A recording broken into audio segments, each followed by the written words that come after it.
Step into the realm of the extraordinary with Paranormal M, your guide to the mysteries of the universe.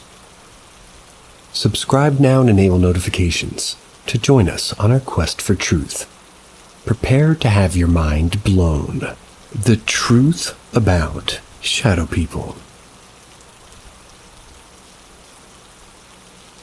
I often hear a lot of people throughout, not just all of Reddit, but the entire internet as well as that of reality, asking about shadow people. Sharing their experiences with them, among other things, involving their presence, what they do, what or who they are, and more. The word truth in the title is in quotes because, while I do not know if this is in fact the truth about the shadow people, it is the closest and most reasonable explanation I've come up with. I've done loads, and I mean loads of research. If you are by chance wondering why I've spent so much time doing said research, it simply has all been driven by my pure fascination with these entities in general. And maybe deciphering the mystery of them has evolved into somewhat of an underlying passion of mine. Knowledge is power, after all. Some people say shadow people are interdimensional beings. Others say they're aliens, maybe they're ghosts, angels, or perhaps even demons. The list goes on. Now, believe me when I say that I do not want to make this a whole religious thing. I am not a superstitious person. I do, however, like to say that shadow people are jinns, spoken of the Islamic Quran, synonymously known as jinns, that can actually take on any form they want. In other words, this is simply what I believe, for the most part at least, that many have claimed to be the truth. Until we get more information, however, we won't get much further in terms of deciphering the underlying and actual truth behind them. I'm just here to provide some of that information I've heard through the grapevine. Shadow people are jinns that were here before humans and are made of smokeless fire. Vitilicet, they are not actually shadows, but instead are made out of the same material as the heat on top of a flame. They live here on Earth among us, but cannot be seen simply and only when they choose not to be. They only show up if they feel as though it's necessary, or if they are called upon. And as for those who encounter shadow people involuntarily, this is because they are greatly attracted to people and or locations that radiate or are associated with negative energy and or emotions. Emotions such as fear, anxiety, anger, inadequacy, etc. If your mind is under the influence in any shape or form or way, that potentially unlocks great sensory or emotional channels that attract them as well, well, they can be seen. Most of them keep themselves unless they've been called upon or even provoked. Their lifespan is unknown, but could range anywhere from hundreds to thousands of years old. Though interestingly, they merely have the mental capacity of about a 10 or 15-year-old. That is why a lot of the things they do are relatively inexplicable and can be incredibly difficult to interpret. The shadow people are actually more afraid of us than we are of them, but they are intrigued by us at the same time. Some can actually fall in love with humans, which could be a cause for contact. They also love it when we try to theorize about them, such as what I'm literally doing right now, because they actually never want people to know their truths. That is why I'm making this post, in hopes of uncovering what might be, but I could potentially literally be attracting them right now by making a post like this. Just to put that into perspective. Some people claim that humans have used shadow people since the days of Babylon for black magic, which is another topic in and of itself. Some shadow people can in fact be spirits or demons, as some may say. Alternatively, many people have documented benevolent encounters with them, to the point of absolutely insisting that they're harmless. I see people say this far too often, to be honest. They do, however, and factually speaking, have a dark agenda toward mankind. And while they may not always attack you physically, their war with you is one of the soul. So, how exactly should one go about getting rid of them? Well, first of all, you find yourself encountering a shadow person or people frequently and they're not doing anything, such as by mostly standing there, menacingly staring you down, then you probably don't have much to worry about. Odds are, though, if that's happening to you, then you are radiating a relatively large amount of any of the negative emotions I mentioned earlier. The best thing to do is to simply ignore them. They usually just go away. If this doesn't work, a lot of people claim that mentally, or even verbally, telling them to leave, sometimes even swearing them out if necessary, especially in the form of shouting at them, works as well. Another method, which includes that of spitting at them, which is usually more effective, for shadow people are repelled by human body fluids such as saliva, blood, urine, tears, etc. They're also incredibly sensitive to sound, for it is my understanding that shadow people can hear the quietest of utterances of both your conscious and subconscious thoughts, even and including your memories. You can think of it like misophonia. This is why, in terms of banishing them, some success stories I've heard involved shouting at them, or perhaps even singing one of your favorite songs as loud as you can just at the sight of them. Not only does this work because of how astronomically sensitive their perceptions are, but it also radiates positive energy that they clearly want nothing to do with. Thus, should you encounter any, if you imagine something such as a loud, piercing scream, you just might cheese it out of there. If that doesn't work, you could try emitting a high-pitched frequency out of any speaker you have at your disposal. Unless, of course, you're dealing with a shadow person who means some serious business. They will always, well, almost always, not be able to handle it. It will send them packing. Some shadow people are stronger than others, so while some may be easy to get rid of, others may require more of an aggressive approach. With that, there's also the act of praying, which to my knowledge is one of, if not the most belligerent method of banishment. It might work because using this method in any way certainly means you are on the right track in terms of expelling them, but from what I've heard, although I personally never tried this myself, the most aggressive and effective way of ridding you and or your home of shadow people is that of reciting certain religious verses in their native language that cause them to quite literally burn, in parentheses, in hell. A lot of people also talk about encountering one very hostile shadow person in particular, usually seen wearing a trench coat, a top hat, sometimes, though rarely, a briefcase. Other times bearing red eyes, although any shadow person can have red eyes. They just aren't as common. They are, however, always malevolent. The entity in question and whom I'm referring to is known as the Hatman. I sincerely promise you that he is not friendly, not even a little bit.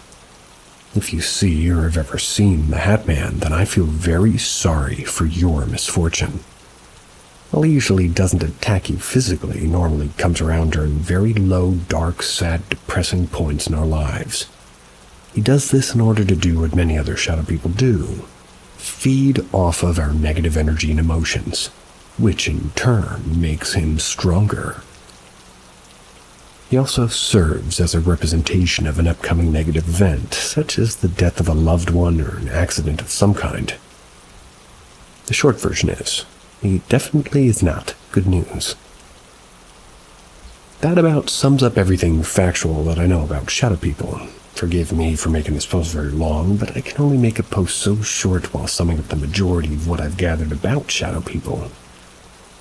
Hopefully this answers, or maybe explains, some things that you've been wondering about. as well as any concerns you may have had. Again, just to clarify, I am by no means a superstitious person. I do not know if there is a god or gods, a heaven, a hell, an afterlife, or any of that.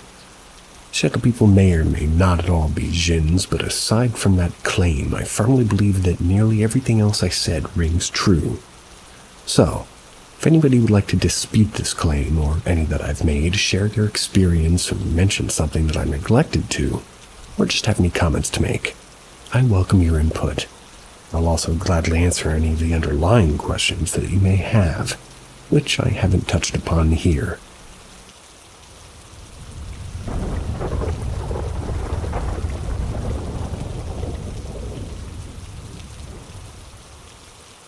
Did I experience almost a decade-long haunting in order to send a message to their living relatives?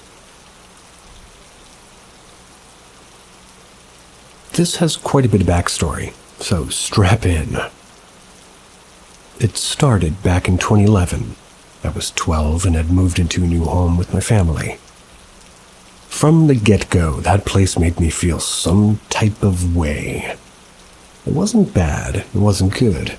Just like I was always being watched, which of course creeped me out. There were a handful of quote-unquote hotspots throughout the house. One being what we called the pink bathroom, which was, as you can guess, all pink tiling, pink sink, pink flooring, everything. It was also a bit small. I also felt like it was a bit hard to breathe in there and overall just hated the energy. Figured maybe I was just claustrophobic. Another was this part of the hall that led directly into my bedroom and branched off kind of directly into the living room as well. Kind of like a T in a road.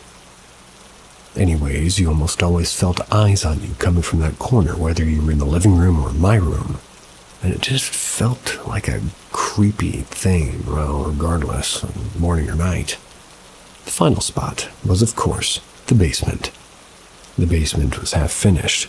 The finished half was like a bar area. Had the stools and everything still there, and the unfinished half was the laundry and storage room and workshop. Actually, when we first moved in there, my dad, sister, and I were looking through the workshop. There's a bunch of old yearbooks from the school that I went to. There's also some other memorabilia. We took a break, headed upstairs for lunch, and then came back to find that the door would no longer open. It seemed the door handle had fallen off while we were away. The door was stuck in place. Not super sure how that could have happened, especially considering it locked from the inside and none of us had locked it. On top of that, my mom made my sister and I wash her dog down in the basement. We had a laundry area and a big, sort of a tub sink thing. Well, we hated doing it. I always felt when I was down there that something was watching me. I even had an idea of what he looked like. I imagined a very tall man in a button-up and slacks standing in the corner right by the entrance to the back of the bar area that resided mainly on the furnished side. My hair would stand on end. Always, I would sprint up those stairs whenever I was done down there. The rest of the house felt off, but those were the big spots that just radiated energy. But anywho, let's actually fast forward a few years. We moved out around 2014, and by that point I had a handful of bad dreams about that house. I had dreams of it when I lived there, which made sense, but even after leaving they persisted. They actually persisted up until about 2020. By that point I was 21. I had been having dreams of that place for nearly a decade, and by this point the dreams escalated to night terrors. I would wake up screaming in the middle of the night. The dreams always occurred every 3 to 6 months. But by April of 2020, I had 3 intense night terrors about that house within 3 months. The last dream being my sister telling me somebody had died in the pink bathroom.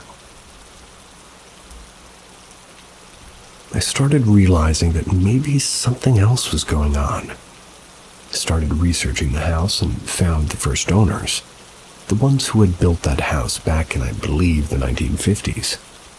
This seemed like a good place to start, so I quickly discovered that it was family that lived there, and that the father had died in the house in the 1980s. Upon further investigation, I learned that he had died of a massive heart attack in the house. This house was located almost directly across the street from a hospital, like the driveway and the hospital lot entrance lined up. Definitely clued me in on this being a traumatic death, so I continued. I found his wife's obituary. She had stayed in the house after he had passed, and since she had passed more recently, the information regarding her children was more up to date. I immediately felt drawn to one particular child, their daughter. They only had one. I actually ended up finding her on Facebook and reaching out. Of course, I realized what I was about to do could potentially be harmful or hurtful, so I prepared my message accordingly. I even mentioned the hotspots that we covered earlier, and I didn't mention what sensations or events happened in those areas, though, since I wanted to see what she had to say. My heart stopped when I read, "He died in the pink bathroom." The last dream where I dreamed my sister told me somebody died in the pink bathroom. Could it have been a weird coincidence? She continued to say that he loved his workshop, that he never let anybody in it, and on top of that, always spent time downstairs by the corner entrance to his bar, since that's where he kept his favorite drinks. My bedroom belonged to his wife, who no longer loved him the way that he loved her, which would make sense as to why I felt eyes from the doorway but never would get that presence entering my room. She also shared she was the child closest with her father, and they shared the room my sister stayed in. I asked my sister about this later on. She stated she definitely felt uncomfortable in the house, but never anything specific. I told the daughter the man I saw in my imagination, the very tall, well-dressed man. She said her dad was 6'3" and a businessman, always in a button-down and slacks. She also sent me a picture of him, and it was the exact man I saw in my head. After this, I've never had another dream involving that house ever again. It's been almost 3 years free from those awful dreams. Could he have used me to tell his daughter he was so close that he was still around? That there was more to the other side? And the only way to get my attention was through my dreams. It almost seemed so self-absorbed to think that he would choose me to do such a thing. But I'm not sure of any of the other explanations. All my life I've had weird paranormal or borderline psychic occurrences, but this one is definitely the most interesting to date.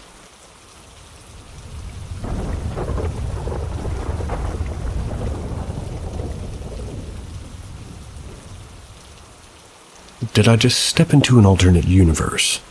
The Twilight Zone, maybe. It happened minutes ago. Fully awake, 3 a.m. where I am. I just finished a movie. I turned the TV off, just laid on the couch in the dark for a while. I don't know what came over me, but I got the urge to suddenly get up and move around and roam, slowly.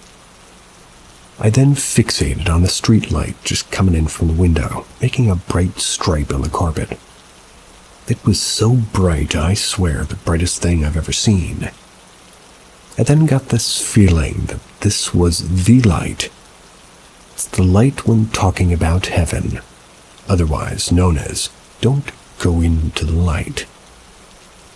The only reasoning I have for why I thought the light was heaven is because recently my dog had passed away. It's been extremely hard on me and constantly on my mind. My arms and shoulders then instantly felt weightless. Felt like I was floating around the room. Again, I'm not fully awake, or rather, I am fully awake. All of my senses are maxed out. Feel like I can hear the smallest noises come from outside. I can see perfectly in the dark. I look around the room and I feel like I stepped into an alternate universe. Everything looks the same, but something in the air is different, as if I was the only person in the world.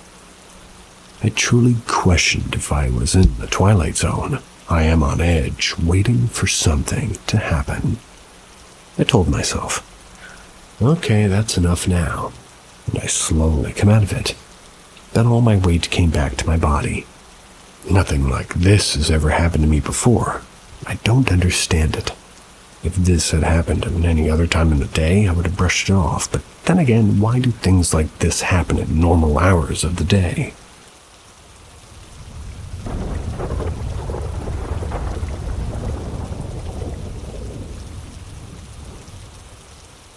Weird ghost or spirit encounter. Just to preface, this happened like 5 years ago when I was a freshman in high school. I'd been sick for a couple of days. This was in my parents' house, and to my knowledge, nobody's ever died there. I've never really been able to rationalize it, even though I generally don't believe in ghosts or anything like that. I was sleeping in bed and woke up. I think it was because my phone was playing music. It was about halfway through song Love by kwispy-dwincc, which is on my playlist at the time. I paused the song and checked the time. It was somewhere between 5 a.m., if I remember correctly. I turned over toward my door. Standing right next to my bed, there was a person or entity or something staring at me.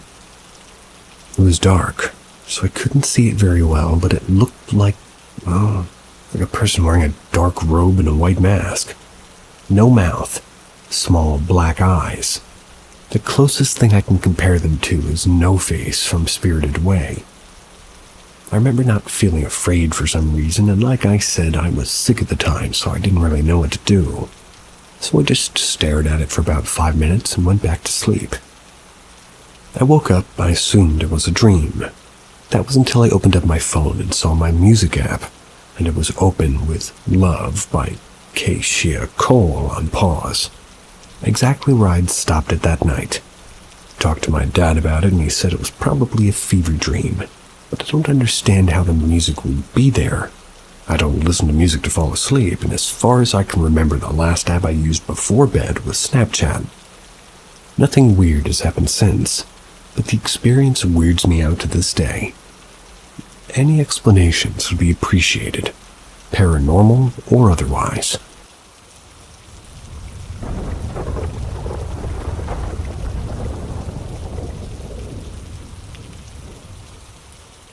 My family's experience at the Glen Tavern Inn.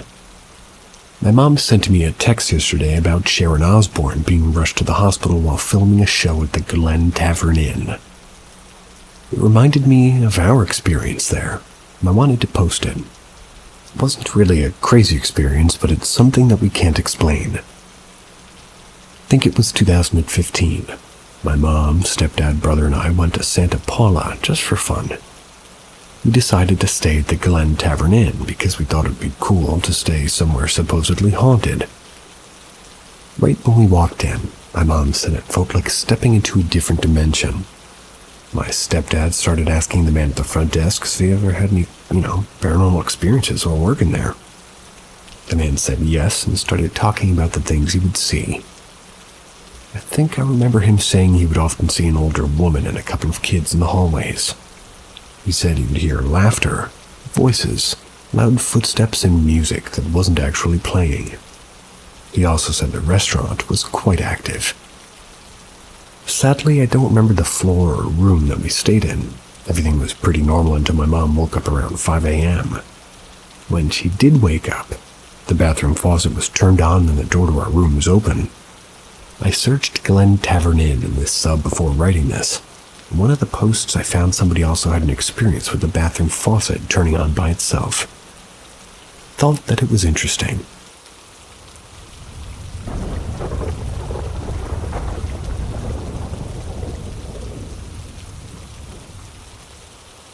Paranormal.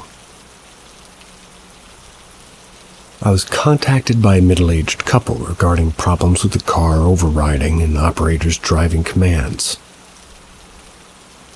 The car was recently given to their son by the parents of a deceased teen. The deceased person was actually their son's best friend who was killed in a vehicle accident. That was when two had exchanged cars for the night. Their son had a new Jeep Cherokee that his friend wanted to use to go on a date. While on said date, the friend was involved in an accident with a drunk driver and perished. The deceased boy's parents signed over the title of his Toyota pickup both as a general gift, and to replace his vehicle that was pretty much totaled in the wreck. I investigated the car with the help of the Toyota mechanic. He checked all systems including the computer, braking, engine, and all sensors. Nothing was found. I drove the truck for 2 days on my normal daily routine with my DVR, EMF meter, camcorder, and dash cam running. No evidence was collected. I returned the vehicle with my findings that I did not believe the vehicle was haunted. 6 weeks later, I was again contacted by the couple. The father was using the truck when suddenly the vehicle made an abrupt right turn, locked up the brakes, and went into a ditch. At the same time, a car driven by a drunk entered the road from the side street without stopping and proceeded to slam into a tree. All of this was witnessed by a sheriff who just so happened to be near with the radar running.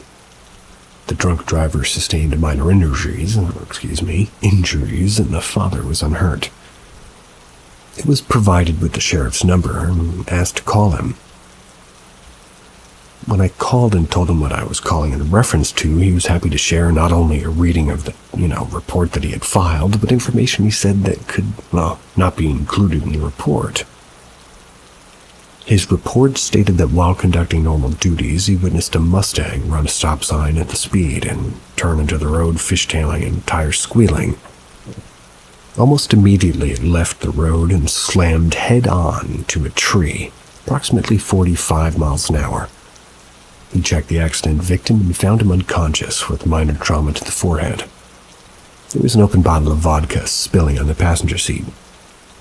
The sheriff's statement not included in the report was, "I parked facing an oncoming pickup truck when I witnessed it lock up. Its brakes, too. Made a sharp right turn into the ditch. My initial thought was it was a stolen vehicle and the driver panicked when he saw me.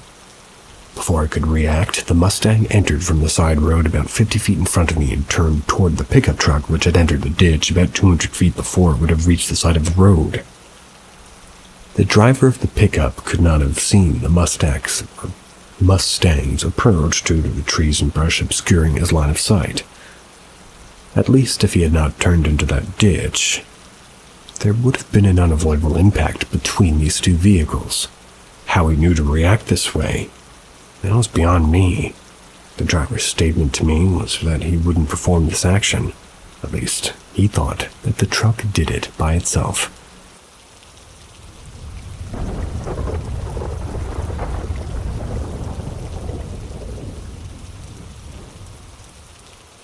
Goats in the kitchen. I received a call from a couple who had recently purchased a new home and was having strange events occur in their barn. The backstory on this property is that the original home was built in the 1840s. The barn was added a few years later, but there was no record. The original house burned down in 1976. A new one built on the old foundation in 1981. Upon arriving, I noticed the property was impeccably kept, and though it was very rural and set back off the road, a driveway was added and paved to the house. This was unusual for the area, indicated to me a level of sophistication of the owners. In other words, they were most likely not from a rural area. So I was greeted at the door and invited in by a young couple that I would guess would be in their mid-20s. The home was as well kept and clean on the inside as it had been way out, so we chatted for a few moments. They insisted that I see this barn. I noted that there was absolutely no feelings or atmosphere to the house, then followed them to the kitchen and the back door. There was a kiddie fence blocking the entrance to the kitchen, preventing 4 miniature goats from exiting the kitchen. This was a shock, since I had judged these people by what I had witnessed up until this point, and when I asked about the goats in the house, I was told that they had no choice because whoever was in that barn tried to kill them. They had lost 2 goats already, and the vet told them that they were likely frightened to death. Approaching the barn, you could see that, well, they'd been at work putting their decorative style here also. So from the outside, there was a new fence surrounding the front and creating a small yard of about 1/4 of an acre. It was clean and recently raked. The barn was in the style of an old tobacco barn that had been repurposed and painted. As we entered, I noticed the hair on my arms immediately standing. I definitely sensed something there. I asked if there was a specific area where there seemed to be more activity. I was shown the milking room that they had set up. The man told me that once he had built the milking stall, everything started. I asked for some time to poke around by myself. Noticed that they practically ran out. I walked around the milking room for about an hour. That was a lot since it was a small room. And on the opposite side of the barn, I found another room slightly larger than the milking room. It had a concrete floor and a freshly paneled and painted wall. It had electricity, a sink, and some equipment that I recognized as being used to make cheese. This room did not interest me at all. It felt sterile and uncomfortable, like opening a room, or rather, like an operating room. I was sure nothing was lurking there. It wasn't until I was walking around in the stable area that I really felt something. This part of the barn had only a dirt floor, and although it was raked clean, it did not feel that way. I'm not a psychic, but I've learned to pay attention to my body and my impressions. To be honest with you, all that I wanted to do in that area was kind of rake it clean myself. Perplexed, I summoned the man, asked him if he had found anything in that area. He seemed slightly embarrassed as he explained that along the wall there had been a deep trench with something that looked like a pile of old leather that had been folded and stacked at one end of it. He asked me not to tell his wife, but he had just covered it over instead of removing it as he just felt like it was too dirty to touch. I asked for a shovel and assured him that I would not tell his wife, covered back up when I was finished. So he agreed, provided a shovel before hurrying back to the house. 5 minutes later, I'd located this leather. As the man had claimed, it was all dried and hard and did look as if it was nothing that anybody would ever want to touch. As I fought to unwrap it, I was struck with the feeling that it may cause me to get sick. I felt nauseated as I was handling it, and finally, getting it unfolded, I found a very old memo-type book in it. The writing was still perfectly legible. It was a journal written by a Civil War soldier. As I scanned through it about halfway through, I found the last page of writing. It had blood on it and said, "When you find me and read this, please tell Ma and Pa that I'm sorry. Tried to make it back home, but they caught me. I was shot and I know I'll die quick. Please get my body home and bury me by the stream. I live in Savannah. Signed, Jonas." I refilled the hole and took the journal and leather to the front of the house. I asked the couple to come sit on the porch so we could talk. I showed them the journal and suggested that we hold a small memorial service in the barn. They invited the only neighbors they knew, and we just did that. We did it by the barn where I dug up the journal. I asked to take the journal with me, and the couple agreed, and I took the journal to the Savannah Historical Society and asked if they would keep it on display as a remembrance to a lost son. They agreed, and I gave it to them. 3 weeks later, when I checked back with the couple, I was informed that the ghosts were back in the barn, and there were no issues. Goatwin.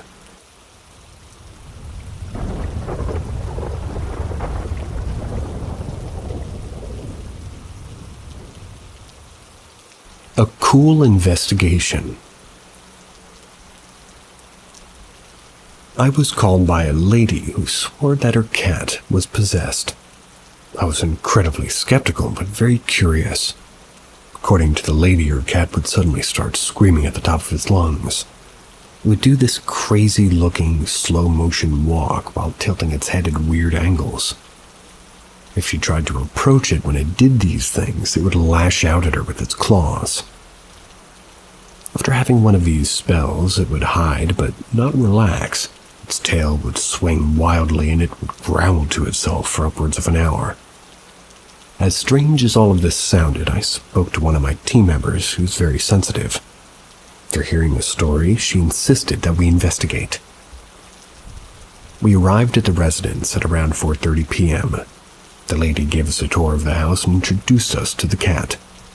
It was a standard 3x2 ranch-style home, and we found nothing creepy about it. The cat was cool, very affectionate, and really took to my fellow investigator. She spent a couple of hours alone with the cat while I got to the paperwork and formalities done with the lady. She invited us to investigate the home that night, as she had a date, then worked on the 11 p.m. to 7 a.m. shift at the local hospital. She left for her date around 7:30 p.m., and we began our formal investigation.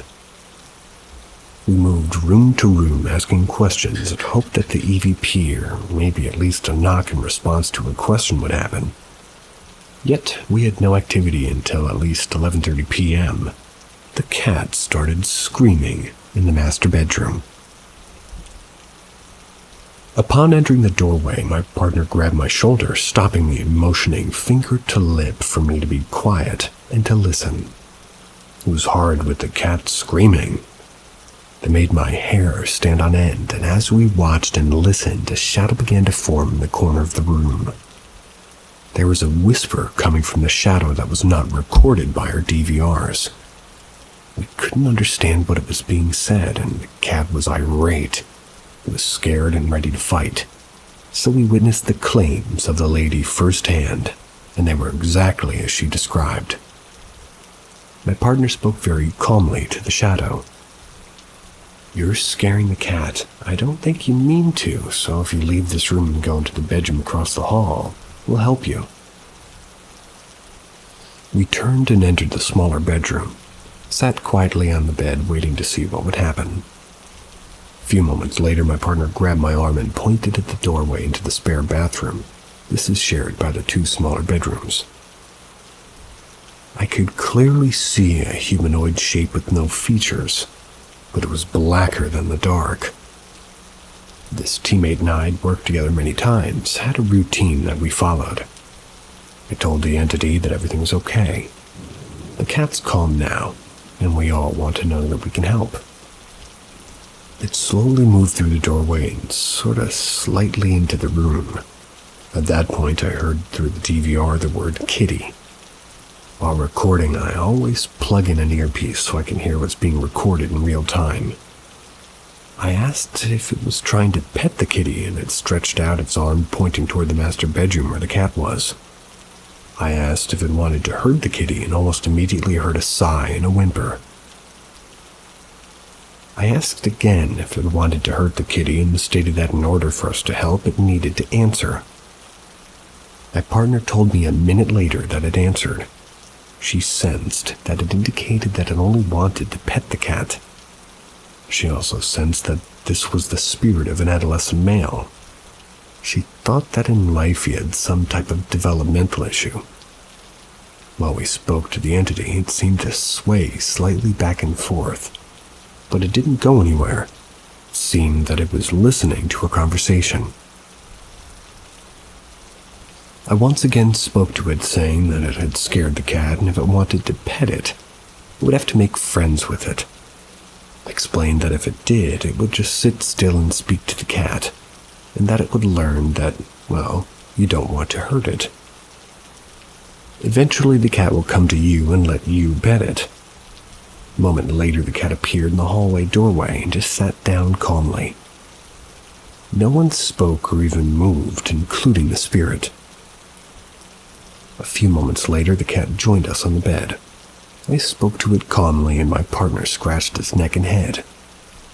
As I looked back up from the cat at the spirit, I noticed that it was gone. We experienced nothing else. Then we locked up the house and left. 2 days later, my teammate called me very excited. She had researched the property and found that a young man who had Down syndrome had died on the property when he had fallen out of a treehouse. We gathered our evidence and met the lady the following day. I played her all of the recordings of us talking to the spirits, that way, she would understand what exactly had happened. When she heard me tell the spirit how to make friends with the cat, she began to cry. She told us that only that morning the cat was on the bed in the smaller bedroom.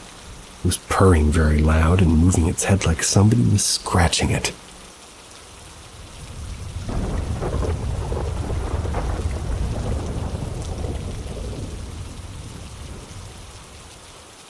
A weird ghost hunt. I spent many years stationed in Germany. I did 2-year tours mostly, and each was in a different place. This occurred while stationed in Kitzingen, Larsen Barracks. That base was flanked by forest. There is an old abbey located a couple of miles away through the forest, and it was said to be haunted. A couple of other guys in my company were interested in ghosts also. We had investigated a few of the castles around the general area, so when we heard about this place, it was a no-brainer. Our plan was to set out Friday after last formation, make the hike to set up camp. We slept that night, and the next morning we went to the abbey. It had been closed for years, but it was open during the day for tours. After it closed for the day, no one was supposed to be on the grounds, but that was not enforced nor patrolled. It was basically left open. Upon arriving, we took the tour and learned the history and layout. Indeed. Around noon, we went back to the camp to fix some lunch and relax before ghost hunting at around 10 p.m. When we reached the camp, it was destroyed. It appeared that some kind of animal had gotten into everything. They threw all of our personal stuff from our backpacks all over, tore down our shelter, and, basically just made a big mess without destroying anything. We cleaned up and reset camp. None of our food was missing, but that wasn't surprising since most of it was in cans. Surprisingly, there were a couple of boxes of crackers and a loaf of bread that hadn't been taken or damaged.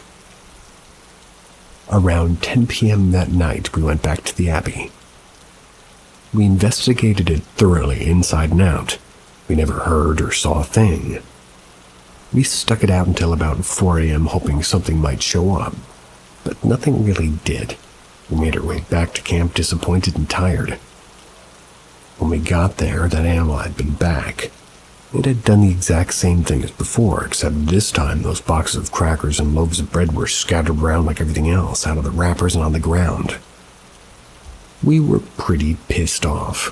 If we had been able to see the hike out, we would have, but those woods were too dark. Once again, we cleaned up, and about an hour before it would start getting light out, we crashed for a few hours. 2 hours later, I was startled awake by one of the guys yelling and cussing up a storm. The camp was trashed again, and we had slept through it. Even our shelter halves had been ripped down as we slept underneath them. The only difference was that our personal items, socks, underwear, and t-shirts were made into a trail leading out of camp. We packed up everything and started following the trail of clothing.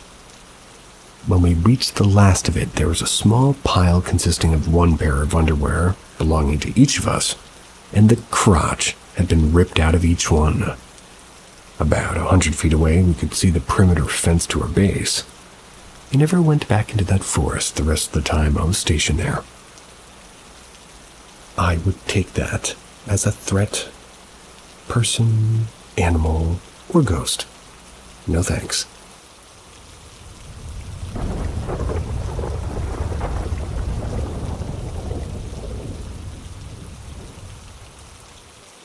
True ghost story.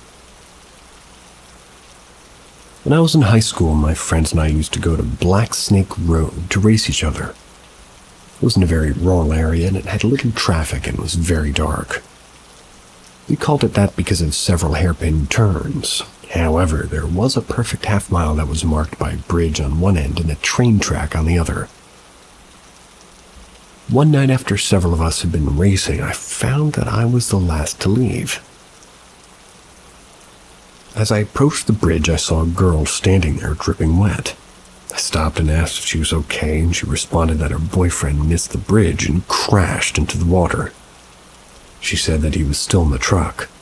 got out of my car and ran around the side of the bridge down the embankment. There was no deep river, but just a shallow creek. I saw no evidence of a truck or anything out of the ordinary. Returning to the top of the bridge, I found her standing next to my car, dripping wet and crying. There's no cell phones back then, so I offered to drive her home so that way we could call the police from there. She accepted and directed me to her home.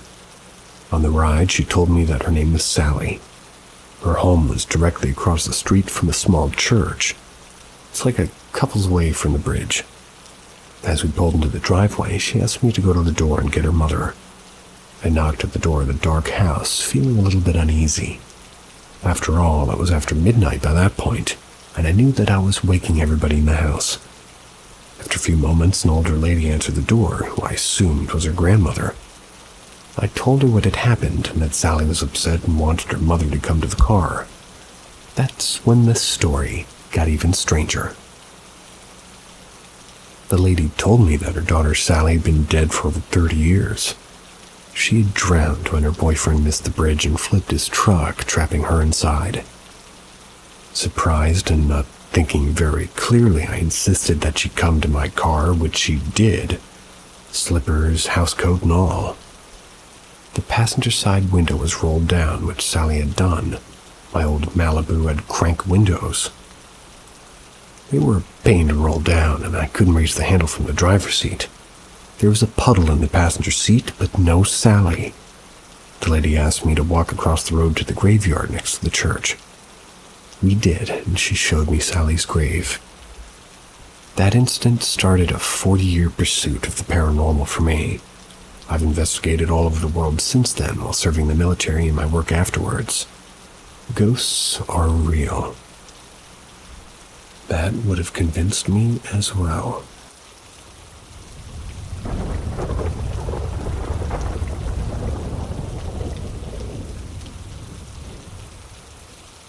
A humming low-frequency growl during sleep paralysis. Someone asked me to tell this story for my other post about my house's corner-peeping ghost. I suffer from occasional sleep paralysis. When this happens, I wake up from what is usually a nightmare. Sometimes there is no nightmare, though. But I can't open my eyes or move except to scream a muffled groan. I also feel an immense weight or pressure on my chest, like some people describe as something holding them down. This goes on for a few minutes until I can either snap out of it or my girlfriend rushes over to me to soothe or gently wake me up. This has happened a number of times over the years, but a couple of instances in particular stand out. So I was having an episode of sleep paralysis, but this night it happened twice, back to back. So I'd just fallen asleep not 30 minutes when suddenly my head started to buzz and vibrate. It also got very cold in this instance. Like other episodes, I couldn't move, but this time I could open my eyes. However, I couldn't see. It was like what some visually impaired people describe as only being able to see out of their peripheral vision. It was not just a blackness in the main view of my vision, and it was paired with this visual, headache-inducing vibration in my skull. It had the sound of a booming low-frequency hum. Not a whole unlike when you hear the deep bass hits and music of the movie Inception, but just one note very low and a loud note. It was terrifying because it never happened like this before. Finally, I managed to wake up, get some water, tell my girlfriend about it, and attempt to sleep again. But it happened again. Same blindness, same humming, same symptoms. My girlfriend then had to shake me out of it this time.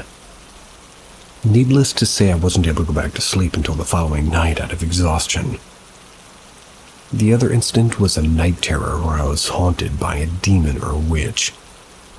I felt sharp, long nails piercing into my chest, but I couldn't wake up. I felt the pain of being impaled.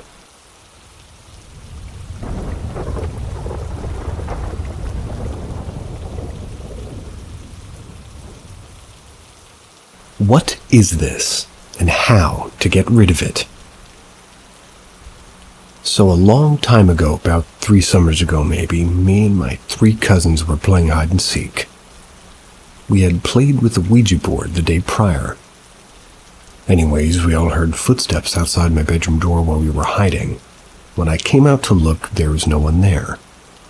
Anyways, that's old news. It's been a while and I've had several more experiences and I fear it's getting stronger, whatever it is. So after a while, I started to have several nights where I would experience sleep paralysis. I would wake up and I would see a little girl out of the corner of my eye.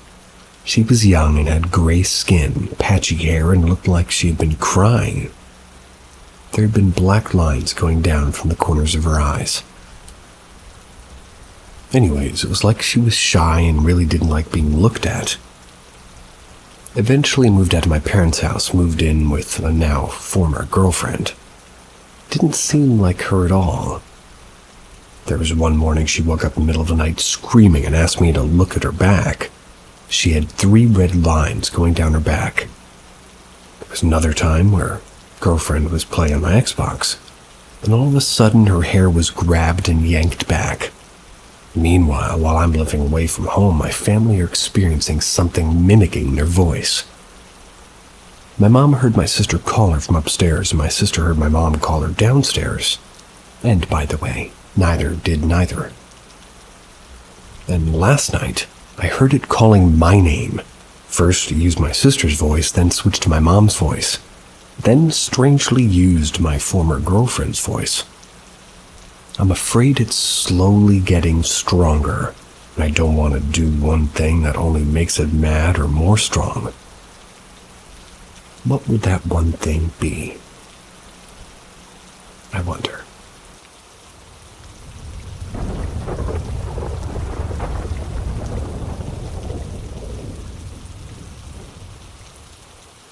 Hide and seek with more than my 3 cousins. So a bit of backstory. Last summer, my cousins came to spend it with my family, so there was 4 kids and 2 adults in the house. Me and my oldest cousin were in my room playing with the plastic Ouija board around 8-ish. Obviously, nothing happened. I throw slurs into the empty dark room while my cousin laughed and we walked away from the board. I don't think I would have had to say goodbye since nothing really happened. Well, I might have been wrong. Later that night, around 10-ish, the 2 youngest asked us to play hide and seek with them. I thought why not and agreed. We played a couple of rounds and nothing happened. Skip to round 12. I remember this vividly. I was in my closet hiding my youngest cousin beside me. She didn't really know where else to hide. My oldest cousin hiding underneath my covers on my bed and my pillows on top of her. My oldest cousin was getting kind of tired of not being found first. Decided to hide there so it'd be easy to jump out and scare my sister who was seeking. Now I think it would be wise to mention that we were upstairs. Parents were downstairs. The stairs up, even though carpeted, they still creak. We heard the garage door open and that's where my sister was counting. She does the old, ready or not, here I come.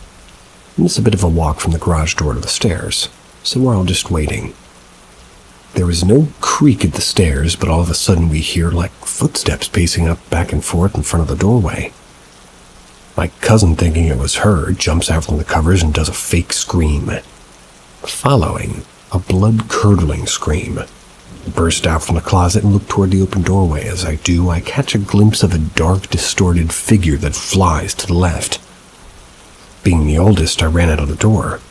To the left is a bathroom. I searched everywhere, but it was gone. My oldest cousin mentioned later that we had forgot to say goodbye. I simply responded, I know.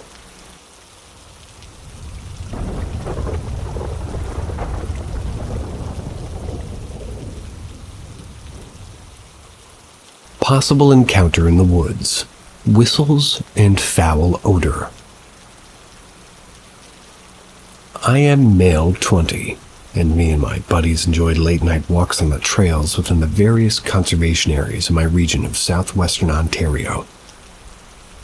Late last week, we decided to check out an area called Pleasant Valley. To my knowledge, this area has a deep-rooted history with the Underground Railroad, Indigenous peoples, as well as the War of 1812, if I'm not mistaken, given its proximity to Lake Erie.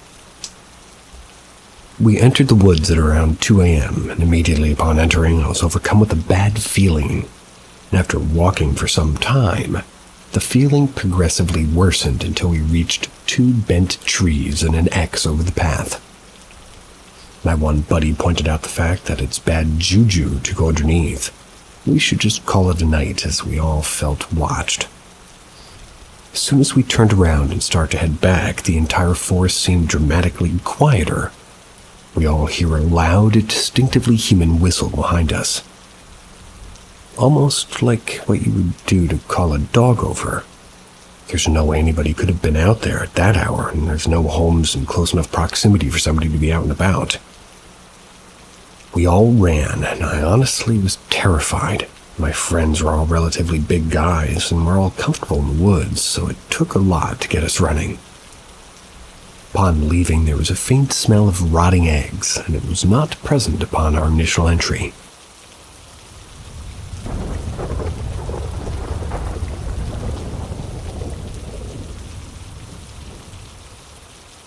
Played hide-and-seek alone, and now weird things are happening in my home.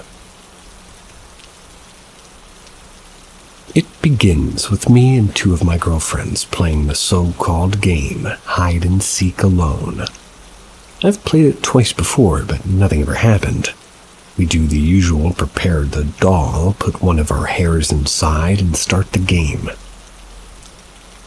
Never heard of that one. We go to hide, all of us sitting on a windowsill behind a thick curtain, our legs propped on the radiator underneath. I started with a strong mindset, as I don't believe in the paranormal.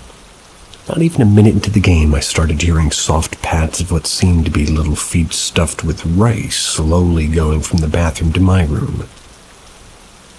One of my other friends looked at me in shock. I later found out she was hearing a lot of other unexplainable noise, such as furniture doing the bumpy sound. Knowing I do not want to fuck around, we ran to the bathroom to spit salt water on the doll. When I ran past my room, I could still hear the little pit-pats of the tiny feet. When we go to the bathroom, the doll had moved. Nothing had in fact moved. We end the ritual and choose to throw the plushie away. Carefully handpicked all the hairs we left in there and burnt them. Now the weird shit begins. It spreads in the course of about 3 or 4 months. Bullet point uno. It was 6 a.m. the same day, at least the same day we did the ritual. I was smoking a cigarette with one of the girlfriends. While we were chatting, a cigarette butt sprung up from the ashtray and rolled into the table. We both saw it. Bullet point number 2. A few days later, I was home alone with my boyfriend. I went to feed the cats in my mom's room, and I saw my old crusty, dusty lamp was turned on. Bullet point number 3. A week after the lamp, I had an incident with a guy who would come to my door at weird hours of the night and ring the intercom, looking for me with a knife. My intercom started ringing at 4 a.m., and I decided that was it, and I just filed a police report. While waiting for that, I talked with the administrator of the block of flats. I asked her to look on the security cameras and tell me what he was doing the previous night. The administrator said nobody ringed my intercom at 4 a.m. that night. She looked from 3 a.m. through to 4:30 a.m. with no person coming or going out of my block. Bullet point 4. Some time passes, and a month later, the same 2 girlfriends come to sleep over. This one, by far, is the weirdest. They usually sleep on the couch in my living room. I went to sleep at around 3 a.m. I'll call them A and B for easier description. I'll call them Anne and Beth. Anne has a weird feeling all night. waking up continuously to look at the hallway to check if somebody's there. At around 3:30, Beth feels 3 fingers tapping her shoulder twice and waking her up. Beth told me she felt the couch was very crowded. She turns around, sees me, just my hair, the rest submerged in blankets, sleeping between her and Anne. She goes back to sleep. Sometime later, a light from a weird electrical box, which we don't even use behind the TV, turns on and wakes Beth up. She's a light sleeper, and it was pitch black in the living room. She gets up to grab a shirt and throws it in front of the light. She drinks some water and stuff, and then she turns on the flashlight and sees my hair. Again, this time, hugging Anne from behind. Beth says, "Good night." "Good night, Anne." Anne responds to her. I don't. In the morning, I was no longer with them in bed. They come to wake me up and ask me if I'd slept with them. Of course, I was very shocked. I told them I'd been in the room since I was asleep. I've never sleepwalked in my life, and I'm a heavy corpse sleeper. Wherever you put me, I don't move an inch until I've slept enough. I sigh, grab my sage, not expecting anything, close all the windows and doors in my home, sit on the couch and light the sage. Where I was sitting, the air became very cold. My whole right side turned cold as ice. Bullet point number 5. The day before today, the big water bowl I keep for my pets in the bathroom, with roughly 1 liter of water inside of it, was spilled. My mother found it. The bowl was completely empty. There was no water to be found. The bathroom tiles were dry, no lick of water anywhere. We cannot explain where it went. Bullet point number 6. Forward to today, I wake up at around 11 a.m., walk my dog, have a shower, eat something. Anne was over at my place, sleeping on the couch. I go back to sleep while waiting for Anne to wake up, and for context, I've had over 15 sleep paralysis phenomena happen to me. So I'm never scared of it, I'm highly uncomfortable because I can't breathe and my body hurts and can't move. I start dreaming. I see my room, I get up to go to the living room. Anne was no longer there. In her place right where she was sleeping, I saw a figure who looked a lot like her, just very disfigured, wearing a robe that Anne was wearing in my house. The person or thing was staring right into my soul. I get scared and lock myself in the room and I lay in bed. I start experiencing sleep paralysis, but this time I'm terrified. For some reason, in reality now, Anne already woke up. I see her open my door to wake me up. I was experiencing sleep paralysis and trying to give her signals to wake me up. She decides to let me sleep, not knowing I'm in terrible pain and scared as fuck. She leaves. I can't wake myself from the paralysis this time. I fall asleep eventually. I start dreaming again, I think. It's just 40 minutes on the clock of me trying to really, just stand up from the bed. But some force kept pushing me back down and pinning me with strength, suffocating me, and I was paralyzed. My whole body hurt and I was so fucking scared. I felt a presence near me on the right. I kept trying to grab the phone, but I would just keep dropping it. I was barely able to even move. I felt so awake the whole time, and when 40 minutes pass in real life, I hear the kitchen door open and Anne coming to wake me up. Exactly the second she opens the door, this unexplainable force just disappears. I spring up on my butt on the bed, shouting Anne's name, instantly starting to cry. I knew it was 40 minutes because A had texted me when she woke up. When she actually woke me up from the horrible shit, I checked my phone. For some reason, I really thought I was going to die. I'd never been this terrified. Guys, am I crazy? What's going on? I know this all sounds impossible or made up, but believe me, it turned from a joke to something that's starting to really scare me. Wrote this post because I can't sleep. What should I do?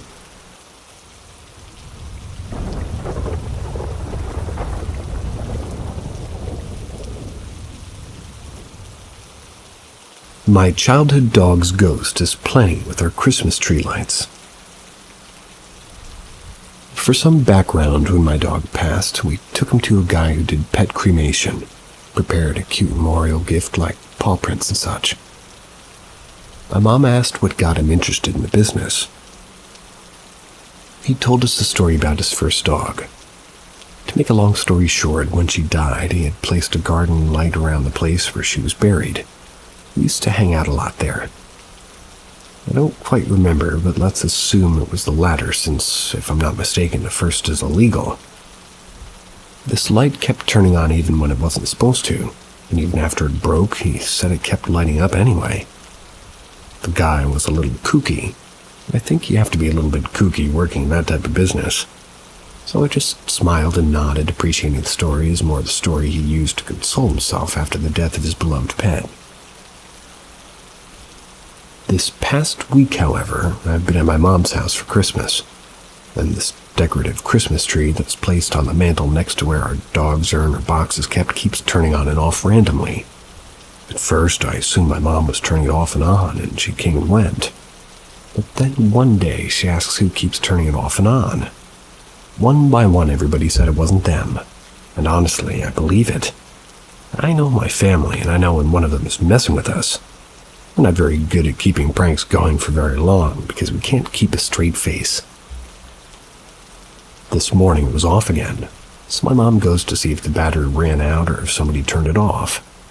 She flips the switch once and it stays off, so she flips it again and suddenly it's back on, so clearly it was not the battery. Nobody had turned it off. It seemed to turn on by itself anytime there's people in the area and turn off when we leave. As if he came to hang out with us, and when we were there, like we used to when he was alive.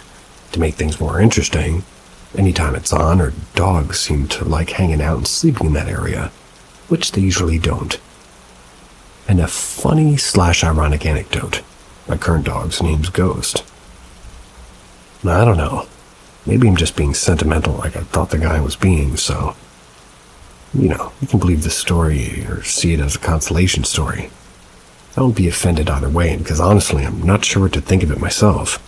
The logical part of my brain wants to say it's just faulty wiring, but my heart wants to believe that it's my childhood dog. I want to know what the illegal thing is that you're talking about. Illegal to put a light on at night? If you're hearing me, clear that up for me. My curiosity is killing me.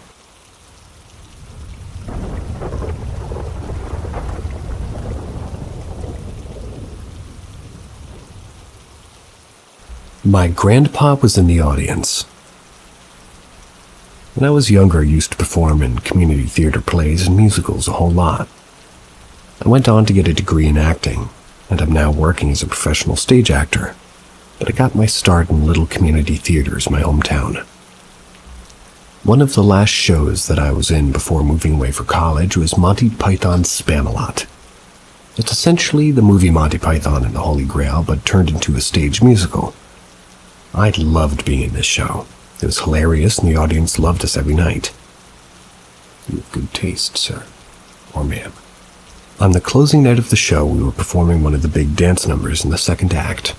This number involved several members of the cast, myself included, running down from the stage and into the aisles of the audience to do a little bit of fun audience interaction. When I got to my mark in the aisle, I locked eyes with a man just a few rows away from where I was, maybe 2 or 3 seats from the aisle. The auditorium was dark, and I never would have expected this in my wildest dreams, so it took me a few moments to really even have it register. This man was my grandfather who had passed away 4 years prior to this. No, it wasn't somebody who looked like him, unless he had a secret identical twin. This was my grandfather, and there's no 2 ways around it. He made eye contact back at me, gave me a thumbs up, and stumbled back to the stage as I forgot my choreography due to what I saw. I made a mental note of where he was sitting and looked back to the seat during the next scene of the show. Sure enough, by then he was no longer there. The seat was empty. Checked multiple times throughout the rest of the show, wondering if the seat was just empty due to somebody getting up to use the restroom, but no. It remained empty. I even went so far as to ask the box office manager after the performance, who confirmed that nobody had purchased that seat for that performance. He's got good taste, too.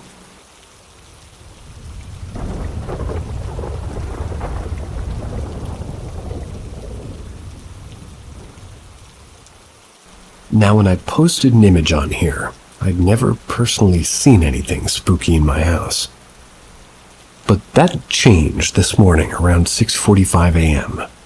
I know because I messaged my boyfriend immediately, and the time is dated to 6:45. Recently moved back into my dad's house, which is the house seen in a recent picture I shared on here. And sometimes I'm alone, or when my dad and I are both upstairs, I hear cupboard doors opening, somebody using her downstairs tap, etc. But I never really let it get to me, as while I do believe in supernatural things, I don't go too far into it. But then this morning when I woke up, I was scared shitless by what I saw. I was laid facing the bedroom wall for a moment, my back to the rest of the room. I wondered what the time was and rolled back over to check. It was when I looked up above my side table and I saw this young boy. He was giving me the Kubrick stare, the one where you tilt your head down and look through your eyebrows. And he was grinning. His eyes looked pink and he was just standing there. I immediately jumped up and he was still there, turned on the light. He was gone. It felt like I had a panic attack or something, so I messaged my boyfriend immediately. I didn't know what I saw. It really freaked me out.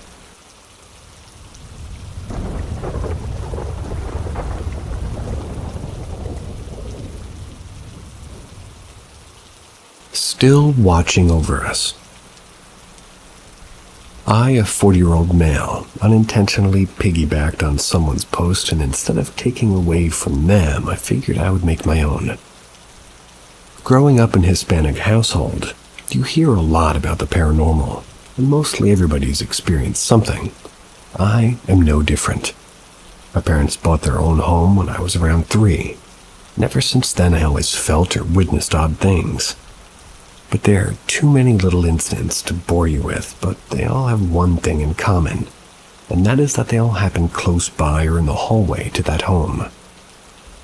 This event doesn't happen there, and instead happens in my own home just last year. My mom passed away in 2020. Since 2001, she had dialysis 3 times a week at 5 a.m. I was in my 20s, not married, lived with both my parents at the time, and I would take her every time to her appointments. Whenever I did a late shift at work or would sleep over, she would just walk to my door and say, "I'm ready, we can go." I would get up and drive her. I'm now married with kids of my own and in my own house, and last year my wife had a schedule for an outpatient surgery in the early morning.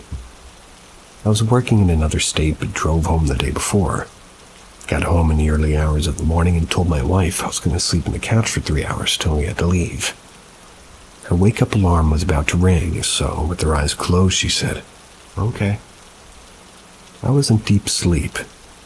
The 3 hours flew by like a wink, but then I clearly heard my mom say, "I'm ready, we can go." I woke up and immediately realized what I'd heard. I hear my wife open the restroom door and she walks over to me and says, "Oh good, I was about to wake you." Till this day, I know what I heard, and I know that she's still around watching over me. It wasn't so much as a scary incident, but definitely unexplained. See ya.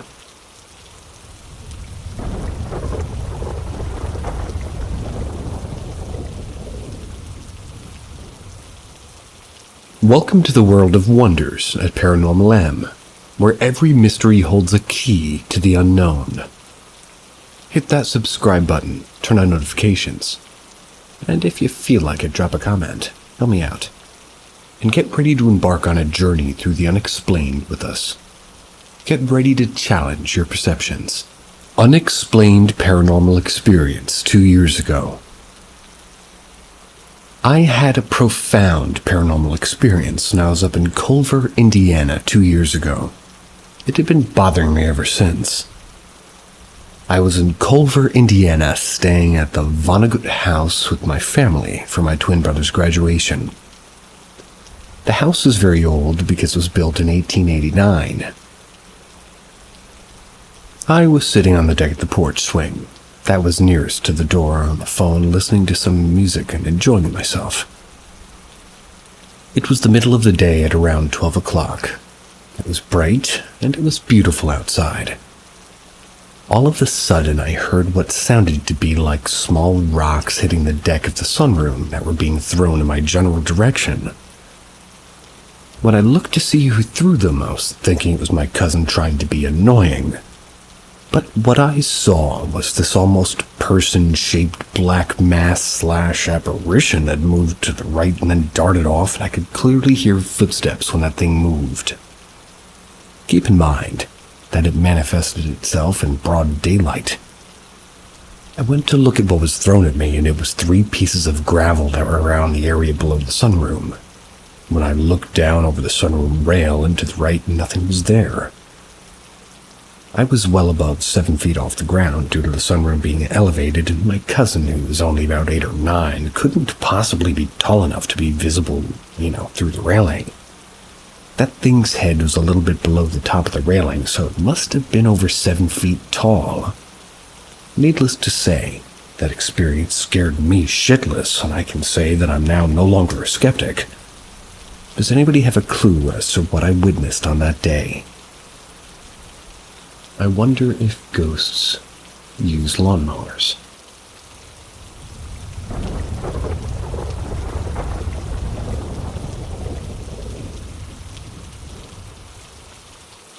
Apparitions thrice in one day. I'll just get right into it. Technically yesterday and very early this morning, I suppose, I saw some hard-to-explain things, accompanied by the eerie feeling that I've had before when I'm sure there's a spirit or other entity afoot. First-time poster, long-time believer. So, the first occurrence was around 3 p.m. I was sitting in a recliner listening to an audiobook in my headphones while my son did his schoolwork on a Chromebook across the small living room in another chair. I'm next to a window. He's like 10-ish feet away next to the bar, what divides the living room from the kitchen in the house. It's a pretty gray day, and the only light's on the bar light right above the boy. I watched the birds for a pretty good while. I'm doing this as I'm listening, and I slowly turn to lay my head back, maybe even shut my eyes for a moment. Then I see a shadow moving as if a person was getting up and putting the chair my son was in. The bar light backlights the chair area from my point of view, so it makes sense initially, except that the size and movement of the shadow looks very adult. In fact, I first thought it was my mom, but she was at an appointment. It moves strangely, too, kinda lumbering and slow. Imagine an old man pushing himself out of his favorite easy chair. That's a good image. Like that. Then walked away in an almost gliding fashion out of sight, going towards the kitchen and dining room. So my brain dismisses the thought it was my mom or other adult, and I turned to ask my son what he was doing. "Are you done yet? Needing a snack?" He was still sitting in the chair, same position, focusing on his laptop screen. I had a strange feeling and even craned my neck to look into the kitchen and dining room for someone. Then suddenly my dog, who's tethered on a lead out in the front yard, begins barking at the front door. He's not coming up to the porch just doing his stranger alert bark while looking at our door. I sit up totally spooked now, look on the porch. Maybe the cat, maybe a bird, but nothing's there. He carries on another 10 seconds or so, then walks away to the side yard where he has his house. I should add the direction the shadow figure moved could have been heading to the dining room behind us or the door, directly behind me. I only figured it was going to the kitchen because I thought it was my kid. So that was spooky, and I feel heavy in my chest, but I just shake it off and continue with my day. Later, around 1 a.m., my friend comes over after he got off work. My dog, an 11th-month-old, gets overly excited when we have guests. I didn't want him waking anybody up, so we sit in his car and we visit.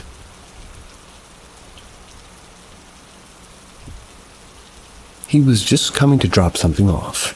So we're going over to another day, and he's dominating the conversation, so I had not yet mentioned the weird shadow person. It's about 1:20 by now, and I'm looking out the window, which I rolled down to better listen for my puppy making trouble inside. He was sleeping like a good boy. I space out toward the house, looking in the living room window, the same one I was sitting next to before. That's when I see a bright gold single slow pulsation of light. We have tall windows, maybe 5 feet tall, and this light was long vertically and took up probably the top half of the window's height. It was very golden and appeared out of nowhere, grew very bright and long. Then, just as quickly dimmed into nothing again. We were sitting at the end of the driveway, and I would have noticed a car driving around the corner. Besides that, the light didn't move. In fact, it was unnaturally stationary. It strobed in and out without appearing to deviate from its original position. I should also add that where it was positioned would have been hovering right above the chair. Thought I saw the shadow standing there from earlier. So I began turning my head and moving my phone around to try recreating it. Although I had only turned my head before, I laughed, not knowing what else to do. I asked my friend if he saw that. Apparently he didn't. I described what I saw and then told him about what I saw earlier. He was a bit spooked and joked about being glad he wasn't staying over, and we laughed nervously. I turned back to the house and almost immediately see another apparition, this time in my bedroom window. It's the far end of the house. I just accidentally scrolled down way too far.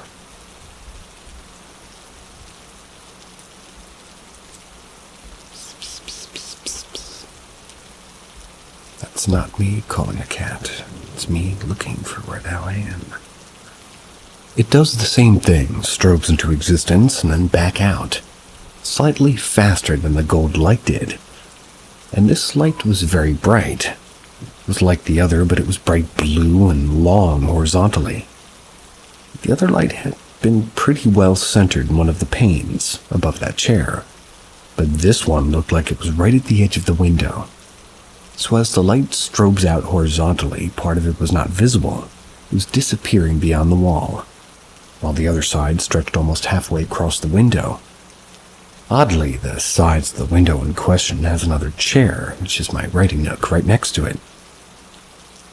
It is not next to the window, but just to the left of it, where the light seemed to have been focused.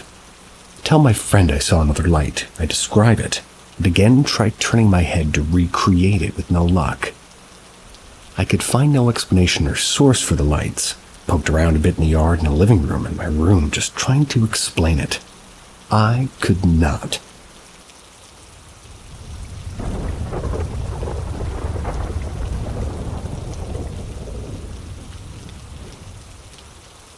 My 2 ghost stories. So it's not much, but I'll give you the only 2 ghost encounters I've had in my life. The first was back in 2012 at this older house. My mom was visiting a friend, and the dude had some cousins around my age at the time down the street. Everything was normal at first. It was just me and these 2 other girls and a guy who was maybe 16 or 17 that lived next door to them who would come over. The 4 of us were just hanging out, and us girls were watching him play Grand Theft Auto San Andreas. He eventually leaves because it's almost 1 a.m. and me and the 2 girls head upstairs to the bedroom. The layout of the house was weird. Allow me to explain so you can get a better picture. The upstairs floor only consisted of a bedroom, the one mentioned, and a bathroom. However, there was a weird hallway that branched off to the left of the bathroom that just looped around to the other side of the bedroom. Me and the girls were sitting next to the bed in this shady-ass room full of toys and stuffed garbage bags. And we hear footsteps outside the door, which is the hallway next to the stairs. We, of course, all look over to the entrance on the other side of the room that has no door, the one I mentioned that was off to the left of the bathroom. Mind you, there is no one else in the house but me, the girls, and their obese father. I mentioned the fact that he's obese because he was so obese that he couldn't come up the stairs. The three of us book it down the stairway, but to this day I swear I saw something in that black hallway. The second experience was a few years ago, 2016, somewhere around there. The first story I mentioned I think I saw something, but in this one I actually did. My friend lived in a very old house that was deteriorating and witchcraft had been practiced inside of it. His mother and grandmother lived there. His grandmother was the one doing the witchcraft, and this led me to multiple strange things happening in the house for years, including those of my friend's mom being picked up and shook by an unseen force. There were three entities in that house. One was believed to be a deceased family member, a demon, and a little girl. But they also speculated that the demon might just be taking the form of the little girl. Me, having that unexplainable event happen just years prior, was a believer in the paranormal, and I still am. Well, one night I was over at this house and it was about 11 p.m. I decided I wanted to head home because I was bored. I was standing at the stairway just casually glancing over the railing. Well, I glanced the last time before heading outside. There was a black silhouette of a little girl. Of course, people won't believe me when I say this, but I quite literally saw the little girl. It was the first time I'd actually seen something, and to this day I'm a strong believer in the supernatural.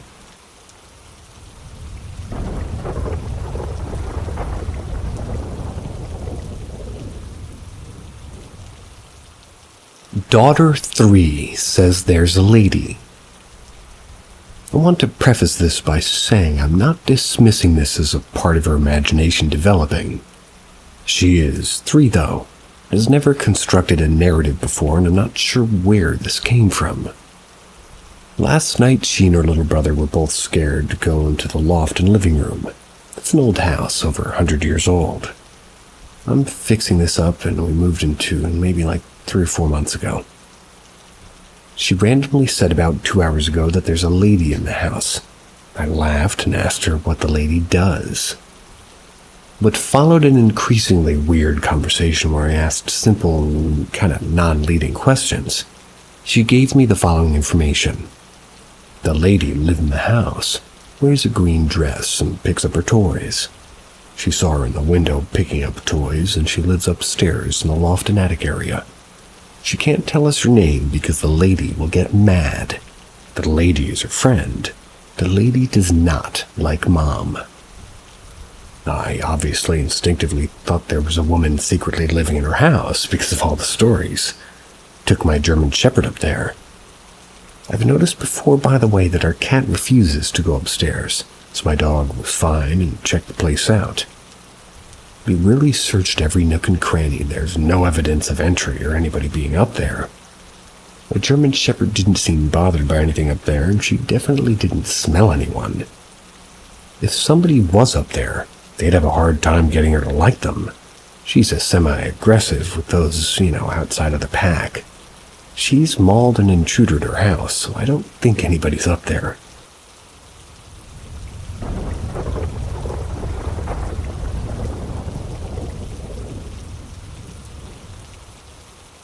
I found the courage to turn around and look. Way back in 2002, I was living in a small studio flat apartment in Whalley Range, Manchester, UK. For those of you who are unfamiliar with a studio flat, it's a small apartment with a bedroom, living room, and kitchen. It's all these things all in one open room with a small bathroom. It's where you live when you're not quite poor enough to be homeless. That, sir, is actually a car. But at the time, I was working at a restaurant as a barman. Didn't get home until pretty late, around midnight. One evening, I came home from work and went to bed. Shortly after, I heard noises in the kitchen, 2 meters from my bed, which sounded like somebody walking around. My first thought was that somebody had broken into my flat whilst I was out, then hid when I came home and waited until I fell asleep before trying to sneak out. jumped out of bed ready to wrestle a crackhead, but no one was there. Searched everywhere, which didn't take long considering how small my shitty apartment was. Went back to bed but left the lamp on. The same noises started again almost instantly. This time, however, I could clearly hear the sound of footsteps and leather shoes on the kitchen floor. Because I knew there was nobody in the apartment, I became almost paralyzed with fear. It's hard to describe because it's not fear in a conventional sense, but fear of something unknown. The footsteps got closer and closer until the floorboard in line with my pillow loudly creaked. Whatever it was standing right behind me, and that's when I heard it breathing. Its breath was loud and labored, as if it was struggling to breathe. At this point, I was as terrified as I've ever been in my life, but decided to turn around and have a look. I knew this may be my only chance to see something extraordinary so very slowly, so I peeked over my shoulder and saw it. It looked like a shadow, not a two-dimensional shadow cast on an object, but a three-dimensional one in the middle of the room. Some of it wasn't visible, and from the shoulders up and from the knees down it had faded away, but in the area in between I could clearly make out like a back with arms and hands. They were swinging gently at its sides. I could also see the upper legs moving, slowly walking away from me, and continued to do so until it reached a window and faded away completely. I didn't sleep that night thinking about what I saw, and if I would ever come back. Rather it, and it didn't. Even now, some nights I lie awake wondering if I'd actually seen a ghost.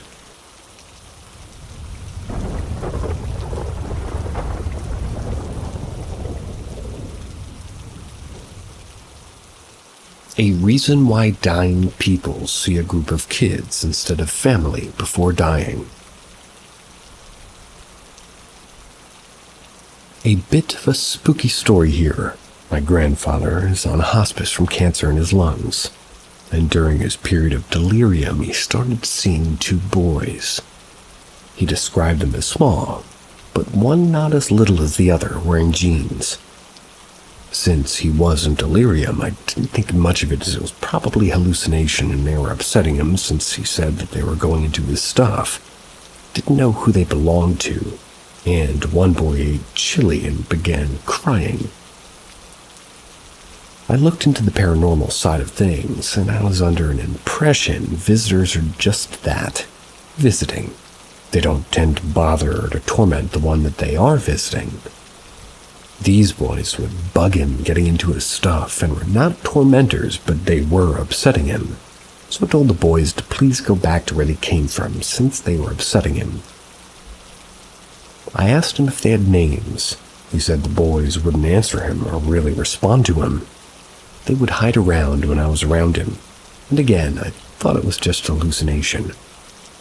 Another night passes, and suddenly there's a little girl. Same thing.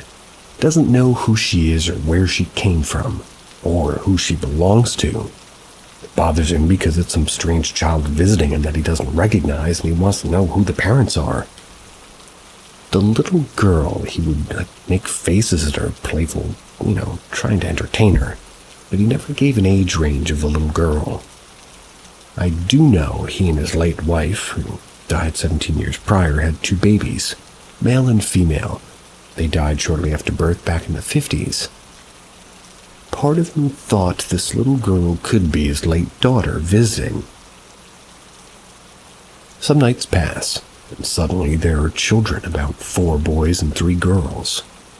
He recognizes none of them and wonders who let all these kids in. They continue to, for lack of a better term, hang around him until he slips out of consciousness. Then when he regains consciousness, they're all still around looking at this dresser. He's upset because he doesn't know who these children belong to. I brush it off as his delirium, and a week passes. His condition is in the state of kind of starting his death rattle. And so his younger sister and niece come to visit him. It's emotional. They came in the late afternoon, and the hospice nurse was going to come by and check on the health. His sister and niece went to visit his younger brother, who was in a nursing home, not dying, but he had his legs removed. They visit him, and hours pass. They then return back to see him again before they head back to their homes. His niece tells his daughter something interesting. His brother had said this apparently during their visit. The brother was upset and irritated, thinking that my grandfather had died or he was going insane. He had told his sister and niece that he swore for the life of him he had heard on a previous day. No specific day was given to me, but the day of, day before, 2 days prior to it sounded like. He heard his brother, my grandpa, calling out to him, which freaked him out. Even more so, my grandpa was with a group of children. They were all laughing and playing. This made him wonder if he was going insane because he didn't know any of these kids, didn't recognize the voices or understand why his brother would be in a group of children. He wondered if he had died. My aunt told him that no, he was still alive, which put my mind at rest. But when they left him, he was still upset, thinking he might be going insane. His daughter called me over, as I've been staying to help take care of him. Told me to tell him about the kids. I didn't know yet what my grandpa's brother said to them, so I told them about how he was seeing the kids, 2 at first, then more, and eventually the little group of children. They told me what his brother had said, and it sent a shiver up my spine. There is no way my aunt knew about the kids until I told her, and likewise, there's no way his brother would have known since he has strict visits due to COVID and nursing home rules. His niece believes that he's transitioning from this world into the next, and he was checking in on his younger brother. His sister, whom is also his younger sister, said that his grandpa had done this his entire life. He was always the protective good big brother, watching out for his little siblings. Believes he might have somehow visited his brother to check in on him, since his grandfather could no longer call him on the telephone. I've never heard of a group of kids visiting somebody who's dying, and this experience is a bit spooky to me, and I thought I would share it. It's just so weird to me because his brother experienced the same thing, and his brother is not dying. I'm so confused and upset by hearing my grandpa call out to him and seeing that he was with a group of kids. Yet my grandfather was not dead when this happened. I'm curious to find out if there's indeed reasons why maybe groups of children visit somebody dying. Not finding much information, but figured I would share this story here with all of you since it was spooky to me.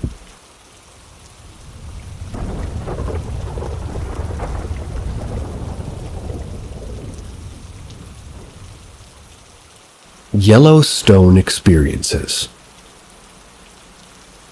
I've been in Yellowstone twice so far. The first time it happened was in 2016. Wife and I were staying in Grant Village. It looked like it was going to rain. The weather was awful and it was also getting cold. We zipped up the ventilation flaps and went to sleep. It was indeed raining heavily. And we got thunderstorms throughout most of the night, and we woke up around 8 a.m. and noted how beautiful that morning was. Then it hit us. All the flaps were down inside the tent. The main cover was still on. The tent was dry inside. No puddles or even droplets. There were only just the 2 of us, nobody else. We didn't hear anybody come in the tent, and she's a light sleeper and wakes up for unusual noises. It was frightening for her, but I was curious.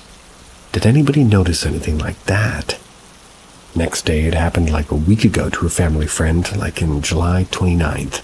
It was in Grant Village again. She was sleeping in a hammock. She woke up feeling that her feet was cold. She reached outside. Outside? She shouldn't be able to do that. This is when she realized her hammock was open. It is a double zipper one, and both were by her head. I've had too many drinks. She woke up that her entire hammock was unzipped. Okay. On Wednesday, July 31st, we were both about to head to Grand Tetons to catch the sunrise. My shoes were completely drenched, like they were put underneath water. The tent again was dry, no sign of water leaking in the tent, and every other cloth that was put right next to it to prepare for the morning rush was dry too. The last occurrence happened when we were about to leave the campground.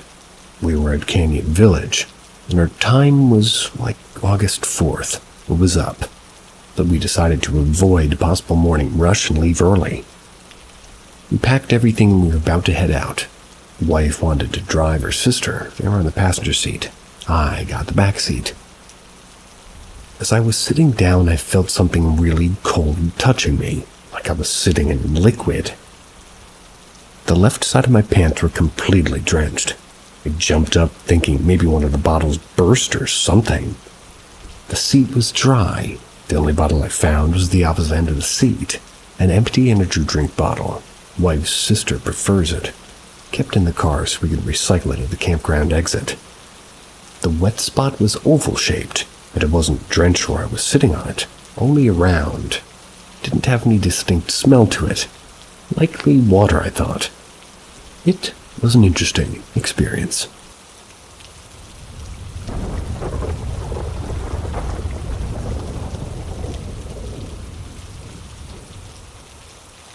Missing as a child. The following story happened to me when I was 4 years old, and I have no recollection of it. I only know what my family has told me. When I was a kid, my dad worked in Mexico and would visit us about once a month. We lived in a small town in South Texas. One day before picking him up at the bus station, my mom told my siblings and I to use the bathroom at home so I wouldn't have to use them at the bus station. My brother and sister said that they saw me walk into the bathroom, but they never saw me walk out. My mom opened the door to check in on me and I was gone. With the layout of our apartment, it would be impossible for me to walk out without anybody noticing. My mom started panicking and called my grandpa, who was a police officer at the time. Within an hour, multiple police officers and neighbors were searching for me in our apartment complex with no luck. 3 hours later, my grandmother found me in my bedroom sound asleep on the bed. Weird thing is that there were multiple people searching inside the apartment as well. They hadn't found me anywhere inside. It gets weirder.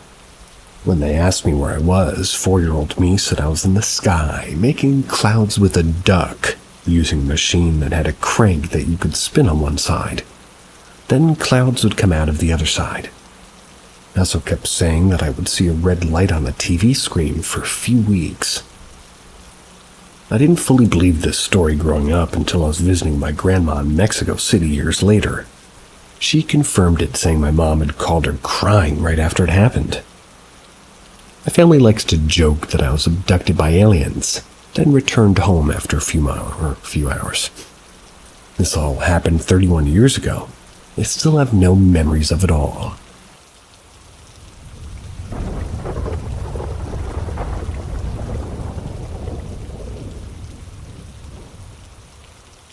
Christmas, 1980. I was 5 years old. My mom was going into labor with my younger brother. I stayed at my grandparents' house while my folks were at the hospital. I shared the queen bed with my grandfather, who was sound asleep snoring. At some point late in the night, I was awoken by the bed shaking quite vigorously. It continued for like 5 minutes, but who knows, maybe it was 30 seconds. I tried to shake my grandfather awake while calling for him to wake up. He eventually woke up groggily, but I had no clue why I asked him and what was happening. He quickly fell back asleep, but I was frightened and very awake. I was now sat up in bed, sitting in diffused moonlight. All was still and silent. I got up wanting to look at the Christmas tree. Christmas trees always brought me comfort, and that's what I craved after such a fright. From the foot of the bed you could look out into the room. The door was open. It was through the short hallway and into the front room in the picture window, maybe 25 or 30 feet away. They had a mid-century aluminum Christmas tree in front of that window. Not because retro is cool, but it was literally the same tree they used since the 50s. So as I looked out to that tree without lights at 3 a.m., it, along with some presence, sat quietly, only filtered by bluish streetlight gently filling the room with the weak illumination. However, something was different now. Sitting next to the aluminum tree was a pair of 2 huge black Doberman pinschers, sitting silent, still staring straight at me. They had no pets. I jumped back in bed and drew the covers over me. I eventually fell asleep and woke up to the morning sunshine making the aluminum tree warmly shimmer. I think about what happened that night from time to time. It's the first paranormal encounter I've ever had, and I've had a few.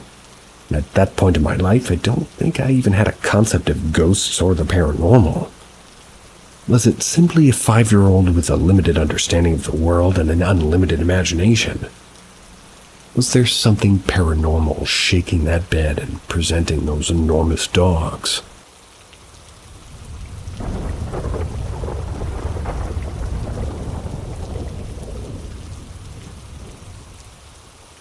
Levitation. In 2006, I shared a house with a couple of roommates in Tacoma, Washington. The house was haunted, poltergeist activity, etc. That's not the point of this story, though. However, it did sort of create psychological tensions, and as such, trying to go to bed and falling asleep was often uneasy. One night I'm laying in bed on my back when suddenly a tingling sensation spread across my body. I would describe the sensation like that of getting chills on your back and neck when somebody tells you an intense, frightening story. However, this was all over my entire body with more intensity. Needless to say, it freaked me out. Living in a haunted house, my assumption was that something paranormal was trying to haunt me. Although scared, I wanted to actively resist this. As I laid there with my body tingling, I spoke back very assertively. "I will defeat you." I slowly repeated it a couple of times. Then the sensation dissipated and ultimately left entirely. It was another uneasy instant in the house, but I eventually did fall asleep. About a year later, I was house-sitting at a nicer, more comfortable home. Laying in bed one of those nights, that sensation I felt the year before came back. It enveloped my whole body as I laid on my back, and again I was quite startled. What could this possibly be? Is it paranormal? Is it psychological or physiological? Either way, I didn't like it. And like before, I tried to resist it. However, that can happen against an invincible force, mind you. "I will defeat you." After about 20 seconds or so, the tingling dissipated and went away. Complete mystery as to what this was that I experienced twice up till now. Several years pass. Now it's 2011. And I, at least at that time, was living in Portland, Oregon for grad school. I loved this house I was living in. It was comfortable and felt like home. One night I went to bed totally normal. I wasn't overly tired, I wasn't intoxicated, and I was happy and I was healthy. I shut off the light, got into bed. I was comfortably on my back. I hadn't been laying there in the dark more than maybe a minute. That's when that tingling sensation came back. It started at my feet and legs and spread up my body. It enveloped me toe to head in a matter of 10 seconds. Oh shit! I started to resist it. I felt the tingling dissipate. I realized I have some psychological control over this. Thought to myself, what's the worst that can happen? This house isn't haunted. It's not like it can kill me. Let's see what happens. I relaxed and surrendered to the sensation. It came back on in a wave from my feet and legs up to my torso and then up over my head. The more I feared or resisted, it would dissipate. The more I relaxed and surrendered, it would intensify. I got comfortable just allowing the tingling vibration thing happening to my body. It was like being submerged in a hot tub filled with pop rocks. There were hundreds of jets blasting me with pop rocks. Sounds cool. At this point, I had been comfortably buzzing on my back for maybe a minute. That's when I felt my supine body levitate, about a foot up, in fact. And I could feel the weight of the blankets as I pushed up on them. Furthermore, it's no longer dark in my room, and I'm levitating a foot above my mattress, and there's a soft, dim ambient orange glow in the room. I could see that my regular lights were off. There was no, seeming source of this orange light. This levitation freaked me out. Once again, I feared and resisted and felt my tinkling body ease back to normal, back into bed. Well, I allowed myself to relax again. I rose back up again, and I'm quietly, excitedly freaking out. Holy shit, this is insane. But it felt good. The dim orange glow softly illuminates the room. I'm buzzing and floating supine above my bed. Now I start to helicopter counterclockwise, maybe about the speed of a second hand. When I'm about 180 degrees around, my feet are now at the headboard, I'm looking at the wall behind my headboard. The room is still dimly orangely lit.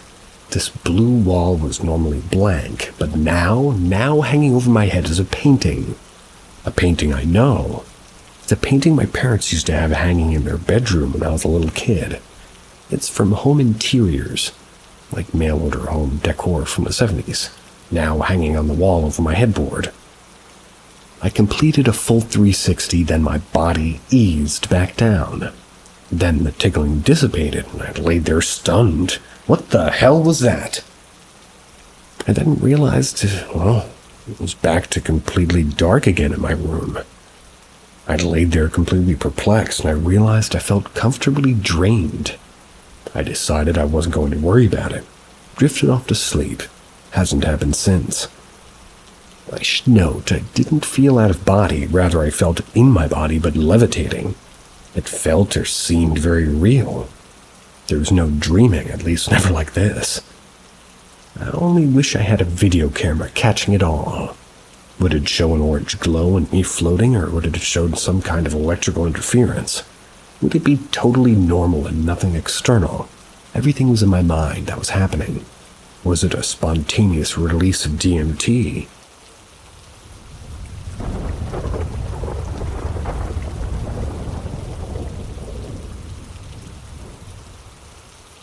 Help. Something on chair. I was living in a double-story house with my parents. I live in the lower portion of the house. I moved to this house a couple of weeks ago. When I first arrived here, I felt something wrong with this place. First night is as usual. I'm shifting my luggage and other stuff. Second night. This is like, there's this park in the front of my house. The park is not very big. I was sitting there smoking, and it was around 8 o'clock. I finished my cigarettes and went to a nearby shop for some snacks. Returned home on my way in front of the house. There was 4 chairs and a car parked in front of one chair.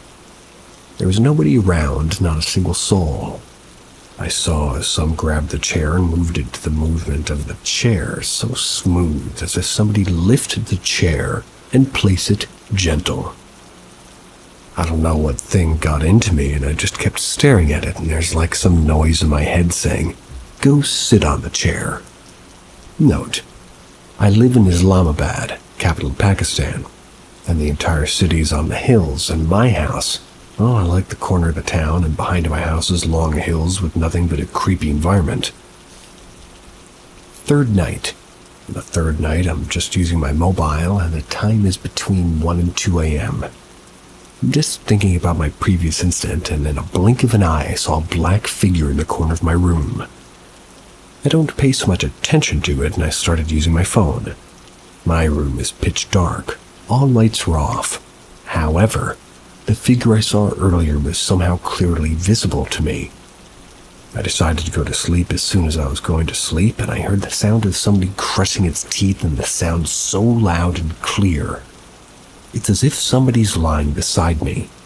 The sound stopped suddenly, and I felt like some inhale beside me. The whole night I felt the feeling of somebody laying with me. I was so creeped out and tell my parents, as they won't believe me.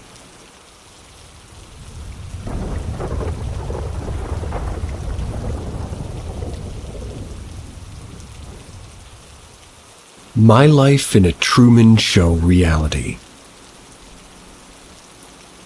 There have been several instances I've felt like I'm living in the Truman Show, or at least a Truman Show situation, for lack of a better term. For some time there have been events in my life that just make me scratch my head and question things, like a lack of logical or solidified explanations present. And for context, I'm a man of science. I've got a bachelor's degree in comparative physiology, a master's in epidemiology. And currently I'm in medical school, and furthermore, I have almost a decade of research experience. I've worked in the science field for almost the same amount of time. I thrive on data, facts, and evidence, and I seek the sources for explanations, rather than jump to something greater. Though I have had many examples of these Truman Show moments, this one is the one that keeps me up most, and it's likely the longest. There was this one relative that I had. Let's call her Lynn for sake of privacy. I've never met them, yet was one of my closest relatives. Per my father, she was his cousin, but of his estranged uncle who lived on the opposite side of the country. His uncle, or my great-uncle, was a shifty man. He worked for the government of Virginia in the 30s throughout the 60s and early 70s, but no one really knew what he did. He somehow managed to avoid the World War II draft despite being selected, which many of our family members found strange, but didn't really question it further. So anyways, Lynn was his daughter. She married a lawyer from New York, but they never had any children and neither of them had any siblings, allegedly. She never worked because he was traditional, but she also didn't need to because as a lawyer, he did okay for himself. The more bizarre factor here is that nobody ever met Lynn, her husband, or either of their sets of parents. A lot of us think it was strange, but at the same time, it did make some sort of sense given her father was estranged from the family. The most that family had contact with her was through a very rare letter or phone call. Also, Lynn's husband passed away in the 80s, which has some importance. This will be brought up later. Fast forward to the 90s, when I was born. My parent brought me home after a couple of weeks in the NICU. There was a package from New York addressed to me, not my parents, and it was coming from New York. For my cousin Lynn, filled with clothes, toys, all sorts of things a new parent would have bought for their child. My parents tried to call to thank them, but couldn't get a hold of her, and was really unable to. At that point, my father and/or mother had not heard from her in a couple of years. How did she know that they were pregnant or I was even born? There were no announcements in newspapers and nobody had contact with her for at least a couple of years. That was the first odd instance that my parents will acknowledge was absolutely bizarre and puzzled them to this day. Once I was born, she sent me letters and cards with money throughout my years. It was never a significantly substantial amount. I think the biggest one I ever got was $500 for my 18th birthday. That's not super relevant. I would also get calls from her on birthdays and holidays to wish me holiday greetings. Then I would send her flowers for her birthday, which was March 11th.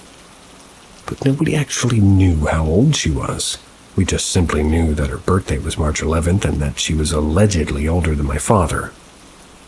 But this really wasn't ever confirmed. This is also another important piece, I promise. Throughout the years, I continued to get calls, cards, and letters with money.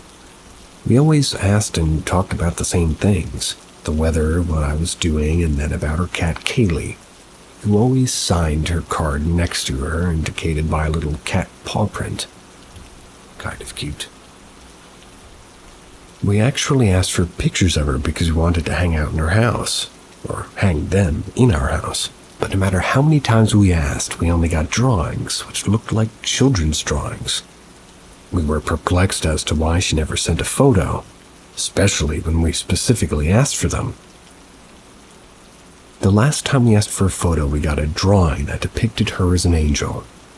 At this point, I was a senior in college. I had taken some psych courses and had been deep into my studies. So I asked that if there were any developmental issues or mental illnesses that she had or that my parents or family were aware of, which nobody said they thought so. She lived on her own independently, except she did have a cleaning lady come once or twice a week to do her bedding, which apparently she hated washing and doing. Not to mention the fact that she was starting to get up there in age, since my father was, and he was kind of the marker for her age. Our second-to-last phone call, I expressed to her that my father and I wanted to visit. After all, over 2 decades of sending money for birthdays and holidays, I felt the need to visit her and thank her in person. I wanted to learn more about her. She was unsure about it, but seemed to come around to it.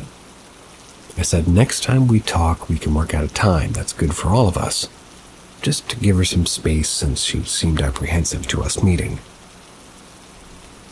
The following month was my birthday, which she sent me a check, and of course I called to thank her as I always did. She seemed fine and seemed like her normal self. We talked about coming up to New York again to meet her. We agreed on a date 3 months away. I'll never forget the last words that she said. "We're always on your side," which I felt was a little strange because she used to say, "I'm always on your side, never we." There was no we. She lived by herself, her cat had passed away at that point, but she still had her housekeeper come by, but she still never referred to them as we. A week and a half later, my dad called me saying that my cousin had passed away. This was in the summer of 2017. It felt awful. I'd never met her, and she was so interested and invested in my life. I was upset about this, but nobody seemed to be fazed about her passing. I spoke to my family member, her cousins, my aunts and uncles. They said that they hadn't heard from her in decades. Now, they also had kids, my generation, but she never ever took any interest in any of them, even some cousins who were older than me. Some of them didn't even know who she was, which just puzzled me even further. We don't even know what she passed from. When I asked my dad about a funeral, he said that there wasn't any word on it. When I asked him how he heard about her passing, since nobody but me and my parents talked to her, he said it was at the hospital called and they informed him. There was no funeral, which further made me scratch my already very puzzled head.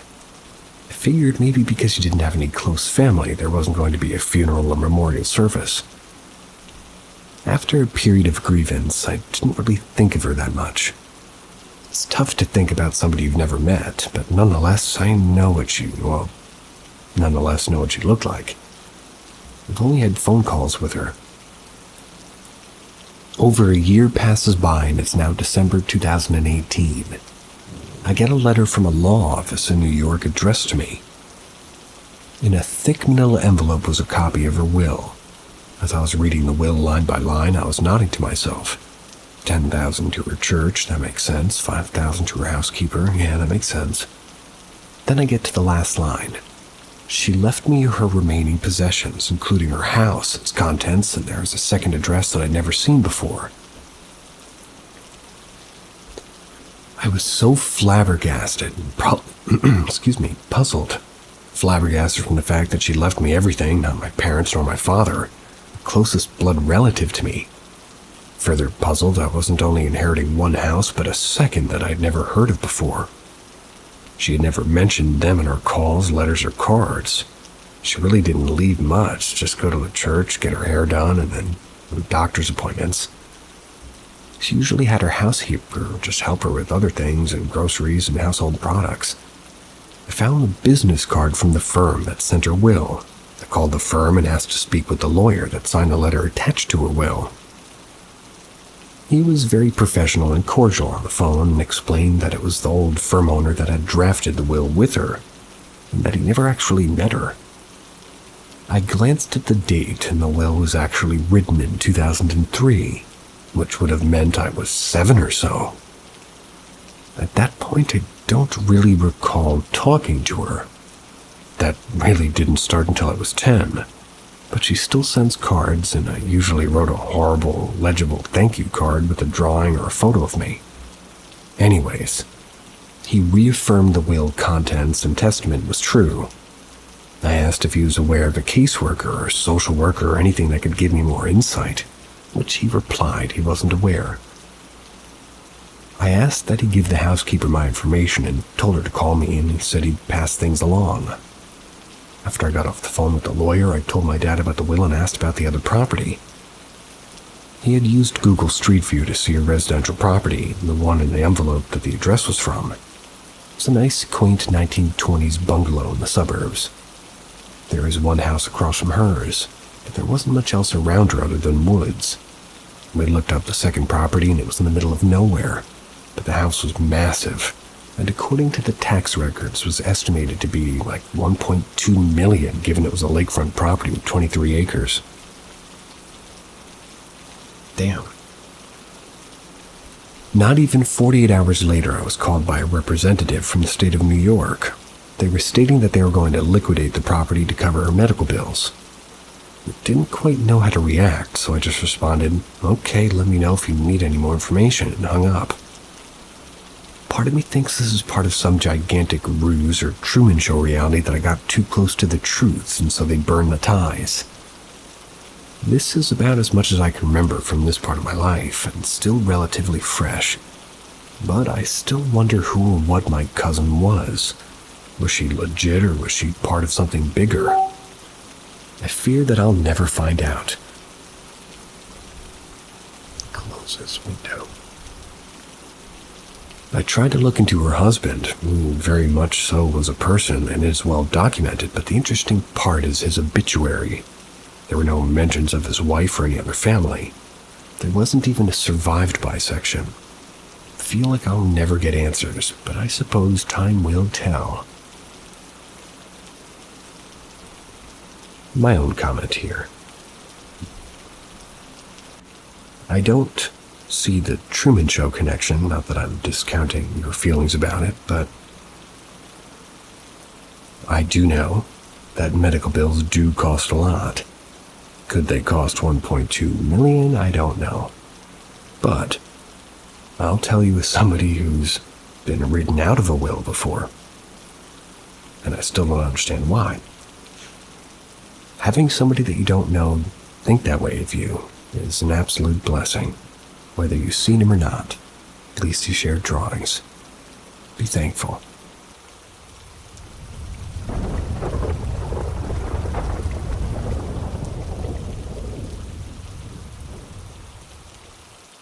Do not go to Rock Island, Wisconsin. Rock Island is a state park located at the tip of Door County, Wisconsin on Lake Michigan. It's a difficult place to get to. To get to the island, you have to take a car ferry from Allison Bay to Washington Island, drive across Washington Island to Jackson Harbor, then take a pedestrian-only ferry to Rock Island. No vehicles or bikes are allowed on Rock Island. Even though the island is relatively small, about 975 acres, it has had an interesting history. In the early 1600s, it was inhabited by a tribe of Potawatomi Native Americans, as well as a small fishing village of European settlers. The two groups did not trust each other, and did have a few bad encounters that almost led to violence. But for the most part, they lived peacefully together on the island. By the 1640s, the Potawatomi had migrated to another part of Wisconsin. Shortly after the Potawatomi had left the island, some settlers from the fishing village reported seeing a new group of people on the island. They seemed to be more white settlers, but they wore strange clothes and kept to themselves.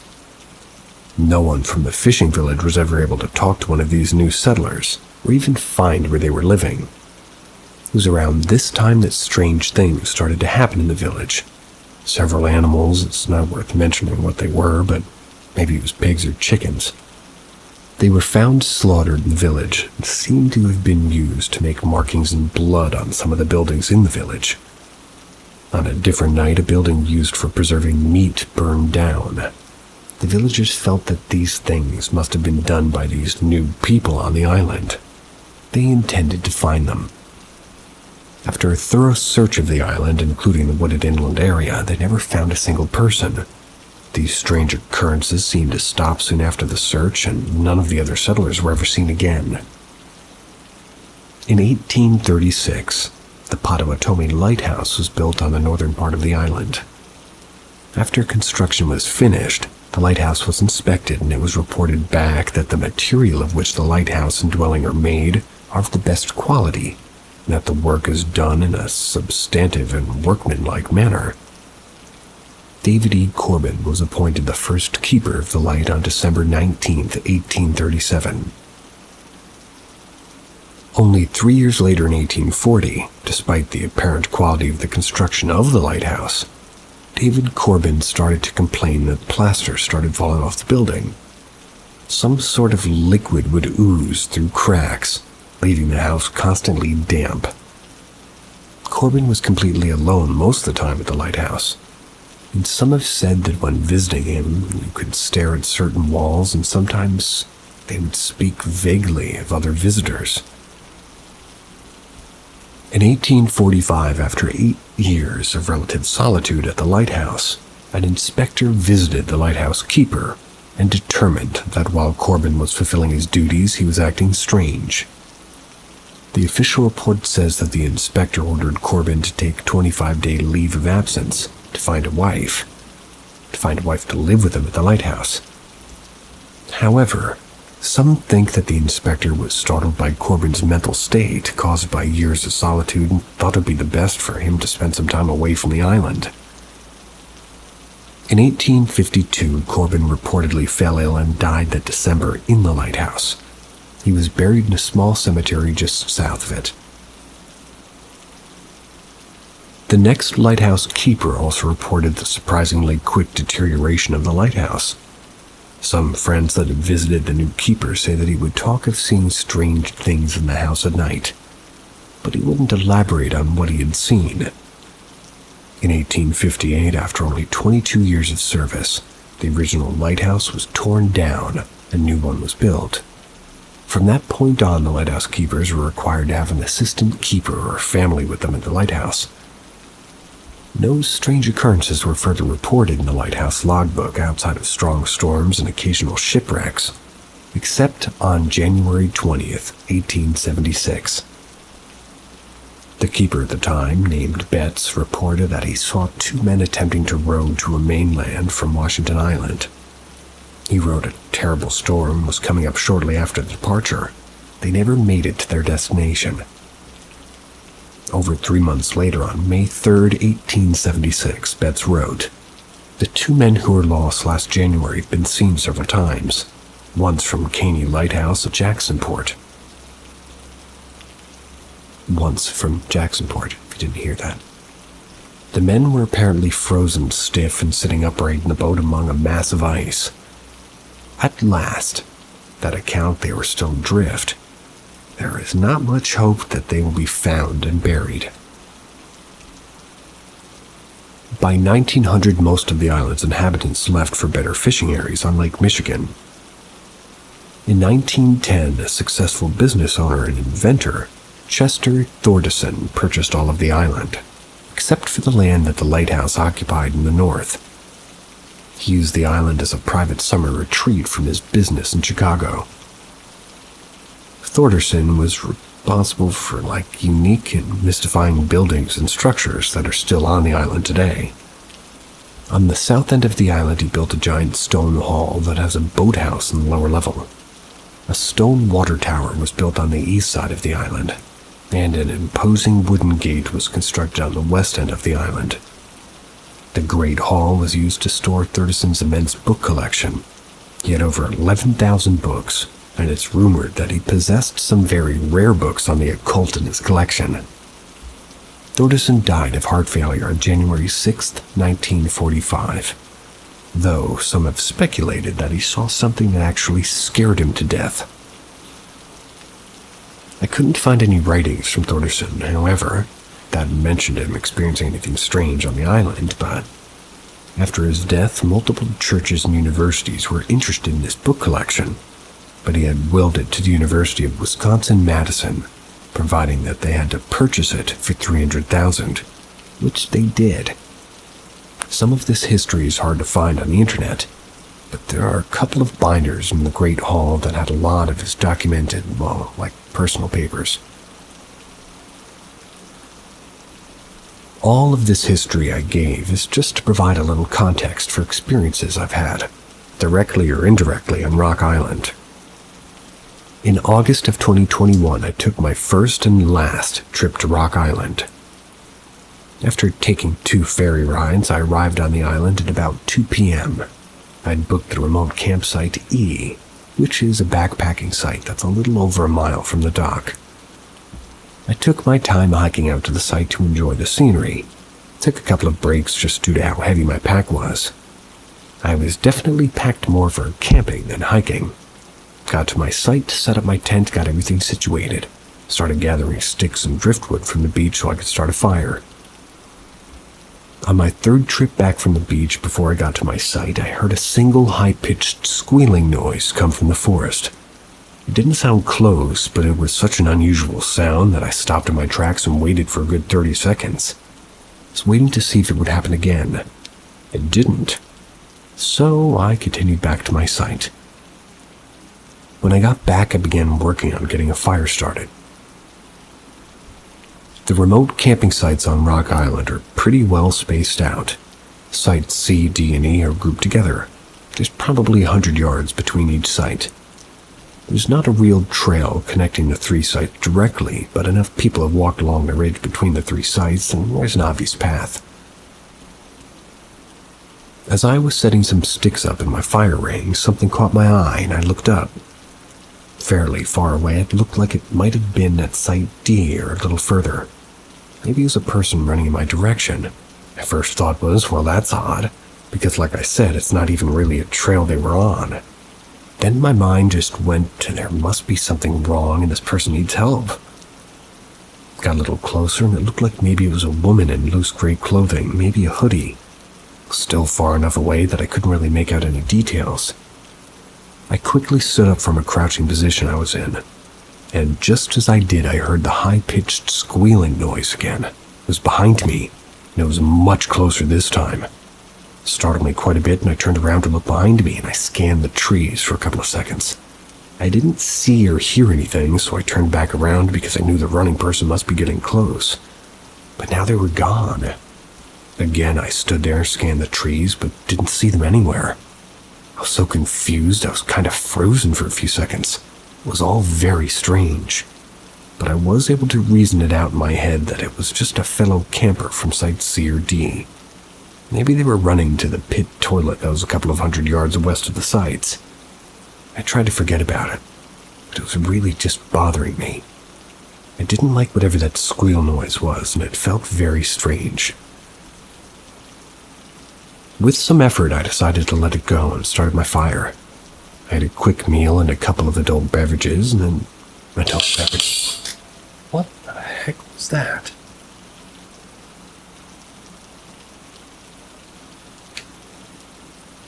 What in the world was that? I have to pause the audio to play back whatever the heck that was. Anyway, I was about to comment how I thought adult beverages was a funny way to put it, and then whatever that was happened. And I'm leaving it in. So, I had a quick meal and a couple of adult beverages, then decided to take a little walk.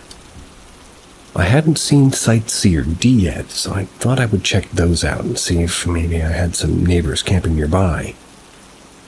Site D was empty. I did see the path that led from site to site to the main trail and the pit toilet that kind of made me feel a little less uneasy about the runner. I figured it was maybe somebody from Site C that took a strange way to get to the main trail by going through Site D. Didn't make a ton of sense, because I was probably, still shouldn't have been seeing them, or rather should be able to see them, but it made me feel better. I continued on to Site C and saw there was a tent set up. I really didn't want to bother anybody, but I just thought I would go over, with the excuse that I would introduce myself as a camping neighbor from Site E. See if anybody looked like they might have been the person running earlier. I came up on the site and there was a couple sitting at the picnic table. Neither of them looked like they would have been the person that I saw that was running. So I introduced myself. They introduced themselves. They were probably in their mid-30s. They were very nice and both seemed to be pretty drunk, but a quiet drunk. I didn't ask about the runner or the squealing noises because I thought it might be weird. I wished them a good night and walked back to my tent. When I got back, I had a cigar and a few more drinks. It got dark and it started as a perfectly good night. The sky was clear and I was just staring up and looking at millions of stars. I felt better about everything from earlier and felt stupid about the whole thing and decided to get some sleep. It was a long day, so I fell asleep almost immediately. At around 2:30, I woke up by a huge boom of thunder. It started downpouring. The wind picked up and the temperature dropped. I love camping in the rain, but I do not like camping in a lightning storm. A pretty big storm came through and I was starting to worry. The wind was whipping at my tent and the ground was shaking from the thunder and lightning. I did not feel good about being out there in a tent and felt very exposed. The storm lasted for about an hour before it became just a light, steady drizzle. I was just starting to fall back asleep when I heard the squealing noise again. I opened my eyes, and in the dark I just lay there silent. There was another loud squeal noise. It was pretty close. I knew there were no real dangerous animals on Rock Island. There's maybe deer and porcupines, but nothing like bear or wolves. Knowing that still didn't make me feel better, though. There was just something about that squeal that I didn't like. I say squeal because that's the best I can describe it. It sounded to me like a pig squeal. And honestly, I don't really know that much about pig noises, but that's what I thought of when I heard it. An injured or angry pig squeal.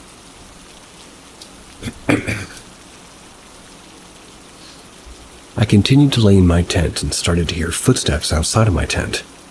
It was still raining, so the sounds were a little bit buried in the sound of rain, but it definitely sounded like a somewhat large animal or human walking around. I sat up in my tent and took a knife. Just wanted to feel better, and in my head I just kept saying, it's just an animal, it's fine, there's nothing in these woods that can hurt you. I listened as the footsteps started moving away from my tent. I just sat there being still, holding my knife for maybe 10 minutes without hearing anything else. I started thinking to myself, it's fine, it's just an animal, and you're being stupid and you need to get some sleep. I was just about to lie back down when there was a very loud squeal. It was right outside my tent. It felt like my heart just stopped and a shiver went down my spine. My heart was beating so hard my entire body was pulsing. Felt it in my ears. Took everything in me, but I forced out a, "Get out of here!" It wasn't really shouting, but a stern and mean sound as I could make it that moment. I didn't hear any more squeals or footsteps that night, but I also didn't sleep.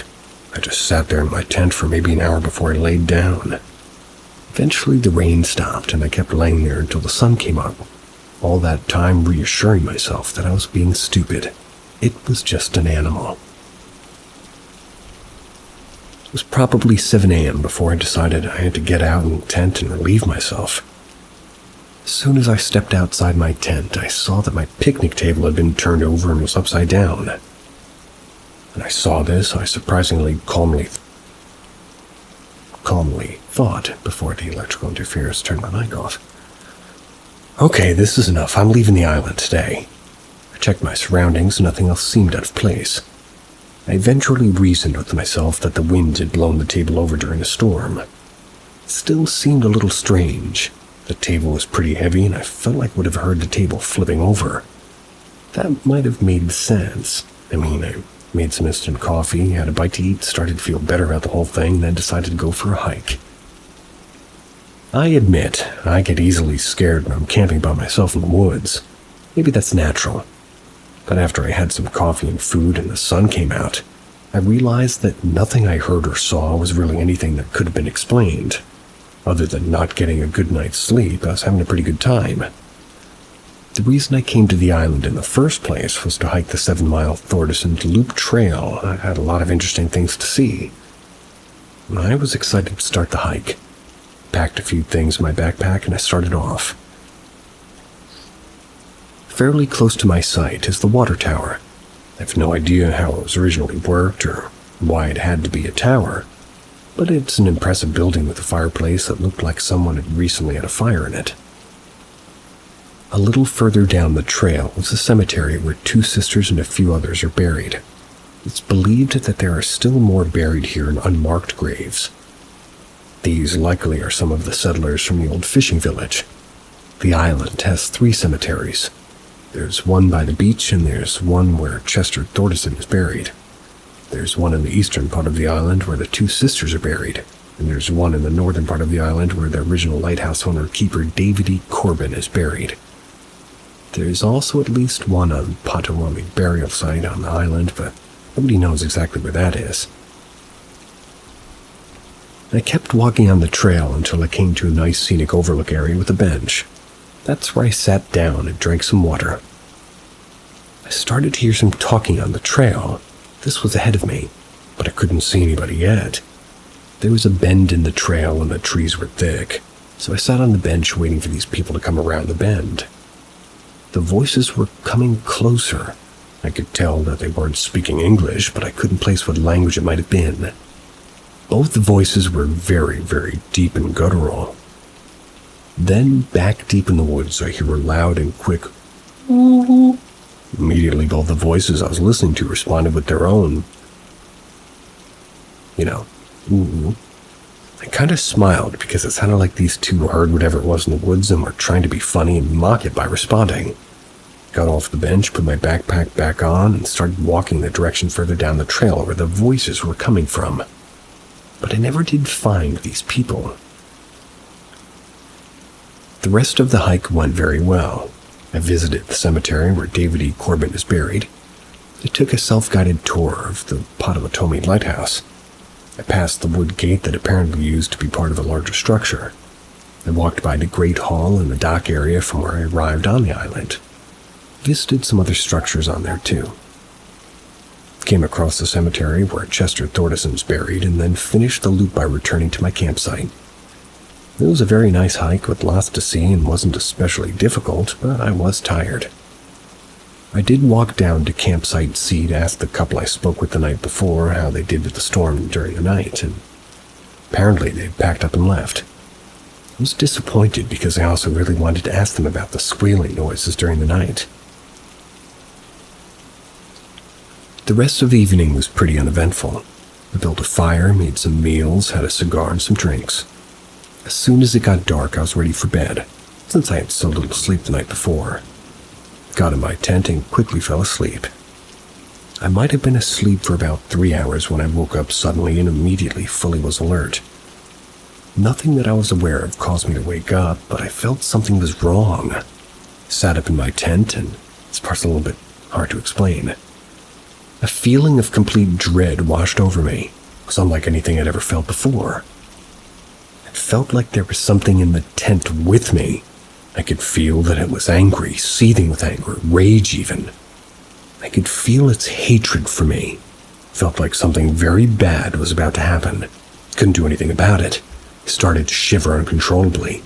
There was a smell of garbage or rotten meat. Got stronger and stronger to the point where I wanted to throw up, but couldn't because I was frozen. I'd never felt so exposed and helpless. I stared forward at nothing, just frozen. The weird thing is I accepted whatever was about to happen to me. It was like my brain telling me that whatever's about to happen, even if it's death, it'll at least be relief. Then I passed out. At least I have to assume I passed out. That's all I remember until I woke up at 8 in the morning. When I woke up, I was laying outside of my sleeping bag on top of it. My legs were in an unnatural and uncomfortable position. I was on my back with my legs sort of straight out and my right leg was bent so my foot was up against my left knee. My heart started pounding, but I kept thinking to myself it was a dream. I'm leaving right now. It was a dream. Leaving right now. Packed up everything very quickly and started back toward the dock to catch my first boat off the island. Since the first boat from Washington Island doesn't arrive until about 10:30 a.m., I had to kill a little time around the Great Hall and dock area. Wanted to get off that island so bad, but it did feel a little bit better just being out of the woods and I could see other people. Sat down on a bench with a little bit east of the dock and lit a cigar, just to give me something to do while trying not to think about the night before. I was sitting a few minutes and scanning out over the water, and I was startled by somebody behind me saying, "Hi." I jumped and was embarrassed when the person came around saying, Sorry, I didn't mean to scare you. Saw you smoking and just came over to ask if you had a lighter." I felt like an idiot. Told him that's just fine. I just didn't sleep well the last night and was kind of zoned out, and I handed him my lighter. He thanked me, lit a cigarette, then handed the lighter back to me. We started talking about the unusual things that you might talk about. He said he was from Madison. Talked about the storms that we've been having.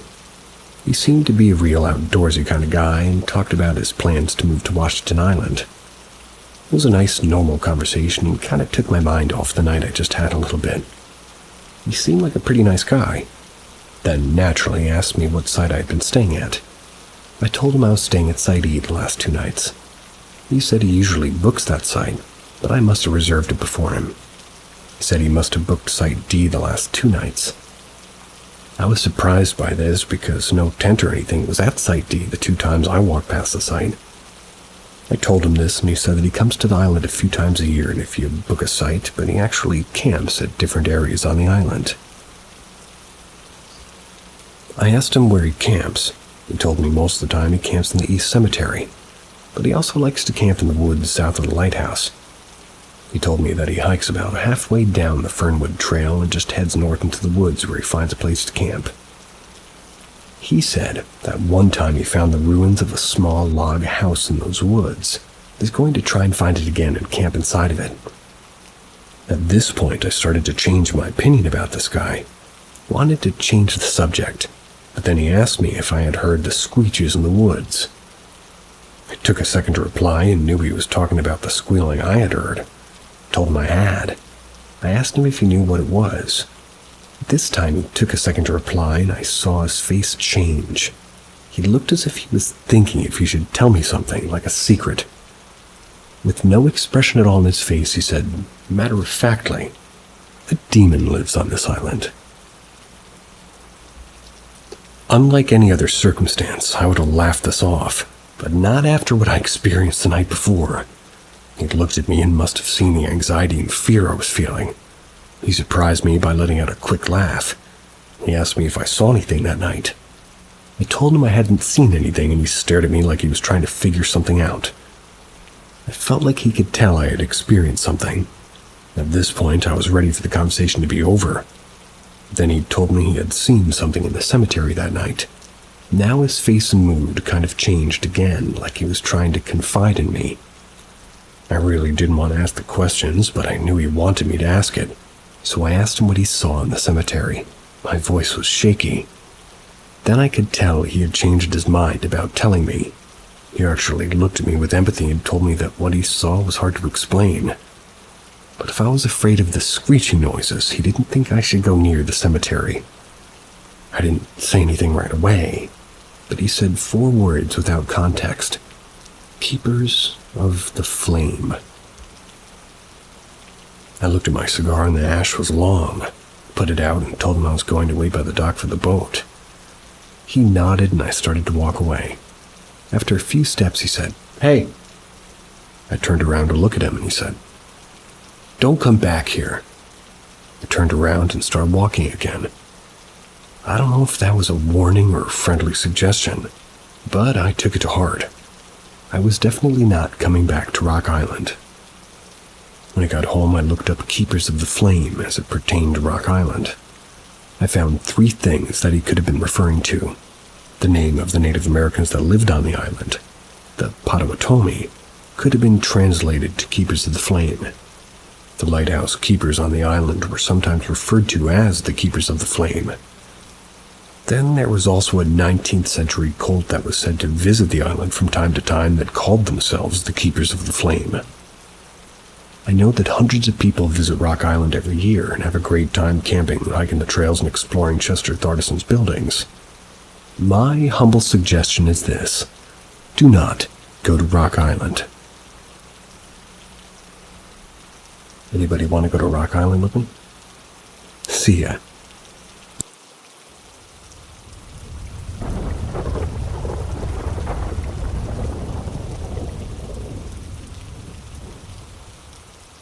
Greetings from the edge of reality. Welcome to Paranormal M, where we dive into the depths of the unknown. Subscribe and enable notifications to stay updated on our latest investigations into the paranormal. Get ready to expand your horizons. 283 East Broadway. When I was a kid, 6 or 7, my mom moved us into an apartment which had been an old home converted into apartments.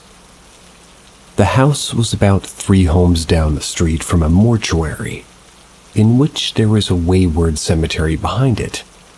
That's another story. So, when we first moved in, I think everything was fine, but eventually my mom's bedroom door would swing open and slam shut and repeat. My mom told me that it was something wrong with the hinges of the door, which apparently caused it to do that, but my gut always told me different. Some days it would open and shut here and there, but there were some nights it would go wild. Fast forward, I didn't want to sleep in my room because I always say the silhouette of a person in my doorway just looking at me. I would be literally frozen. One specific thing that happened to me that I know for sure I'll never forget is that one day, my grandmother was babysitting me. She told me not to run in the house. She left me inside to go sit in the porch, so I decided to fill my water gun and join her. I went in the kitchen, which, if you can picture, there was a straight shot from the back of the apartment to the front door with no obstructions. A sprinter's dream. The setup went like this, starting at the back of the apartment. Kitchen, then dining room, then living room, and then door, just wide open space. I filled my water gun and took off at full speed. As soon as I hit the living room, I was pushed and held down. I screamed. Nothing would come out. It felt like I was glued to the floor for hours. I couldn't hear anything, I couldn't move, nothing. It felt like sleep paralysis, except I was fully awake. I honestly don't know how long I was on the floor, but 1 minute sound just didn't exist, and the next it was like something turned the volume of the universe up to max. That was as my grandma walked in the door. The look I gave her had to be wild, because I was so confused. I asked her if she heard me screaming. She looked at me like I was crazy and said no.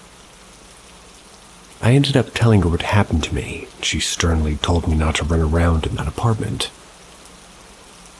That night when my mom got home from work, I heard her mentioning how, you know, that man killed his wife and hung himself in your bedroom doorway.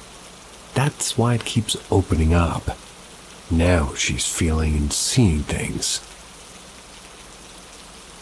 My mom began letting me sleep with her, or even on the couch. Our neighbor said that one time she locked her front door, which was a chain-lock deadbolt and a bottom lock. It was midday and she went to take a shower. When she got out the front door, it was wide open. I still try to research the home and overall area, but I always come up empty. This happened in Salem, New Jersey.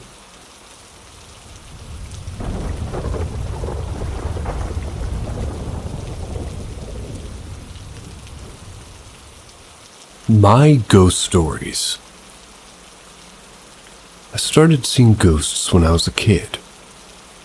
First memory I have is going to an elderly neighbor's house. I was with my mom when I was about 5. As we were walking to her house, I saw this elderly man standing in her garden.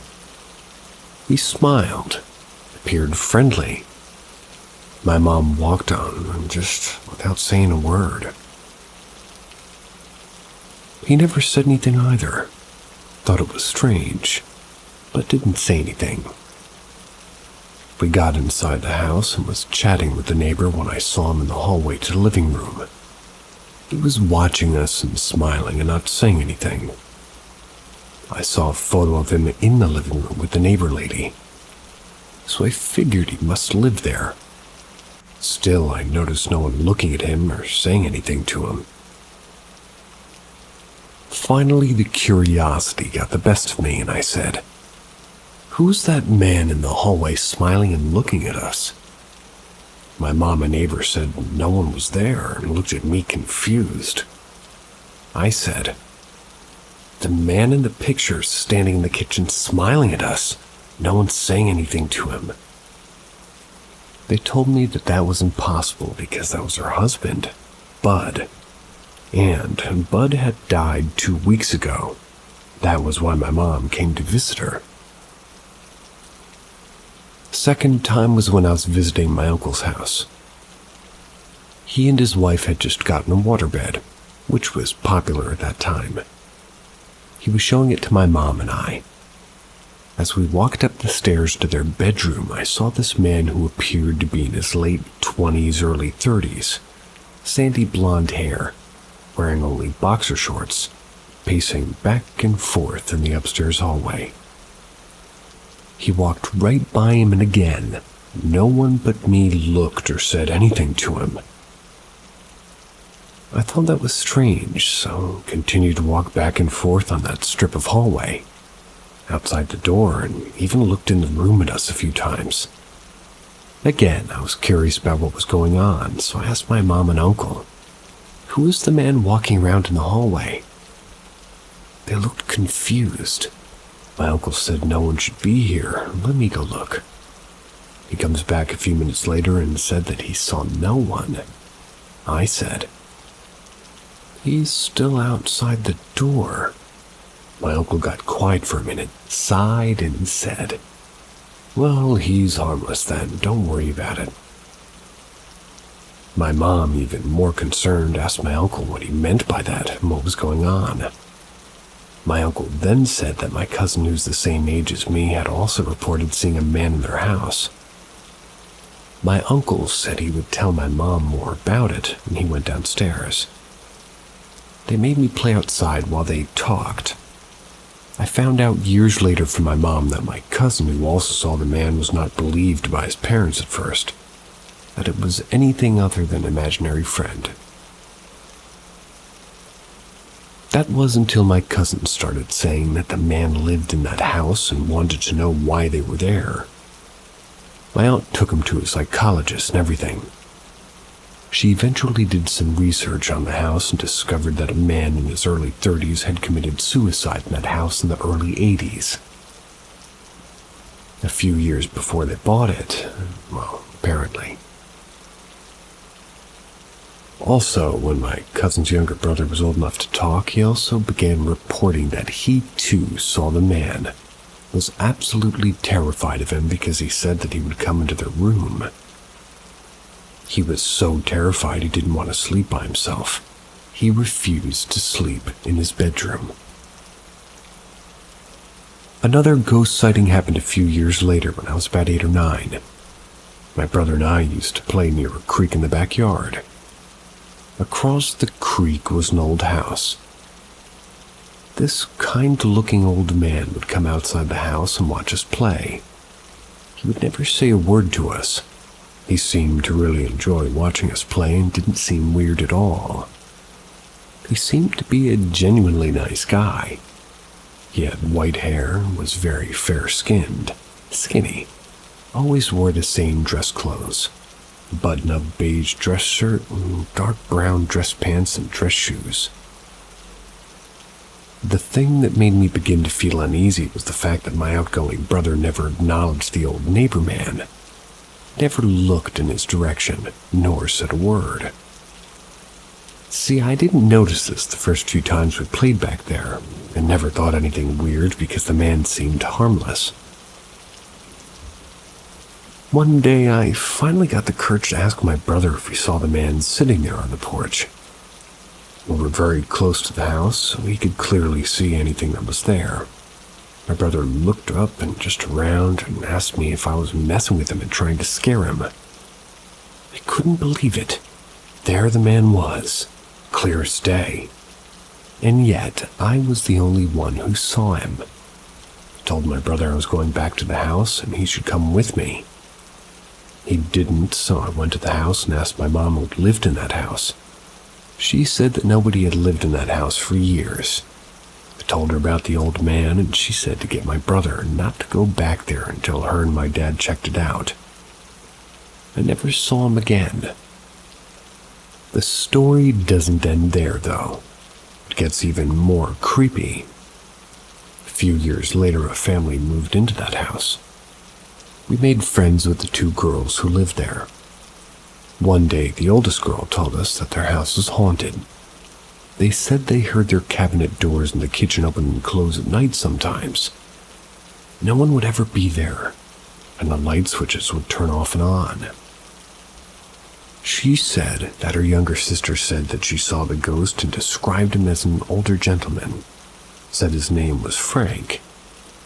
Apparently, he lived in that house. The family eventually moved away not too long after that. Years later, I was walking with my grandma at the cemetery above our house, and she commented that this grave that we went by, it was that of the neighbor who used to live behind our house. He died in the 1960s when my dad was a baby. According to his tombstone, he was 62 when he died. His first name? Frank. I asked my grandma if he was a fair-skinned, white-haired, slim-looking man, and she said yes. Asked if I'd seen a picture of him. I told her the story. Creeped her out, too. I had a strange experience when I was at my first job. I was 19 and working night shift at a house taking care of pretty severely disabled people who couldn't talk or walk or do anything on their own. I was washing dishes when I looked up and saw what I thought was my coworker walking to one of the clients' rooms to check on them. I wanted to speak with her, so I followed her into the room, and there was no sign there but the client who was sleeping in bed. I looked out of the window of the room and saw my coworker outside fixing another coworker's car. They were both outside. I honestly wasn't paying close attention to the woman I saw who walked into that bedroom. I just noticed that she had short hair and was about the same height as my coworker. When my coworker came back inside, I told her that I could have sworn I saw her walk into the bedroom, and so I followed her.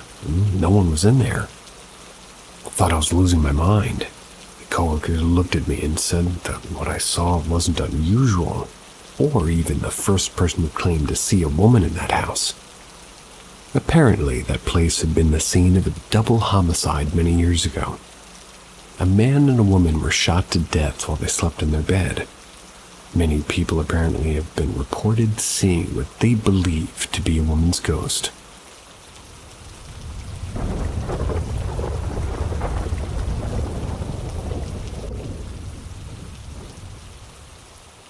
Spooky thing happened on a hunting trip.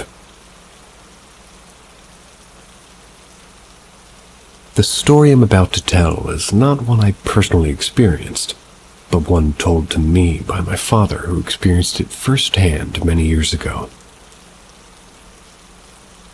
He went on a coon hunting trip one autumn night with his uncle and a family friend of theirs. For those who don't know what coon hunting is, it's hunting raccoons, usually at night, using like a scent hound bred for that type of thing. It was pretty common in the southern states. That's where this took place, in a remote rural area in the southeastern U.S. in the late 1970s or early 1980s. It should be noted that a good trained coonhound never leaves a raccoon at tracks and corners of a tree. My uncle had 2 fully trained, reliable coonhounds with an excellent hunting record. On this particular night, the 3 men each had a light source. One had a carbide lamp, another had a brand new flashlight with brand new batteries, and another had a lantern. The location they chose to hunt in was an area my uncle had been to many times. It was a truly remote area, far removed from civilization. It was one of the most beautiful wilderness areas one had ever seen. It was located near a national park. That night they drove a little farther out than they usually did, let the dogs out. It didn't take long for the dogs to track down a coon. The men followed the dogs and had to walk quite a bit off the regular path this time. They ended up well outside of the usual area. It was an area my uncle wasn't familiar with. They found the dogs at the very large tree situated on a cliff. There were no other trees around it, and they could hear the sound of water flowing in the creek beneath the cliff. The strange thing about the tree was the stone that was sitting beneath it. My dad said the stone resembled a gravestone. The way it was positioned upright just below the tree, and the way it looked almost as if it had been placed there. As soon as the hunting party reached the tree where the dogs were, the dogs suddenly went silent and walked away from the area in the direction from which the group had just come. My uncle noted that the dogs' behavior was uncharacteristic of them because they had never just walked off like that when there was a coon in a tree. My dad thought it was odd as well, and he said he had never seen them act that way. It was as if something had spooked them. Baffled by the dog's behavior, still they decided to look to see if there was a coon there. My dad leaned against the stone and shone his light up into the tree. There was no coon to be found, which again was highly unusual.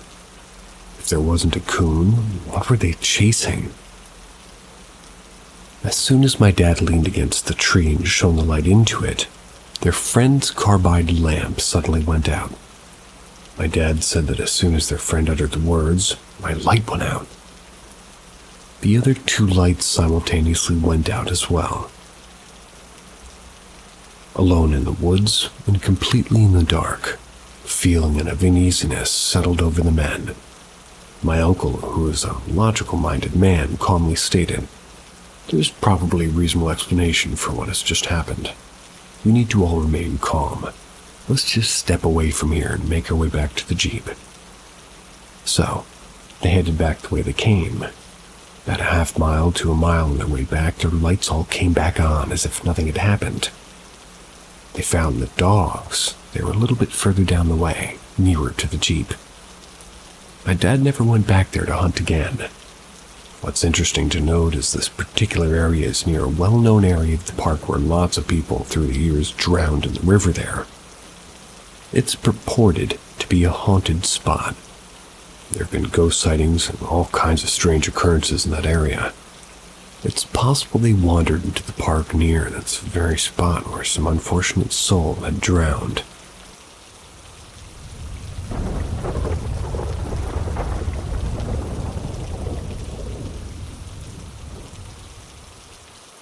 Creepy radio.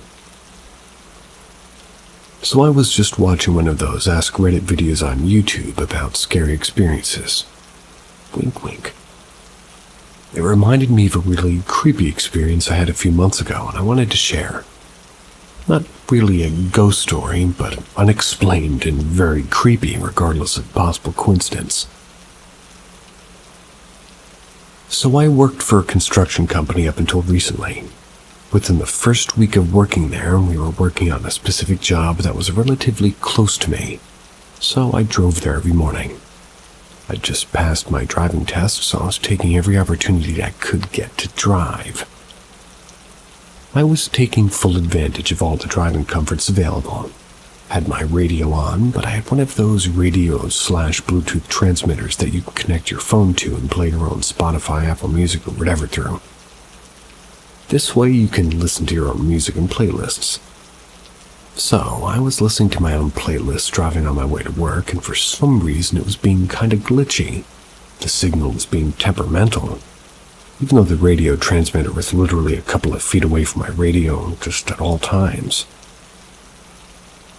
Whilst I was driving, the signal got so bad it was cutting out. Then I started to hear muffled voices through the radio. Not like a talk show, but like people were communicating. Like in one of those cliché movies where people accidentally tap into Russian communications or something like that. Went on for a few seconds, muffled voices that I couldn't really hear properly or understand. Then out of nowhere, clear as day, the word killing. Just the one word, nothing else. Then it went back to the muffled voices for a couple of seconds, then perfect signal again, back to my playlist. I was honestly so creeped out. Told my mom about it, but she just brushed it off, which was so weird to me because she's always been a very sensitive person to all things paranormal. The only explanation would be that I drove through an area where the same signal that my transmitter transmits was being transmitted from somewhere else. I happened to pick it up. I drove through that area at the same time, and every morning it never happened before or again. And that also doesn't explain the actual stuff I heard, the muffled voices, and the one word, killing. What the fuck?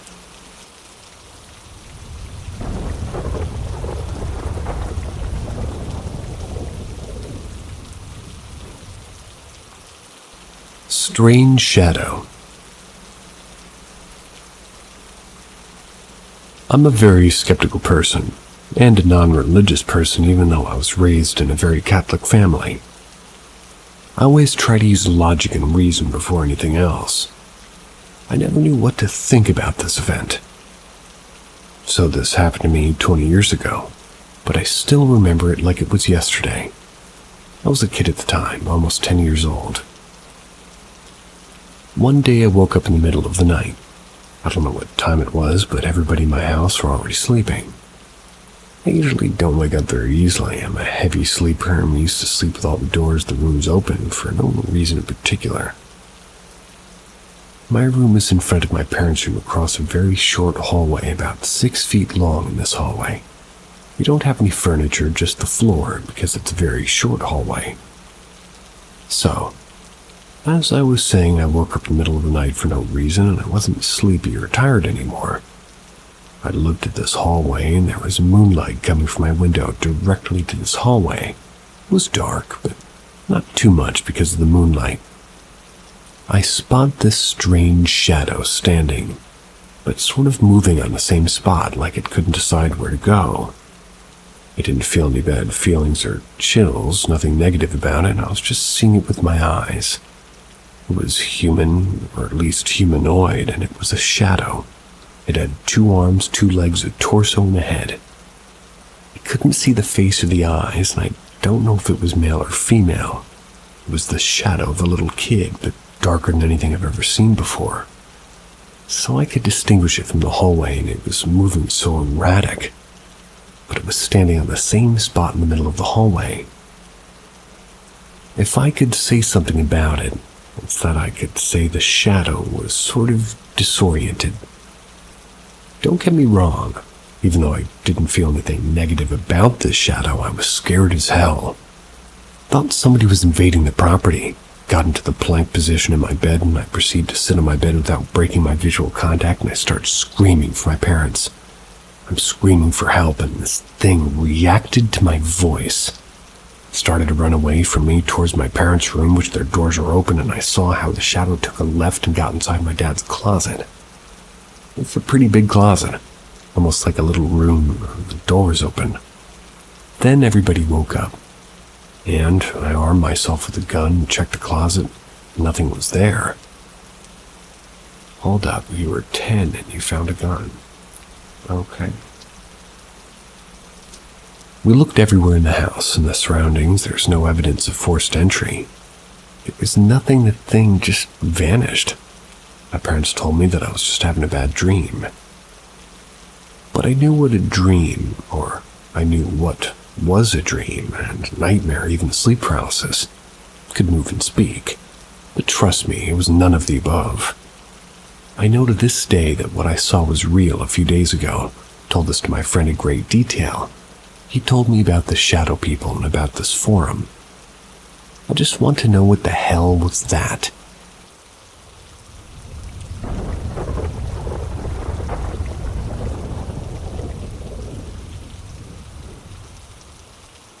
Does anyone think mind control is real? I think someone used it on me.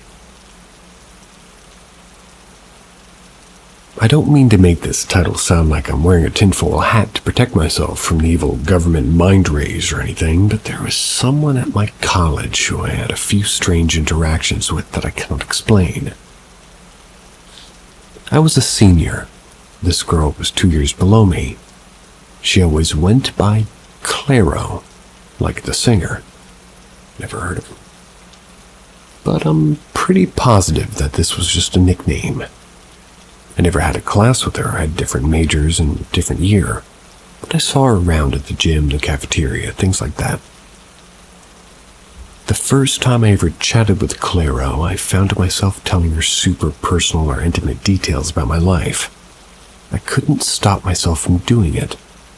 Some of it was just personal drama between me and my friends, but I also told her some things that I'd never told anyone before, like deeply held secrets.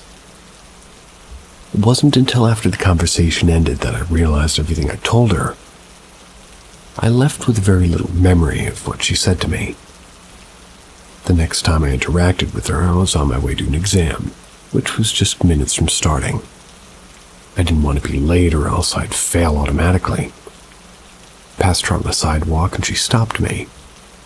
In a situation like this, I wouldn't have even stopped for a close friend.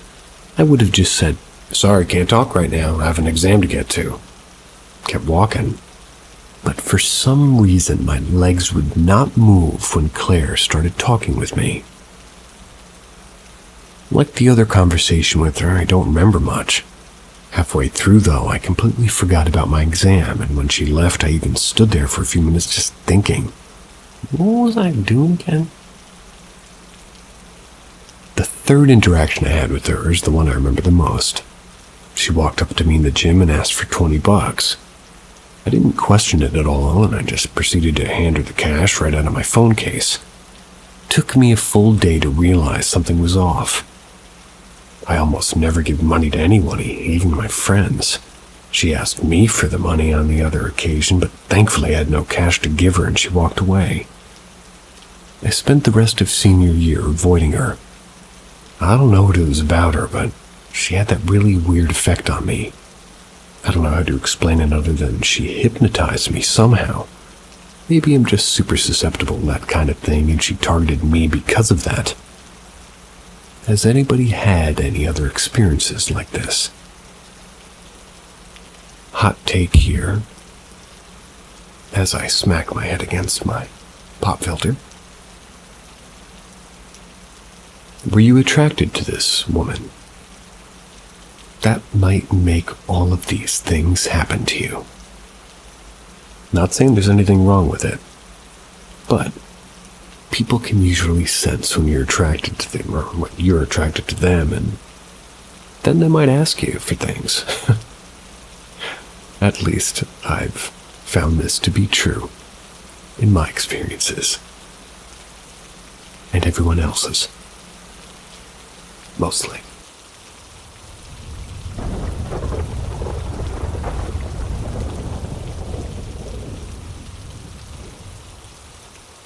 Attacked by Bone Man. I rented a room from a very dark energy, in quotes, person. Lots of things were always happening. This dark energy person moved in about the same way I did. Shortly after all the trees in the yard started to die, one by one, there was a lot, and they were watered and treated for bugs and tended to. All different kinds, peach tree, huge pine tree, 2 junipers, and apple tree. I don't know what they all were, but certainly something to take note of is that, well, if this is happening to you, take note. Even if it's just the houseplants that die suddenly. This person started to zero in on me. I stayed in my room all the time to avoid having to deal with this person directly. Then things started to appear in my blankets. body shapes, like a head underneath the blankets or an arm or a leg. Things started to appear under the bed. I could hear and feel them moving around or hitting my mattress. And if you really want to get freaked out, take a video of under your bed when you're having something like this happen, or an anxiety attack. Then something under the bed that we call the Bone Man would come and wrestle me for a blanket or clothing in the dark, waking me up fighting for my blankets. I never saw this entity. It was always dark. One night, it was pulling on my clothing. I had to grab its bone fingers and pry them loose at least 4 times from my shirt. I was more asleep than awake while doing this. So I was thinking to myself, the wooden buttons on my shirt were getting stuck on the wooden headboard. I had to pry each button loose one by one. By the time that I was awake, I realized I had a t-shirt with no buttons. What I thought was a wooden surface catching my shirt by its buttons was actually bone fingers. This thing tried to kill me with bones 3 times in the span of about 8 months. It would do so by shoving what felt like a chicken leg bone down my throat, blocking my airway so I couldn't breathe. I don't know how I survived the final attempt. I was without oxygen for quite some time, and I have no way of knowing for how long. But it was a pretty long time. I remember thinking, this time I'm going to die. It was horrible. You can perhaps rule out the chicken bone by means of taste. It was a terrible comment made by me. Moving on.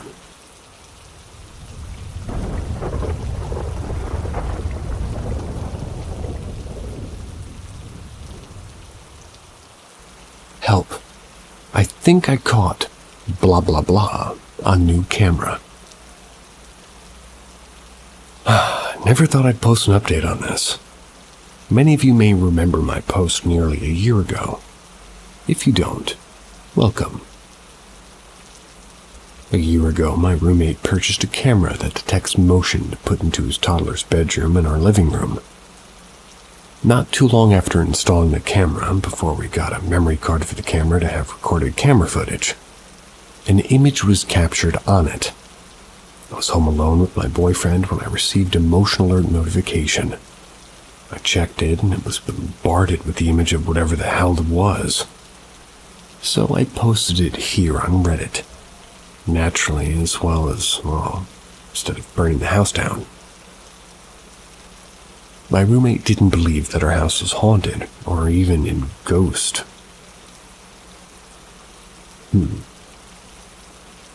Before I get into what caused him to change his mind, let's go over the weird happenings around the house for the last year. Indeed. My boyfriend believed that the image was just a really weird motion capture of a fly. He didn't believe our house was haunted either.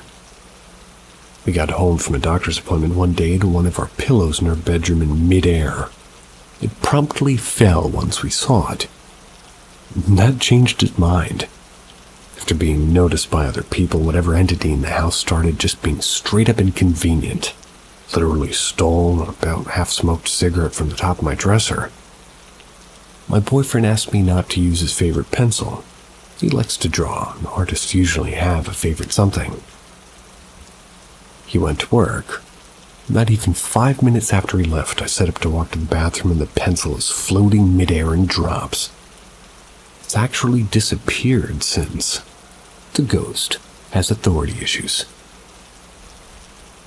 I was in the kitchen getting a drink one day, and I very clearly felt a tap on my shoulder. I turned and no one is there. Creeped me out. Same night, my roommate's daughter tried to go to the bathroom after a long car ride. The ghost was literally holding the door shut. I mean, like doors unlocked, knobs unturnable, door budged a little bit, but not much. It didn't let her into the bathroom until she asked nicely. Like she said, "Can I please go to the bathroom?" And the door opened. I don't like the idea of having a bathroom-dwelling ghost.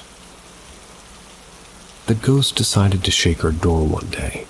No idea why, just grabbed the door and started pulling it back and forth. The ghost turned the light off in the bathroom when I was taking a shower. I almost joined it in the afterlife when I ate shit in the bathroom floor trying to get the light switch. Let's get to the whole roommate believing us finally.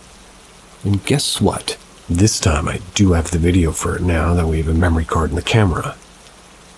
He was playing with his son in his bedroom when the door shut very slowly, but completely. That doesn't happen in our house. Our house is level and he replaced the hinges on his door within the last couple of years because they broke. His door wouldn't shut all of the way. Never seen that man actually scared, but he called me into his room right after, obviously frightened, saying, "I believe you now." I know there will be a ridiculous amount of people trying to reason away a lot of this, a lot of people denying it, but for those who remember my previous post here, I figured you'd all appreciate an update.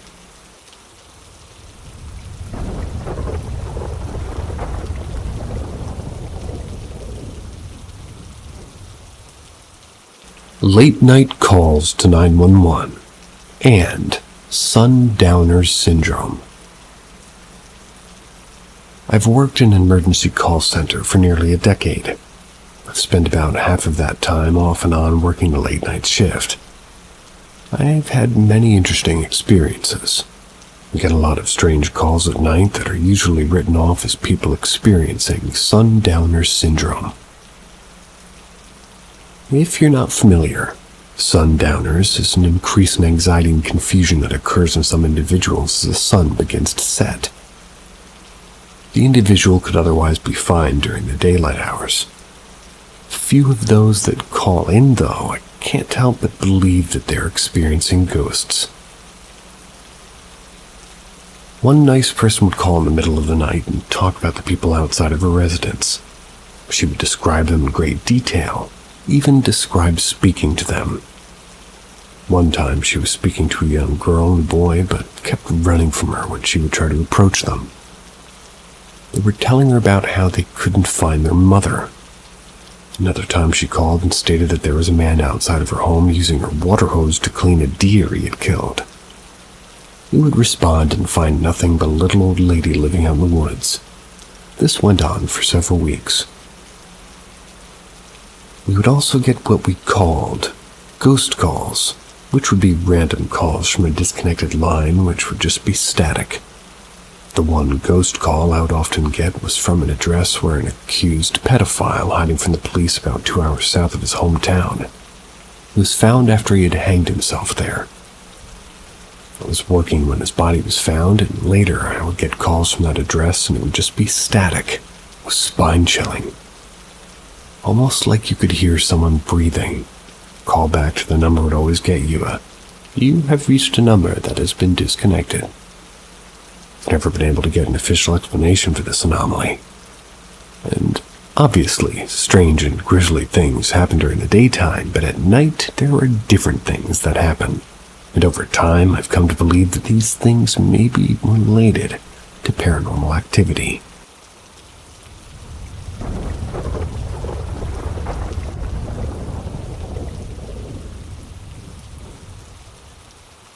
Old building built in 1912. Graveyard shift security. I'm the security officer. I just recently got a job in an emergency shelter doing the graveyard shift. I'm convinced that this building is haunted.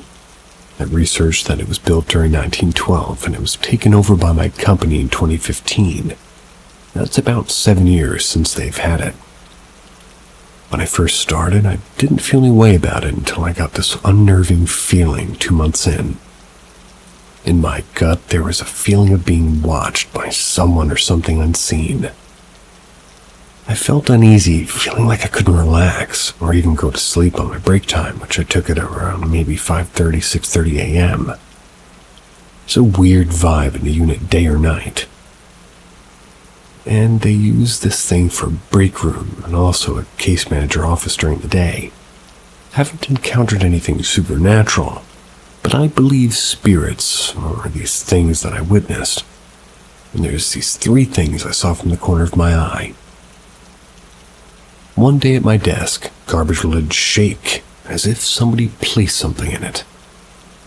I saw the bathroom door in the unit move. Window was barely open and there was a wind. The window was between the buildings. Brace yourselves, everybody. This man talks in riddles. Also, on the CCTV camera one morning, 12:02:22, 6:18 a.m., I witnessed the attendance sheets and residence sign to go in and out sheet on the platform attached to the door flip up in the air and stayed that way on the clipboard for about 2 minutes until I put them back in their original position. Yes, I was spooked, and I knew the other papers that were on the wall nearby didn't move that swiftly. If there was a wind, they would have all reacted that way. I spent 2 months in this break room before anybody told me anything.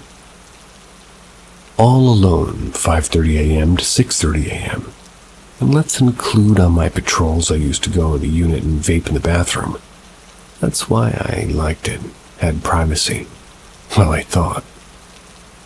They all said the same thing when I told them the feeling of fear. I don't want to take breaks in there anymore, and they said, yep, upstairs is creepy. Please note, they're always complaining about being cold in the hot building that has old radiator poles and portable heaters that they turn on. But I know the cold and hot feeling of a strange presence when I feel it. As of 12:06:22, I'm still working here. Still feel uneasy every day and do everything to avoid the break room in the basement and the empty unit by myself. This one staff member told me she was one day in the break-eerie room and heard somebody call her name and no one was in the small unit, and now she don't go there. There's also a spooky alarm clock in the case manager's office in the eerie break room that goes off exactly at 11:04 p.m. Case manager doesn't even work at night, so what's the alarm for? Every night I go in and go to the locker room as if it was waiting for me. Something, goes off every night in the unit nonstop, with noises of mouse running around. I also had a rat infestation in the next door building. There's lots of rats running around the yard, everything just creepy. I noticed a sweet smell, like an air freshener. There's one plugged in and another staff, and I was wondering what the smell was, and I, for a second, possibly thought it could be the entity because the smell comes and go. There's also this other familiar, distinctive smell of a vape flavor, which it smells like, but not the same flavor I'm currently using on the floor of the break room. Haven't even gone there, been a week now. Like, is this thing sending smells to get attention as well? 12:06:22, 4:04 a.m. sitting at the front desk, not even near entrance, and sensor door makes noise after somebody's entered or exited, but no one's there. Sitting at front desk again, all alone. 2 other staff in the department room inside a room, they're sleeping. I witnessed with my very own eyes the garbage lead moving again from its place it's been in the hours swing closed. I was frightened because it's not the first time this happened, but the first time I caught it. I will be considering a transfer soon if things don't settle, or, as they put it, if things doesn't settle. I don't think I'm strong enough to work in a place knowing it's haunted. The haunted spell check.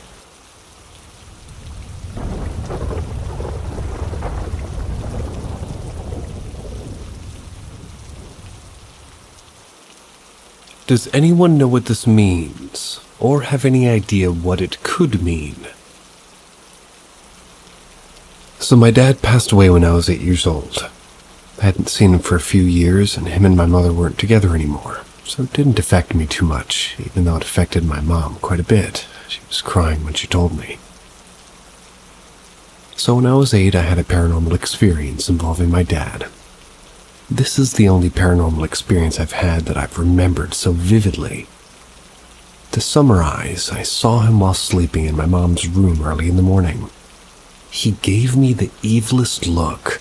I was very scared, but he kissed my mom on the forehead. That's the important details. It was definitely my dad, not an evil entity. So basically I think about it every now and then, and tonight I brought it up to my mom. We both talk about the experience. Tonight I found out that Mom was having dreams about him around this time, and I said to her, "I've never seen him again, and I wonder why." So, she goes on to tell me that the last ever dream she had of him was her asking if she'll see him again. He said no, this was the last time, and that was it. We have never heard from him again. I've been crying over this for a while now because it makes me so sad that he never said goodbye to me. My mom got all these dreams from him, and I got a scary encounter that's traumatized me for the rest of my life. I don't know why he gave me that mean look, and my mom got a forehead kiss. Also to note that my dad was married to another woman before he passed, so I don't get the forehead kiss. Maybe it was the proper last goodbye. Everything confuses me about this, and I'm sad I'll never get to properly say goodbye to him. I hope he visits me in my dreams like he did with my mom and says a proper goodbye so I can be at peace with myself. And here's another update. I wrote this text yesterday, but copied and pasted it here, so I spoke out loud trying to contact him, saying that I miss him and love him and would appreciate if he'd give me a sign and could appear in my dreams and give a proper goodbye. I said that if he didn't, he doesn't love me, or he just isn't receiving the message. I woke that morning and nothing. I had a restless sleep, but no signs from him. Why is he ignoring me? I know he can hear me. I know he can see how much sadness this situation brings me. Played his favorite song a couple of times today too, and nothing. Sometimes I feel his presence, but he never gives me anything more. If he isn't going to give me any signs, why can't he just say goodbye to me and give me one last message? I'm sure you're not alone in that feeling.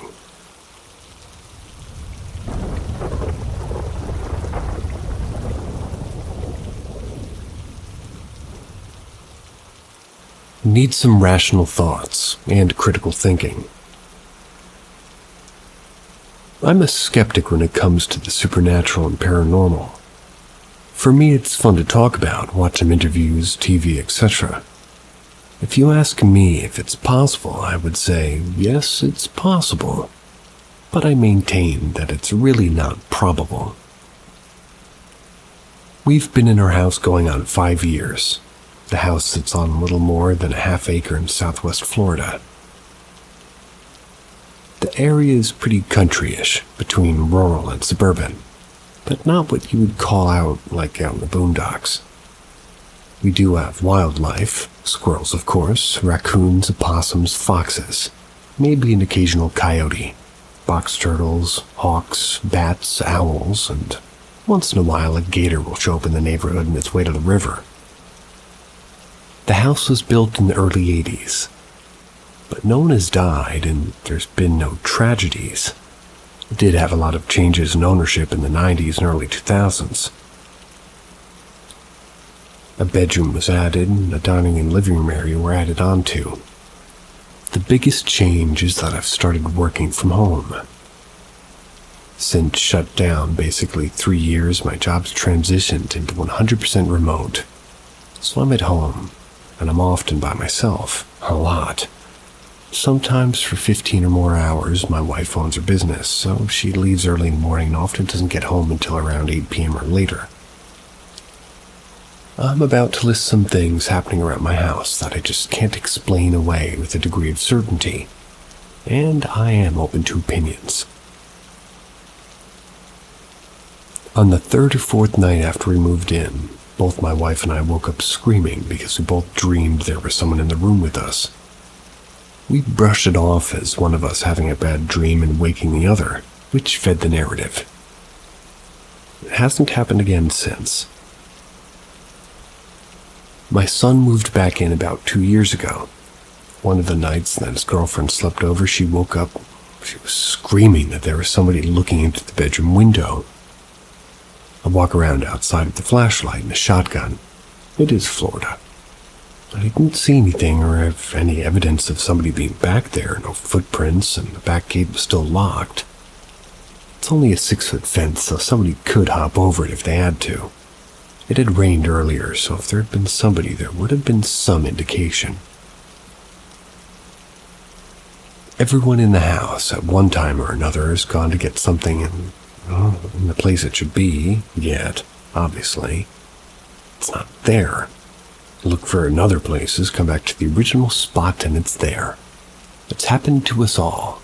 We all comment about it. My wife and I were sitting out on the back deck one night, talking and basically relaxing. There may have been a little bourbon involved, and that's when we both saw a shape or a shadow move across the back fence. We both turned to each other and said, "You saw that, right?" We assumed it was a small animal or something, and I said, "Well, we do have wildlife, but the thing is, it didn't seem like an animal. It wasn't scurrying or moving fast, just sort of moving along." As I said earlier, I'm often home alone for several hours a day. I do catch movement out of the corner of my eye or periphery, and the most common occurrences are as follows. I'll be lying in bed watching TV, waiting for my wife to come home, and I'll catch movement in the hallway or around the bedroom door. I'll check it out, and there'll be nothing there. I'll be working in my office, and I'll see something low come in. I assume it's the dog, so I look up from the screen to pet her, but the dog isn't in the room. I go look for her, and she's sleeping on the couch or somewhere else in the house. Another thing about the dog is occasionally she'll just sit in the middle of the living room and howl like she's trying to get our attention. But she doesn't want to go out or food or even water, she just howls. We have no clue why. She'll also jump up suddenly and stand at the front door like she's expecting somebody to come in. No one's there. She does the same thing when my son comes home. So we're used to the behavior and know what she's doing. But on those occasions, no one's coming home and she's just standing there waiting. The most recent thing happened the night before last, and really is what's prompting this post. I walked out of the kitchen and caught movement in the door to my son's room opening. When I turned to look, I saw my wife. She went back into the room and the light went off. So I asked out loud, "What are you doing?" She replied from her bedroom at the opposite end of the house. My wife came out of her room and asked what was going on, and I told her. She walked into the room and turned on the light my son usually leaves on. Nothing strange in there except the light being off. That's about it. No one in the house is frightened or afraid or feels threatened, and there's no creepy vibes here, and if anything, it's a pretty relaxed and peaceful home. I'm only posting this here because this is where the skeptics are supposed to be. And to be honest, some of my explanations seem a little sketchy, like I'm trying too hard. For example, in the last experience I listed, I'd been working for 12 hours straight. My brain and eyes were tired from staring at a computer screen all day, and we had just finished dinner. I had just finished putting away our dishes in the sink, and I was heading back to the bedroom when it occurred. After I'd regained my bearings, I figured my tired brain was filling in something my tired eyes were reacting to. Oh, to what and why that way, I have no clue.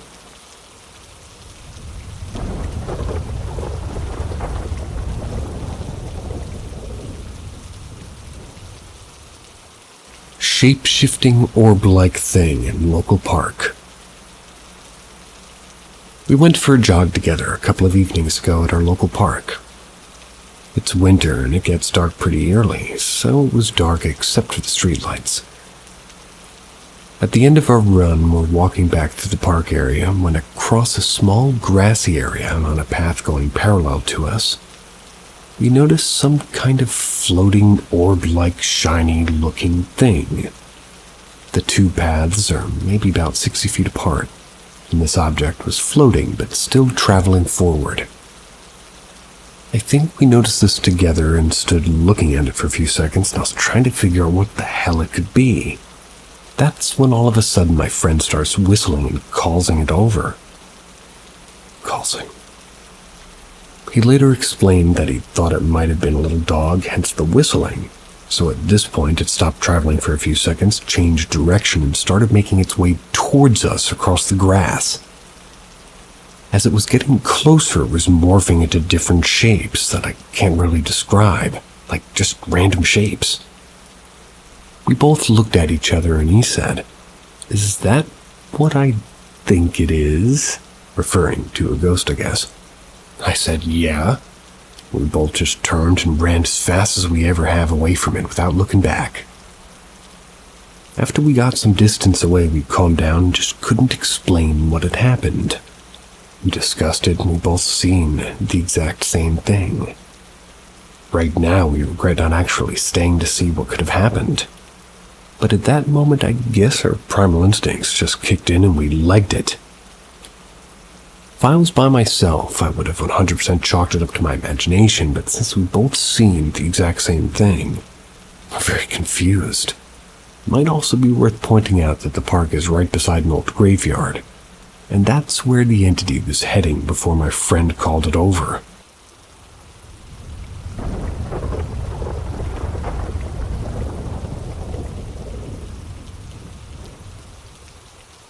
Something watches me while I sleep. So, for last 3 years, I've been dealing with something watches me while I sleep. It has appeared in 3 different forms, or for all I know, it could have been 3 separate entities. Possessive. It all started not long after I moved in a new home. In the early days, it never showed itself. It would just get a feeling of being watched any time I went near my bedroom window. It didn't really bother me back then, as I just wrote it off as being paranoid. After about a year, I would start to see it in the corner of my eye, but it would dart on the roof as soon as I would look at it. I will describe it to the best of my ability, since I've never gotten a good look at this one. It has pale whitish-bluish skin, so skinny you can see its bones. It has bright white pupil-less eyes. I eventually got rid of it by placing salt in front of my window, and that got rid of it for about a year. However, when it returned, it came back, and it came back stronger than before.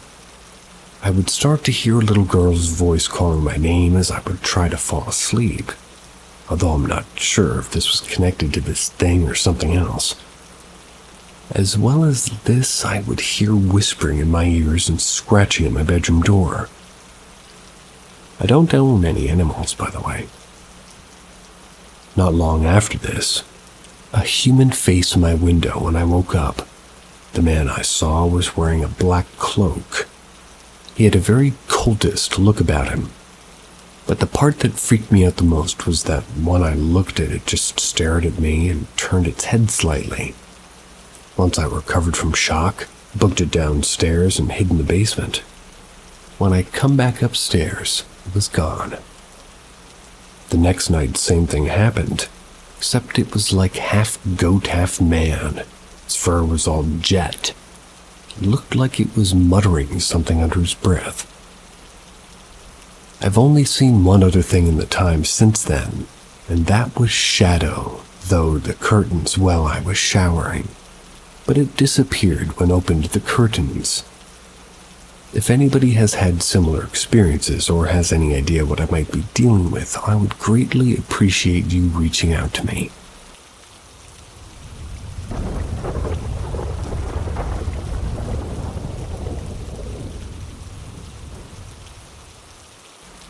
Weird experience where the whole house was shaking.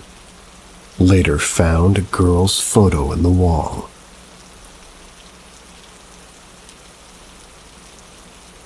I have a history of sleep paralysis, but it always happens when I'm on my back.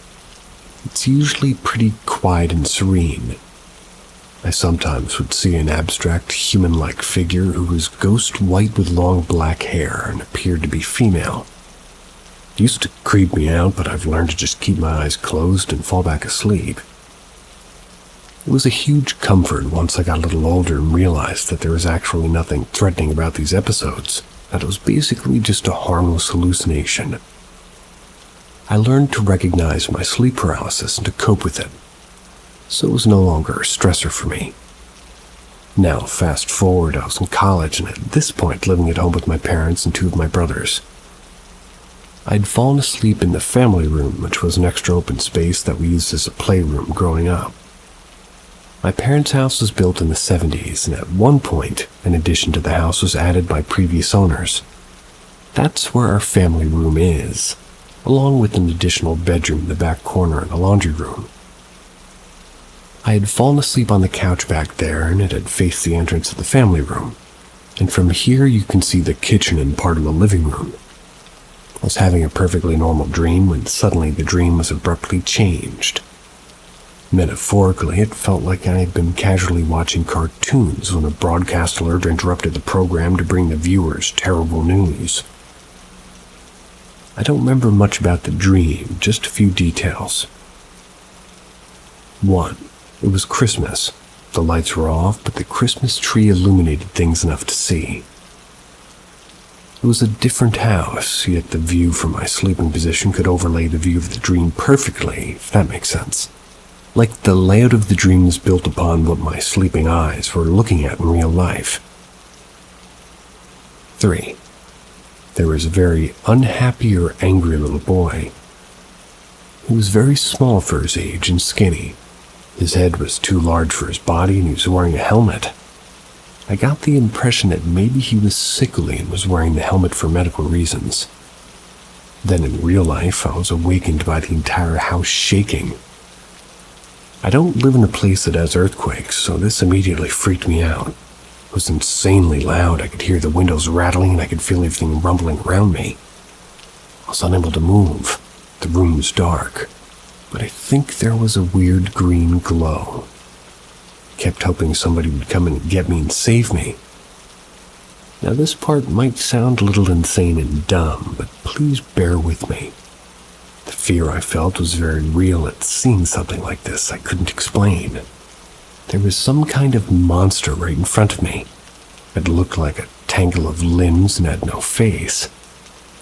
I felt like it wanted to hurt me, and I was extremely threatened by it. I remember thinking is this actually happening? How am I going to explain this to anybody? I was completely panicked. Well, it's the worst fear I've ever felt in my life. Still couldn't move. I don't remember what happened after that, just that at some point I was able to break free, ran to the bedroom that was back here with me. Well, my dad was sleeping in there, and he is the closest person in the house, and I woke him up bawling like a baby. I was trying to explain what just happened. I think my family thought I was having a mental breakdown when we all went over it again the next day. I have no real explanation for that night, and like I said before, I know my body and I know my sleep paralysis episodes. This felt like something different. I was on my stomach when it happened, not my back. And I also distinctly felt like a foreign presence had entered the room that night and terrorized me. This wasn't just my brain this time. This was something else entirely. It's never happened again since, but my family and friends all agreed that this addition to the house never feels quite right, especially at night. I decided never to sleep back there again and have been fine ever since. Whenever we have guests, they always feel anxious sleeping back there, and some have reported having unusual or disturbing dreams when sleeping back there. I'm not usually quick to believe paranormal explanations for stuff, but there's a small detail that is likely unrelated, but I thought would be interesting.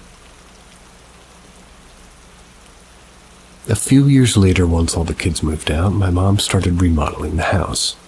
They knocked a wall down, and inside was a mummified kitten along a vintage black and white photo of a girl.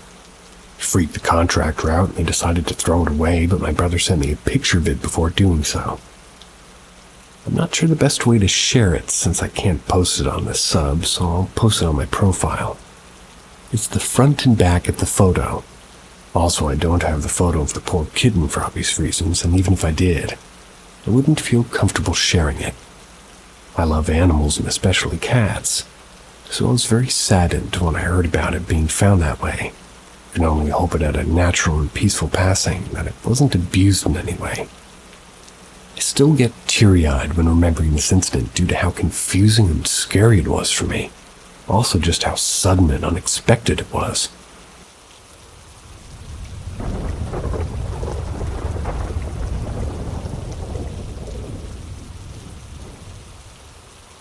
My favorite teacher connected with me after passing away. So almost a week ago, one of my favorite teachers from high school, I literally only had two that I absolutely adored, they tragically passed away after a long and painful battle with cancer. It came as a shock to most of us, at least to me, because even though I knew he was sick, I really had strong hope and faith in my heart that he'd manage to recover. Unfortunately, that was not the case. So most of my former classmates and I kind of got back together because of this tragedy. We paid our respects to the best of our ability to his family, and I was very involved in the whole thing, as like I mentioned. I truly loved him as a teacher. He had a big impact on my life in a positive way growing up. Despite this, I decided I would not attend the funeral or anything. Well, I wanted to remember him the way I knew and loved him. It felt like going would only make it harder and more depressing for me. Now, the funeral was on a Wednesday, and last night, Thursday night, I had the following dream. Everything was mostly normal. I was in my former high school as we had what seemed like a small reunion with some of my former classmates. We even met with another one of our teachers. We discussed our teacher's passing a little bit too. There was just a heaviness over all of us because of it. Then as I was leaving the school walking through the hallways, I passed by a classroom which had the door mostly open. And as I looked, I froze. In there at the front desk, I saw the teacher who had passed away. Except he was very old. I forgot to mention, he was in his 40s when he passed away, so it was an early passing, which made it all the more tragic. The strange thing about it was that it seemed very realistic, like it wasn't just the way I knew he looked but older. He also gained a lot of weight and his hair was white and different. Hope that makes sense.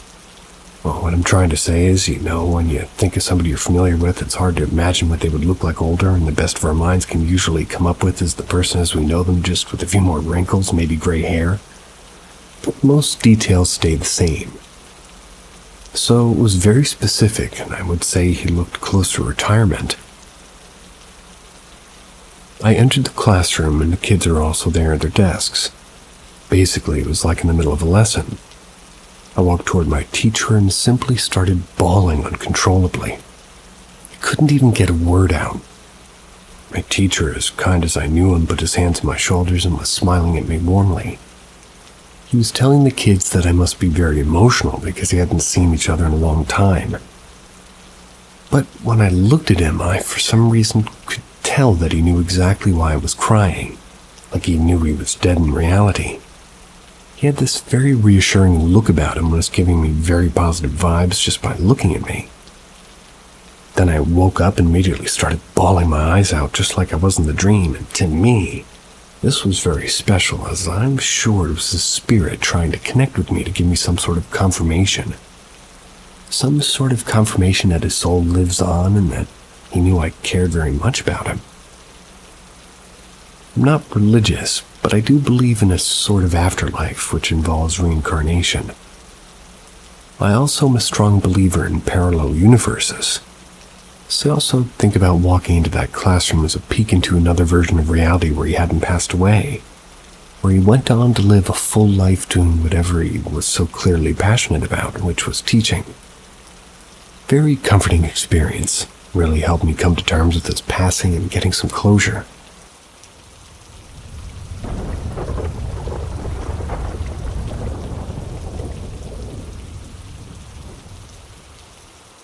A UFO sighting, maybe. I don't really believe in the paranormal all that much, Though a few nights ago I was on a beach at night with 2 friends. Every year when it gets cold, we all go to the beach and drink a couple of beers around the fire in the cold. We started to stargaze.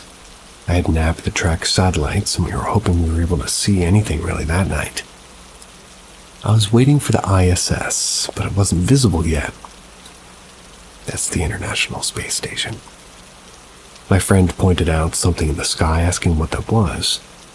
I saw what he was looking at. It was a yellowish light moving at first in a straight path.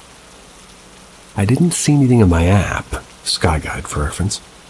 I thought it could be a meteor, though it was moving slowly, and from what I know, they only appear for a few seconds. We were watching it for some time when it out of nowhere made a 90-degree turn and then disappeared. A few minutes later, we spotted 2 of them moving and constantly switching directions. I tried to record, but I couldn't get a good video. My honest opinion was that we were watching a meteor shower. The strange part about all of this is that we took 2 cars. Both our cars' batteries were dead when we were leaving. This is somewhat of a common occurrence for my car, but with a few tries, it eventually turns on. It still wasn't turning on, though. Tried to call somebody that might be able to come to jump our cars, but I had no service, neither did my friends. We took some time to calm down and made sure nobody came around and did something to our cars. But we were parked from anything, really, and, well, we would know if anybody was around. My friend pointed out the yellow light again. It was getting brighter. Then it started to fade to nothing. I tried to start my car again, and it worked. So did my friends. Our service wasn't back on till we left the beach. And for context, none of us got drunk and we didn't smoke weed. I'm still confused about what I saw, and I wasn't puzzled until our cars and service weren't working. My friend said he had a strange dream where strange men were asking him personal questions, but that's probably unrelated. I also had a strange, eerie feeling. Something was off that night. Also to add, when we were leaving on the ride home, we saw somebody walking on the road leading to where we were with a tank top. They had shorts on and it was 30-degree weather. The road was a mile away from civilization. The area does have a lot of strange people, so it's not super uncommon to see.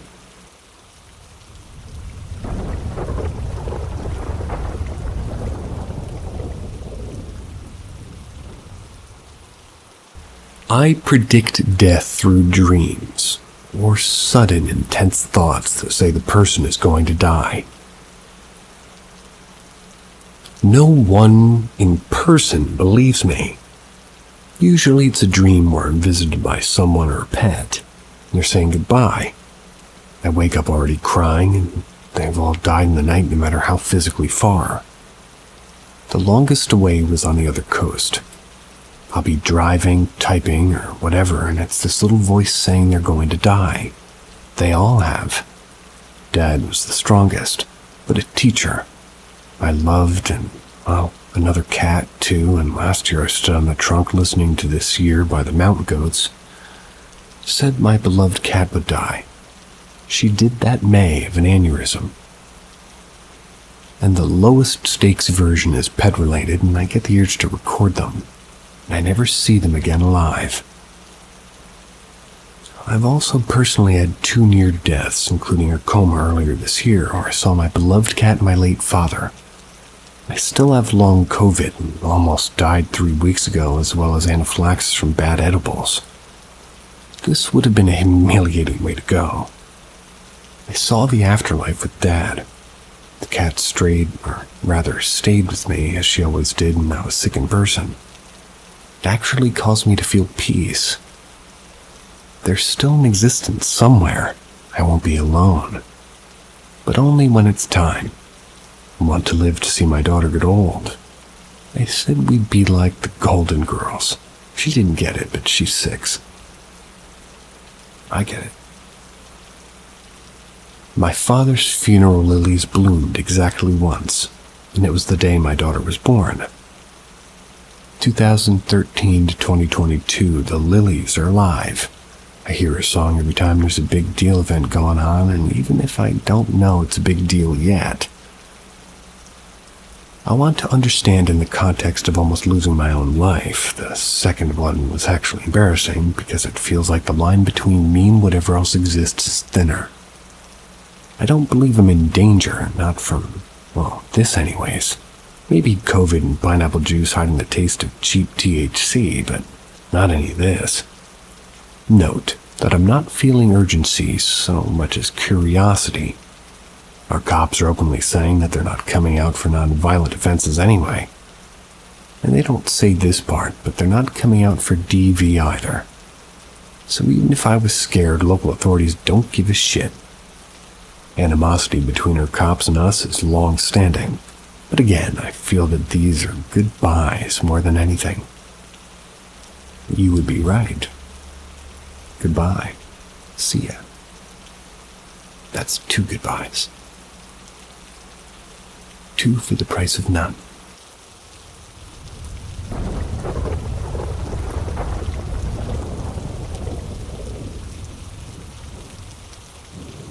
Welcome, seekers of the unexplained, to Paranormal M, your gateway to the supernatural. Subscribe now and enable notifications to join us on our quest for the truth beyond the mysteries of the universe. Prepare to be amazed. I think my sister's house is haunted. For context, I'm a 16-year-old female living with my sister, 23-year-old female, and nieces, 4 and 2, both female. For this, I'll call my sister Jennifer. Now, the examples of this haunted house, well, flat. We live in a top-floor flat with 2 bedrooms, 1 living room, 1 bathroom, and 1 kitchen. It's quite small, so there's nowhere for a human to be hidden, so it can't be that. Never mind trying to get in, but anyways, I'll list the examples I have from the 5 months of living here. Jennifer was cooking dinner for us all. She looked away to grab something for not even 30 seconds. Looks back and the pan she was cooking in had moved to a different hob that wasn't on. She wasn't using that one and it was vigorously shaking. She then put everything down, left the kitchen, and came to the living room and explained the story very, obviously shocked.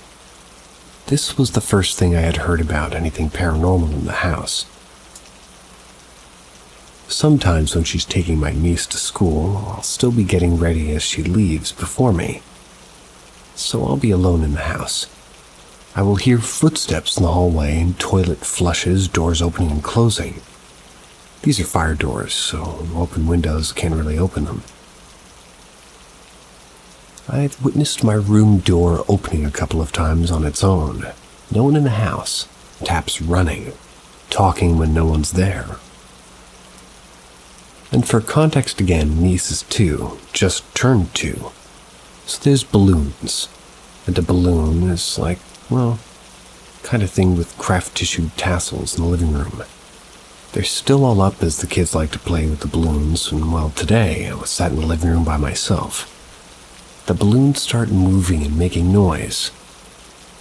I assume it's the cat going through the balloons as there's loads of them. 90, not including the archway. I hope you mean balloons. So I say her name, but it doesn't stop, and I get up, and as I walk over, the balloons drop from behind the Christmas tree as I hadn't seen them, floating. I'm obviously shocked, and these are regular balloons, not helium. So I realize it's not the cat. But they had stopped moving, so I just sit back down after about a minute, and the balloons start moving again. The tassels on the archway start pulling. So I got out my phone to record because I couldn't believe what was going on. As soon as I do, everything stops for good. I explained what had happened to my sister and she pretty much just says, "Stuff like that happens all the time. It's been going on for 2 years. Someone please explain, is this a ghost or what?"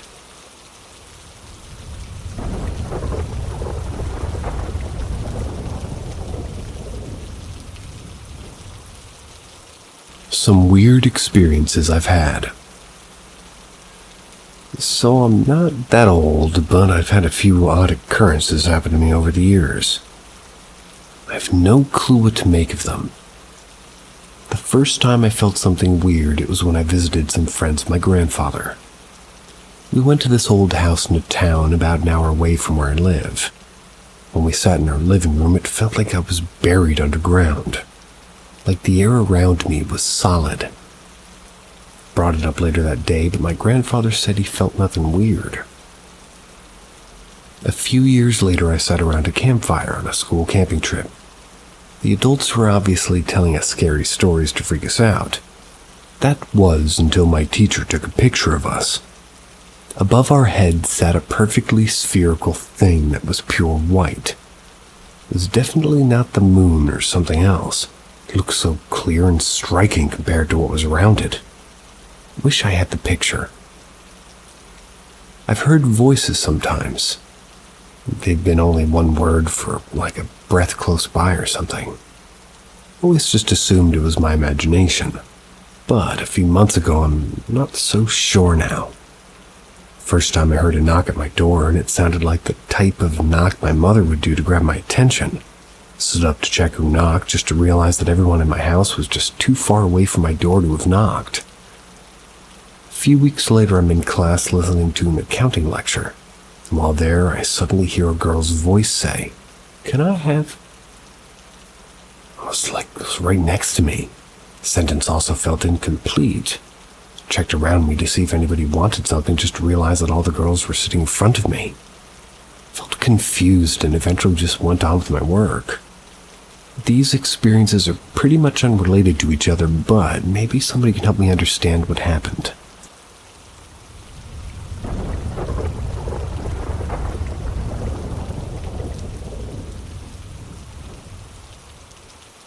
REM pod ghost hunting device.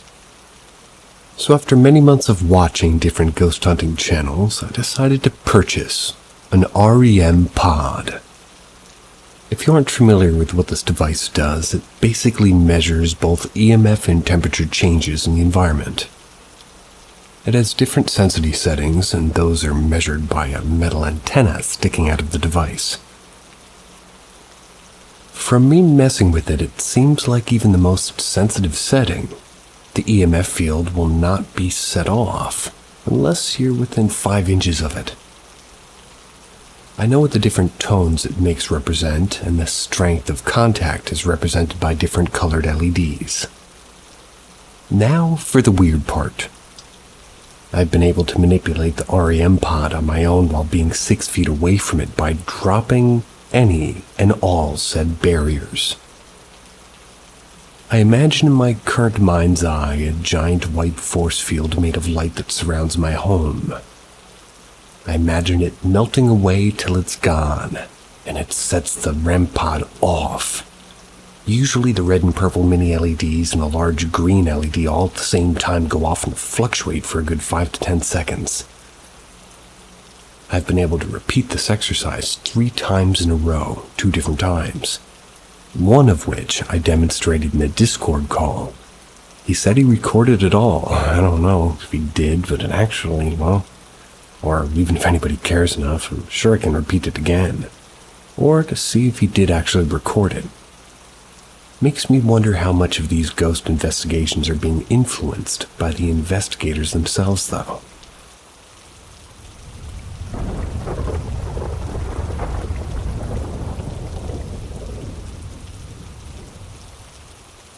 My only ghost experience.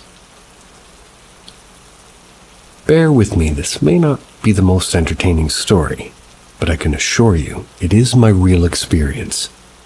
And if anybody else has experienced anything similar, please tell me. Now that that's out of the way, on with the story. When I was in high school, I decided to take a college course over the summer at a college in New York State. It was for early college credits. I'm an art student, so I wanted to get some of my early art credits out of the way. Our dorm buildings were these old-looking houses with 3 floors. I was placed on the 2nd floor with 2 other students, and our RA was sharing a room. And for context, I'm a trans person, so they put all the trans people in one dorm.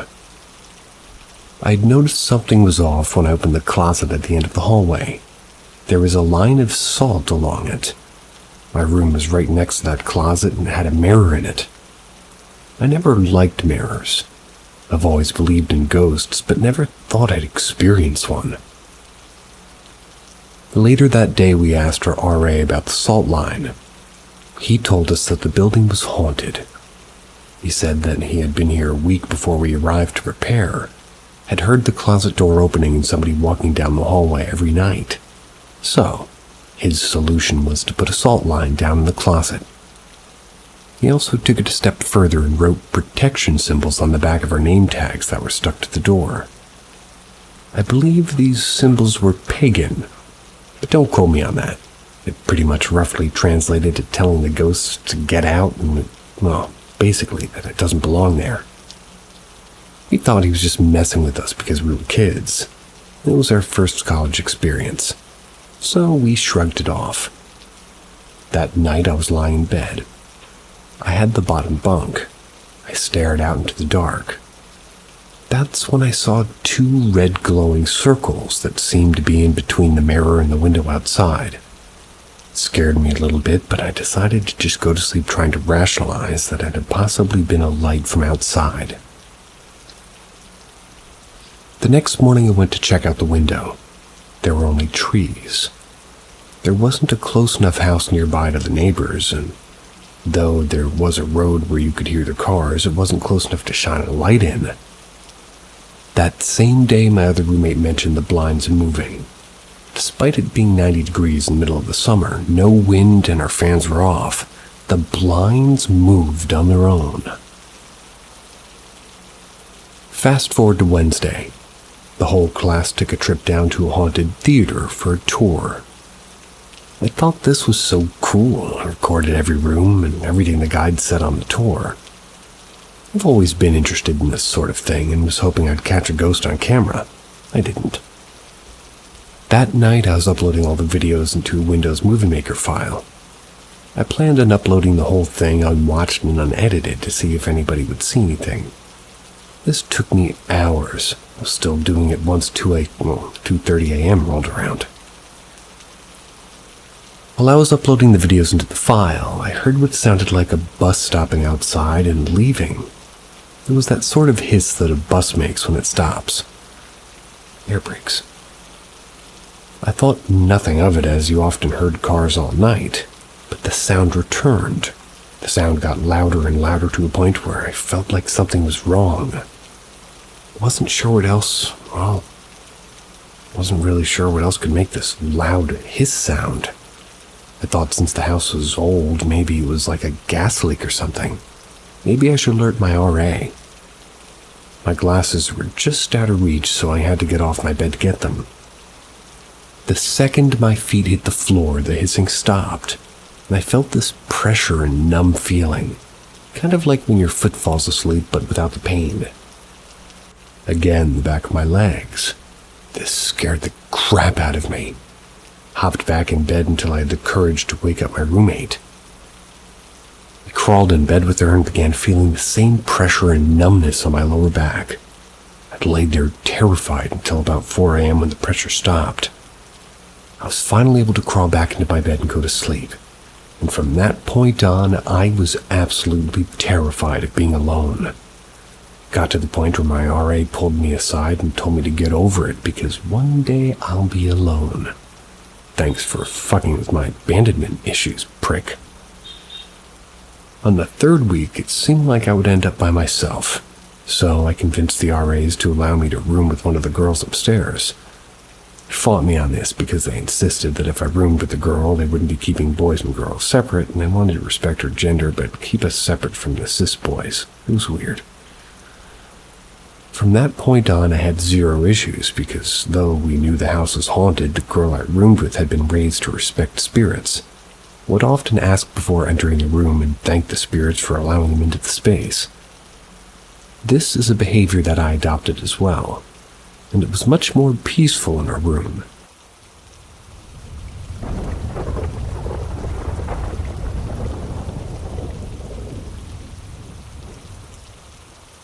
My first ghost sightings are even scarier than I first thought. The first sighting. This is not really a sighting, but an experience, which is in the corner of our dining room. It's like an old wooden cabinet that we have things like glasses and memories inside. One early morning, we're packing to go on holiday. We opened the cabinet for some reason, and a glass flew out at us. There were no glasses at the edge. The next one with the cabinet is where we were having dinner a couple of weeks later. The largest elephant ornament was 1 foot away from falling off the top. We thought it was due to somebody jumping, but it was the largest and heaviest thing on there. You could see the skid marks on the dust after you lifted the elephant up, meaning something had moved it. The second and scariest sighting. Same house. Nothing different. My parents were on holiday and my sister was in bed. Just me downstairs. I looked at my second monitor as I was playing on my PC, and in the corner of my eye, I saw a dark, tall figure walk from the cabinet to the kitchen. Me, being an idiot, told my friend, "1 sec," ran to the kitchen, and there was nothing.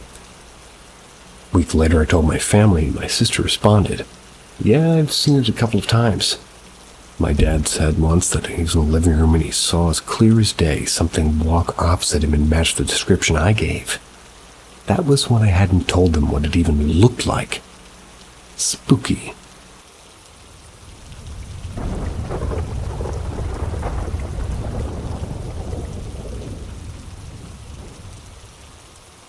My ex-boyfriend's house.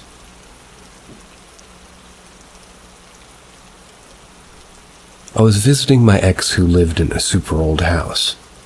It had been a hotel, a brothel, a store, and a funeral home in its former life. At this point, it's a home that looks so beautiful if you could only see the beautiful architecture and grand wallpapers they used to be. Instead, the house looks as if it had been forgotten for some time. Dust and cobwebs are visible on every surface, but especially on the deep mahogany carved trim that encircled every room, and sometimes it protruded into elaborate carvings of guardian protectors. It was unnerving to be in this home at any time. The hair on the back of your neck would stand every time you switched rooms, as if you had walked into something that couldn't be seen. That feeling is something you get used to, though. It's a feeling that fades pretty quickly, grows comfortable after a while. This was a feeling that you didn't mind because it didn't trigger any emotion. It was just more of a reminder that some people are unseen. That night, the house was a different story. Not often, but some nights, the house after sunset felt different.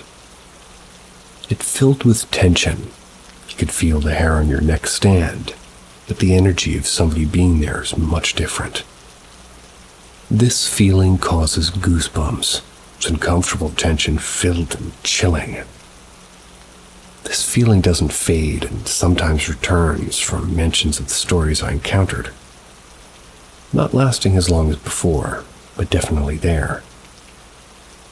This night I went over because my boyfriend's parents and siblings had gone out of town. They needed us to dog sit. We hung around the house and watched TV. That night we decided we would travel to the upstairs back hall, just to scare ourselves. The house felt quieter than normal that day. We were worried that we might not see anything in the back hall, like all of the last spirits were on vacation. That night, it changed. Everybody knows this house is haunted, there's no doubt.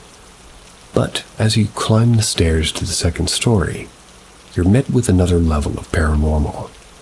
Almost constantly you hear things that don't make sense. You feel that negative tension in the air and you catch things out of the corner of your eye that you just can't find reasoning for.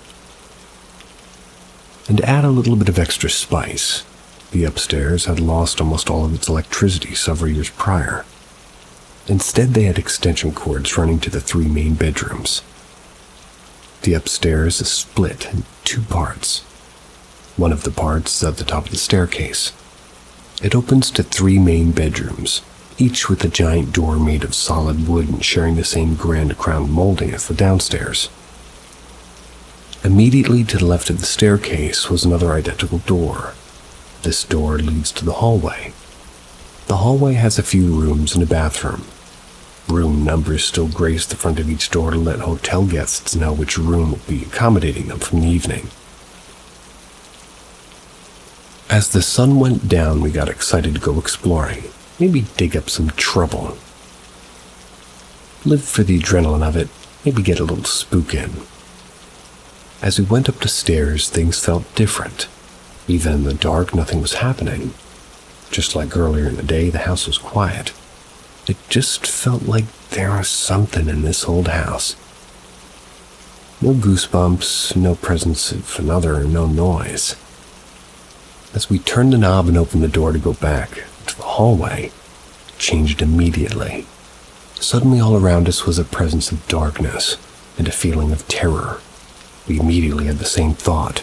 No. Closed the door, and almost immediately the air cleared of the terrible feeling that it had presented just moments earlier. Since the house felt so calm, we decided to spend some time in my boyfriend's bedroom upstairs. As we lay there watching a movie, the lights flickered. Not uncommon because of the extension cord fire hazard that ran from the living room and the upstairs. The flicker brought with it that horrible presence that we had felt opening the back hallway door, rushing back at us. As we glanced at each other in terror, the lights flickered one more, and a loud crash came from outside the door, and repetitive beats like a toddler running pounded lightly in the hallway. Only 5 or 6 steps, but incredibly loud. As soon as the pounding footfalls stopped, the air changed to normal again. We sat catching our breath together for what seemed like forever, neither of us saying a word. When we did speak, we decided we should leave for the night. The dog would be fine until morning. Upon opening the door to his bedroom and get out of the house, we heard a crunch. Lifting his shoe, we noticed that my ex had just stepped in broken glass. Upon further inspection, we realized it wasn't just broken glass. It was broken Christmas bulbs. These are special ornaments his mom puts up every year and keeps in special ornament totes with locking lids to prevent breakage. Those totes are behind a closed door, down a hallway and inside a room that also had a closed door away from where they now lay at our feet. We left.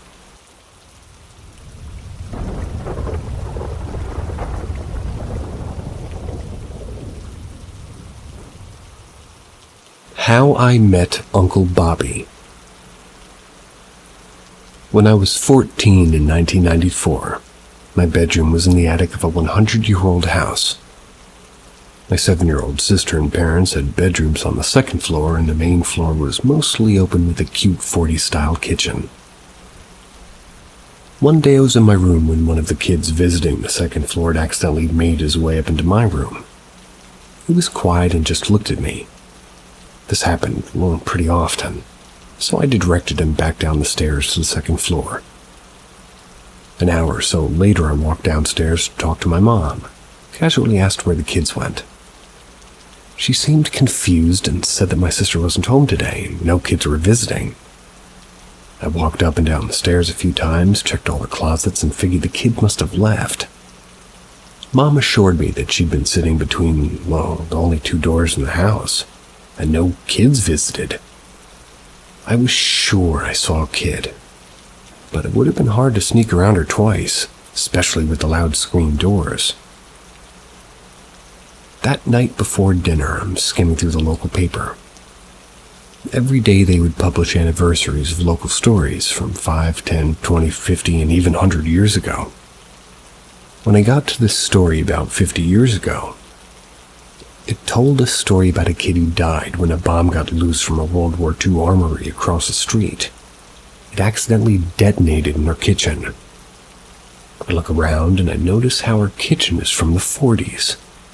Then I remember how I saw this kid earlier in the day and freaked me out. Was he a ghost kid? Even without the ghost kid, it's a weird story. But what if he was a ghost kid? We moved away from that house, and I always wondered about the ghost kid. So here's where it gets really weird. When I moved in with a roommate 5 years later, we're telling stories back and forth one night. I eventually get around to ghost stories. I tell him about the ghost kid, and he says, Was it at 44 Front Ave East? Yeah. He didn't even know me then. This is weird. That's my Uncle Bobby. He hit it with an ice pick.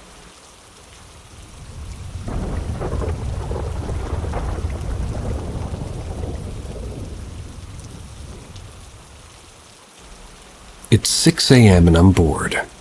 Here is a story. This story's been in my head for a while, so it's also been over 5 years since this has happened. I'll try my best to type this out. It was 2015. I was 12 years old. I was in a suburban town in Pennsylvania. I lived on top of a cliff or a hill, and this part comes in later. And my neighbor at the time, we'll call her A, which I will call Anna, was 11, and a grade under me. Now, I was never close to my family, so I never really knew the pain of losing a daily member at this point, but my neighbor had lost her grandmother at this point in time. She spent a couple of days with her family, and once she came home, she was still a mess. I, doing the only thing I knew how to do when people were upset, found her as soon as she came home and hugged her. After this, we hung out and decided that we wanted to hang out all night, because why not? My brother was staying at his friend's house, and that was his coping mechanism, so we took over his bedroom. That was with his permission. He had a queen bed, and so we could share a bed. I'll skip over all the tween girl shit that we did, but it's not important. Where the weird shit is at around 12 a.m. We ended our night watching South Park on our laptop. I fall asleep during the last episode when we were watching, and I finished the episode, Anne fell asleep. I finished the episode and put her laptop on the floor and just turned over to go to sleep. Now, this is where this gets really hard to explain, so I'm gonna kind of just write what happened in order. 12 a.m. I finished watching South Park, went to sleep. 12:30 a.m. Anne stirs quite hard in bed. 1 or 1:15 a.m. Anne stirs concerningly hard in her sleep to the point where I make sure she's okay and also start to make weird noises. Like a baby tried to learn how to talk for the first time, just couldn't figure out how to make the words. 1:30 a.m.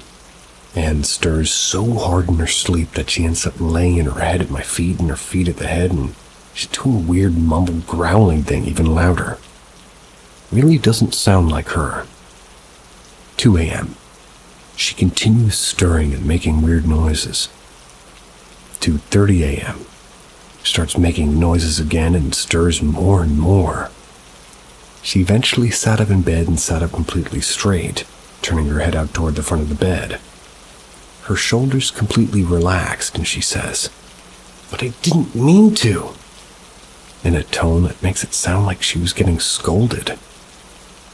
She lays down while swinging her legs completely straight out and laying down perfectly as if somebody was placing down a doll.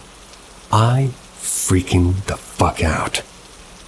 I turned to look to see what she was looking at.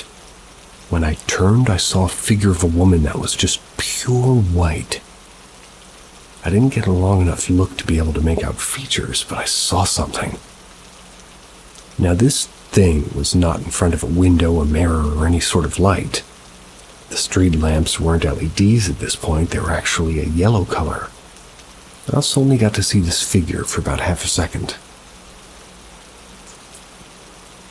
2:37 a.m. Yeah, I know, the exact same time.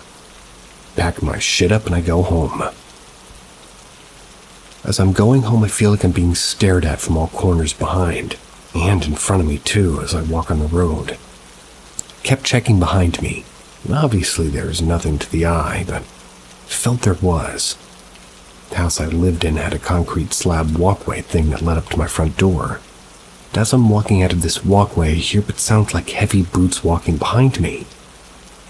I remember pausing and trying to let my brain figure out if it was my steps or something else.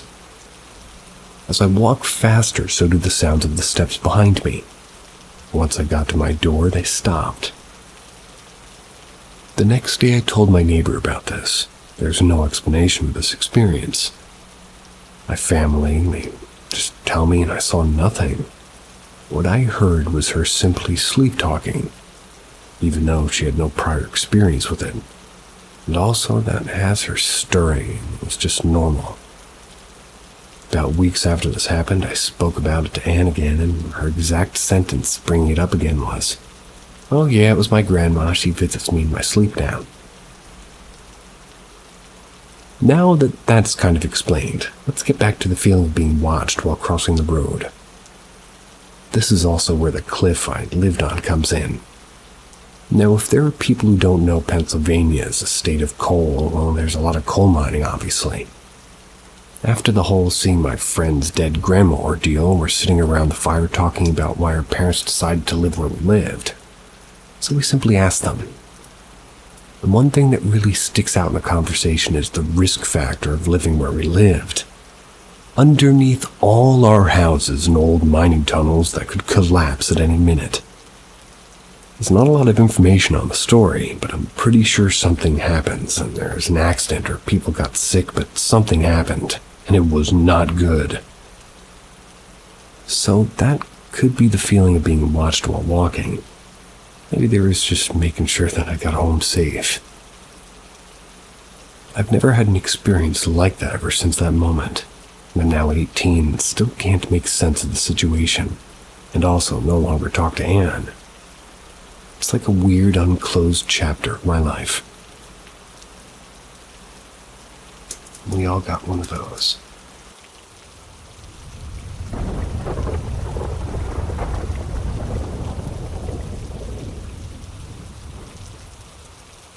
The mystery behind the disappearance of the Jameson family.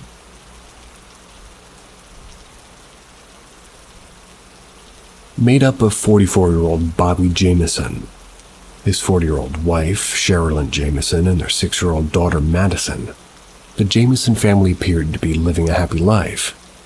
They were going through a rough patch. Bobby was suffering from chronic back pain, and his wife, Sherilyn, was bipolar. As she often failed to take her medication, she was going through severe depression. Bobby believed that their house was haunted by spirits that lived on their roof. As a result, Bobby called their pastor Gary on multiple occasions, and asked him where he could get special bullets to shoot these spirits. To add on, the Jameson family owned a storage container which was pretty popular in their current neighborhood, as Sherilyn painted creepy wordings on it. Because of this general creepiness about the family, the neighbors avoided them on all possible occasions. Thinking that their house was the reason behind their bad phase in life, the Jameson family decided to move out of their house in Eufaula, Oklahoma, settle down somewhere else. However, the family did not intend to move to another house. Instead, they wanted to purchase a plot of land and then build their own house on it. Until they built their dream home, the family decided to place their storage container in their new plot of land and live in it. Disappearance. On the 8th of October 2009, the Jameson family loaded up their truck and along with their pet dog Maisie drove away in the land plot that they were planning to purchase in Red Oak. Unfortunately, this would become the last time they would be seen alive, as it was quite normal for the Jameson to disappear for days together to get away from city life. Their relatives and friends didn't think much about it when they didn't hear from them.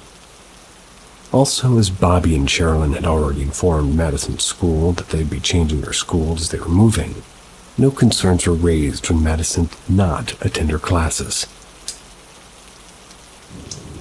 On the 16th of October 2009, two hunters who were walking around the Panola Mountain found a truck on a cleared piece of land. As finding vehicles in this area was uncommon, they walked up to the truck hoping to find its owner, but when they reached it, they noticed that there was no one inside it except an exhausted dog. The windows of the truck were rolled up and its doors were locked. No one was around. The hunters called the police. When the police arrived, they figured out that it was the Jamesons' truck, and the dog inside it was their pet dog, Maisie. With Maisie seemingly passing out, the police broke the window of the truck and rescued her. It appeared as if Maisie had been locked inside of the truck for at least a few days. The police started inspecting the truck. Inside it, they found Bobby's wallet, Sherilyn's purse, their ID cards, their mobile phones, a GPS system, and a bank bag filled with $32,000 in USD cash. Also, they found an 11-page letter that Sherilyn had written to Bobby. The letter was filled with hate and it accused Bobby of being a hermit. The police did an initial search of the area looking for the Jameson family, but as they couldn't find them, they decided to use the previous GPS locations of their mobile phones to get an insight into where they went. The GPS locations revealed that the cell phones had gone up a nearby hill, stayed there for around 15 minutes, and came back down to the truck. Hence, the police walked up the hill in search of the family. But all they could find were Madison's footprints. The footprints of her parents, however, were nowhere to be seen, and this led the police into checking their mobile phones. In one of their phones, the police found a recently taken photograph of Madison. It was taken at the top of a nearby hill. In this photograph, Madison appeared to be extremely unhappy, thus confirming that the family had walked up the hill. The police launched an extensive search with over 400 people volunteering in it. The search was eventually called off. There's no clues about the Jameson family being found. To get a better understanding of their disappearance, the footage of the surveillance system in their house was checked. The footage showed the couple loading their truck just before driving away. However, the couple seemed to be in a trance-like state. They walked multiple times between the house and the truck, and at times they walked from the house to the truck with nothing in their hand, not speaking to each other. They occasionally stopped and stared at something in the distance for a brief period of time. With no new leads to work on, the case became cold, and what happened to the family remains unknown until 3 skeletons were found 4 years later. Discovery. In November of 2013, while 2 hunters were walking in a section of the Panola Mountains, which was almost 5 kilometers away from the area where the Jamesons' truck was found, they found the skeleton remains of 3 bodies lying face down side by side. Seeing that 2 of them belonged to adults and another belonged to a child, it was immediately speculated that this was going to be the Jameson family. Almost 8 months later, the forensic confirmed that the remains indeed belonged to the Jameson family. The cause and time of death, however, couldn't be determined due to the timely decay of the remains. A small hole was found in the back of Bobby's skull, and a few other small holes were found in other bones. Thus, with the reason behind their disappearance and death unknown, what really happened to the Jameson family remains a mystery. Theories. With the actual circumstances shrouded in obscurity, several theories about the family's mysterious death emerged. Lost in the woods. There is a possibility that the family ventured into the nearby forest, got lost inside, and eventually died trying to find their way out. But this is highly unlikely, as during the days in which they apparently went missing, the temperature never dropped below 50 degrees Fahrenheit even at night. Although this area can experience rain, it wasn't that strong. Hence the probability of the family dying because of getting lost in the woods being quite less, but it still could have been possible. Homicide and suicide. Considering the fact that Sherilyn was bipolar and the hate that her 11-page letter in the car carried, there is a possibility that she became euphoric and killed her family before killing herself. However, the friends and relatives claimed that she would never harm her child. Also, considering the fact that the family were planning to settle down in this new piece of land, this possibility is highly unlikely, but still possible. Murder. Bob's relationship with his father was not particularly great. Bobby had, in fact, petitioned a protective order against his father who had threatened to kill him twice. But when the Jameson family went missing, Bobby's father was actually in the hospital. He died 2 months later. This made him physically and mentally incapable of killing his son and his family. After the bodies of the Jameson family were discovered, one of Sherilyn's friends named Nikki received an anonymous phone call from a woman. She claimed that she used to be part of a white supremacist cult and in their hit list. She remembered seeing the name of the Jameson family. Before she could ask any more questions, the call disconnected and the call couldn't be traced. Also, considering the fact that a satanic Bible was found in the Jamesons' house and the lump sum of money that was found in their truck, there is a possibility that they were lured into a cult and then murdered.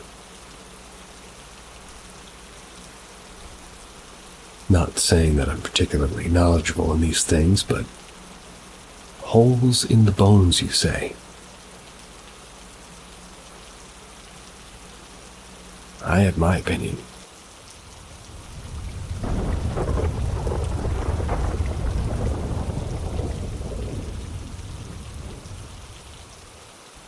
The mystery behind the disappearance of Johnny Ghosh. Born on the 12th of November, 1969, Johnny Ghosh was the only son of John and Noreen Ghosh. His parents took excellent care of him, only to see their worst nightmare unfold 13 years later when Johnny disappeared. He disappeared in unexpected and obscure circumstances. Johnny's case was allegedly involved with prostitution, pedophilia, and human trafficking. Johnny's disappearance. On the 15th of September 1982, 12-year-old Johnny Ghosh left his house in the suburb of West Des Moines at around 5:45 a.m. to deliver the Des Moines Register's Sunday paper.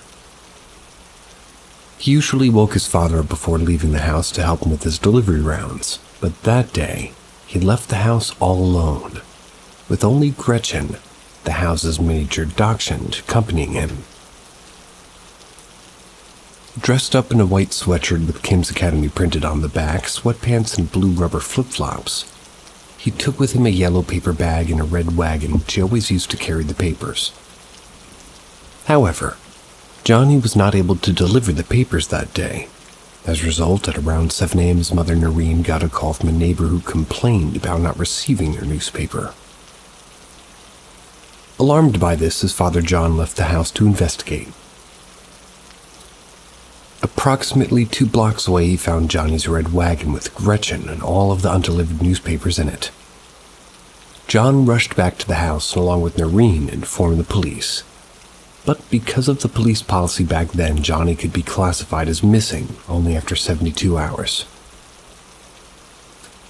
Initial investigation.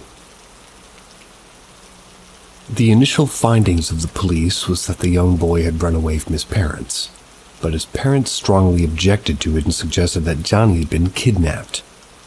However, they were not able to establish a strong motive behind it. Thus, to gather more information, John and Noreen started to do their own investigation. Thankfully, they got quite a few inputs from witnesses who saw him just before his disappearance. On the dreaded September morning in which Johnny disappeared, his fellow paperboys they'd seen him at the paper drop picking up his share of newspapers. Mike, who was one of Johnny's fellow paperboys, saw a blue Ford Fairmount car approach Johnny. The engine of the car turned off and the man driving it opened its door, swinging his feet out onto the platform on which the boys were assembling. He asked Johnny where 86th Street was, but Johnny gave him a completely incoherent answer.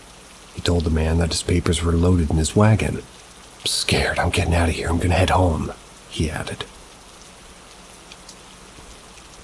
As Johnny started walking away, the car also started to leave. Before driving away, the mysterious man flicked his light thrice. It appeared as if he was giving out a signal as a tall man walked out of the space between 2 buildings, started following Johnny along 42nd Street to Mark Court Lane, At the same time, a man named Smith was woken up by the sound of a car door slamming shut. When he sat up on his bed and peeked through a nearby window, he saw a black and silver car break the stop signal and make a left turn.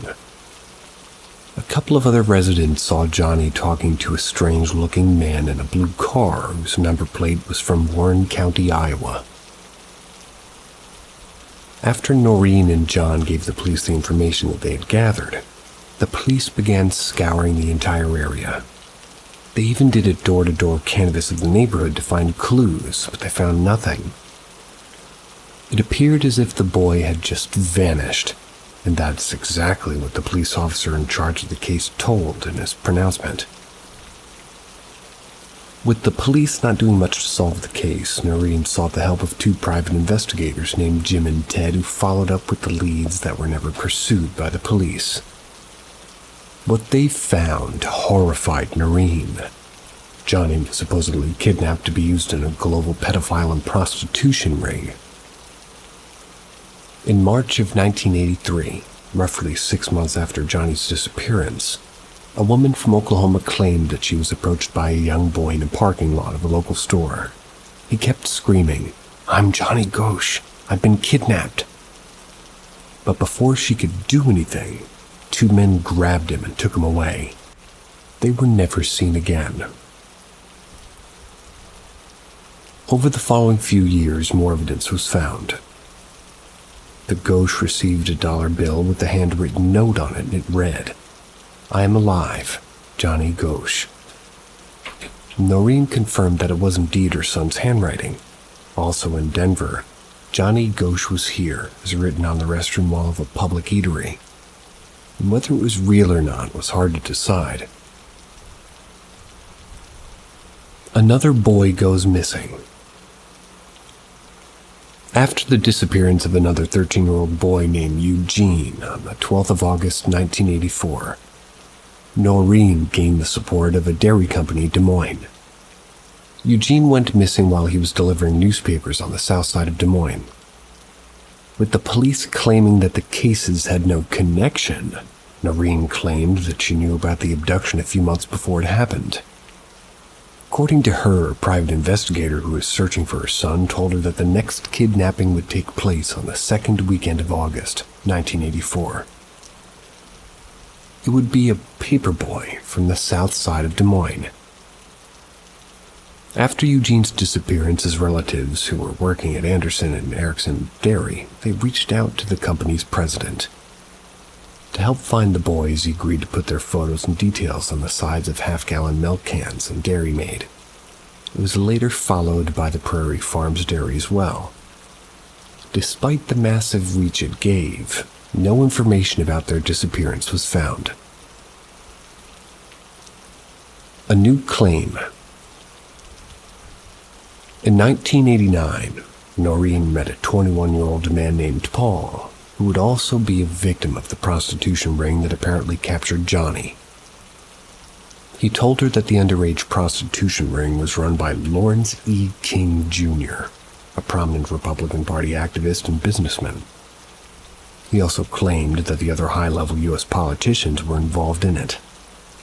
According to him, they were a cult of devil worshippers who were involved in the mutilation, sacrifice, and cannibalism of children. Ugh.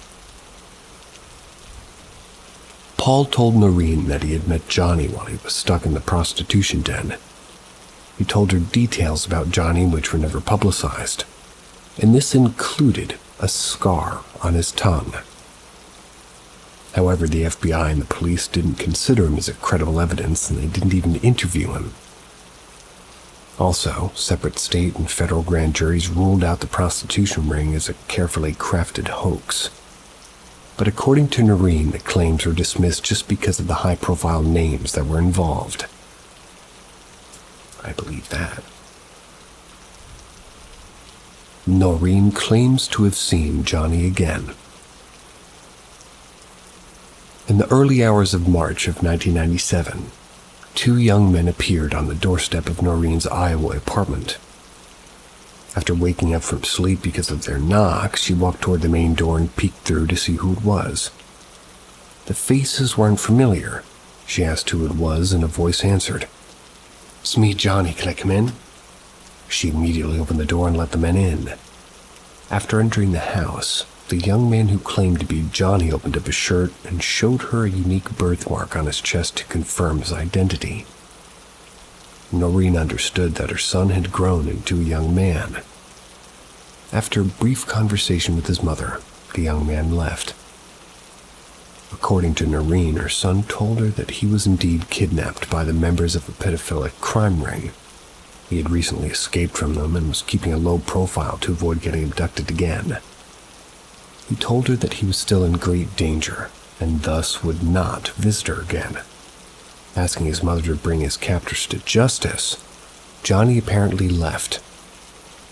Later, Noreen went to the FBI and had them create a sketch of her now adult son. But the lack of evidence to suggest that Johnny was abducted by the member of the pedophilic ring made them question if he was still alive. There is a possibility of Noreen hallucinating or someone playing a prank on a grieving woman, but it's hard to come up with a convincing conclusion. Disturbing photographs. On the 1st of September 2006, Noreen found a mysterious envelope on her doorstep. Inside the envelope were 3 chilling photos. In these photos were 3 young boys who were tied up and gagged. One of these boys resembled Johnny.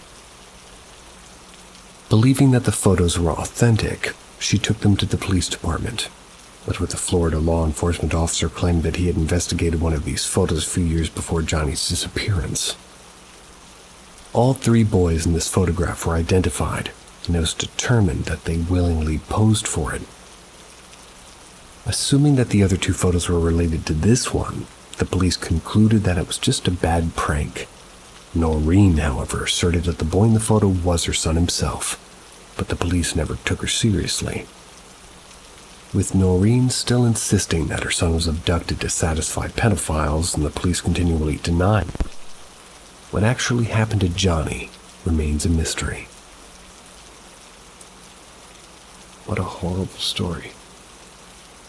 All the way around. And I want to know what happens now. Or at least what happened to Noreen.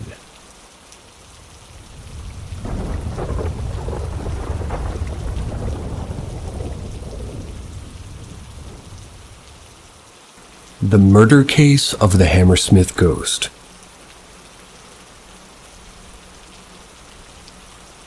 In the December of 1803, the residents of Hammersmith, a small town located on the northern banks of the River Thames, started facing a ghostly problem.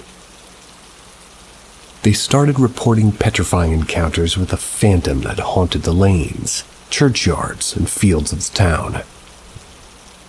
With some witnesses describing it as a white hooded figure and others claiming it to be in the skin of a beast, one concordant thing about the ghostly figure was the terror it inflicted upon its victims. It struck so much terror in the mind of the residents that they tried their best not to go out of their homes after 5 in the evening. Ghost attacks. On the 15th of December 1803, while Thomas Groom, a brewer servant, was walking through St. Paul's churchyard with a fellow servant at around 9 p.m., he encountered this ghostly figure. According to his own account, something came from the tombstone behind him and caught him by the throat. It twisted him around, but he didn't see anything in front of him. He tried pushing it away with a fist, and while doing so, he felt something that resembled a great coat. This incident gave Thomas a terrible fever, from which he would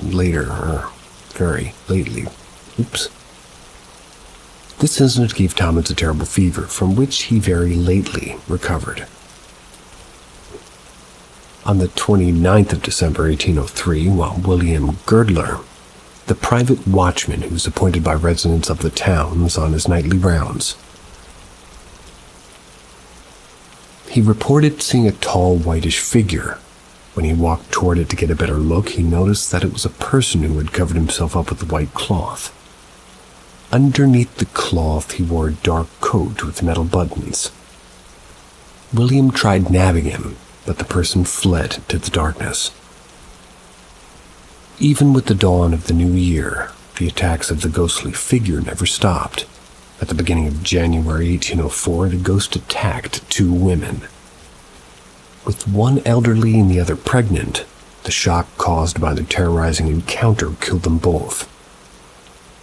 One night in the same month, while a driver of a coach was traveling on a remote lane in the town, he started hearing a strange rustling sound.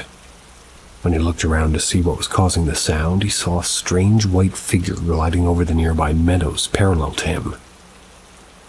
As he got closer and closer, he noticed that it had bladders on different parts of its body.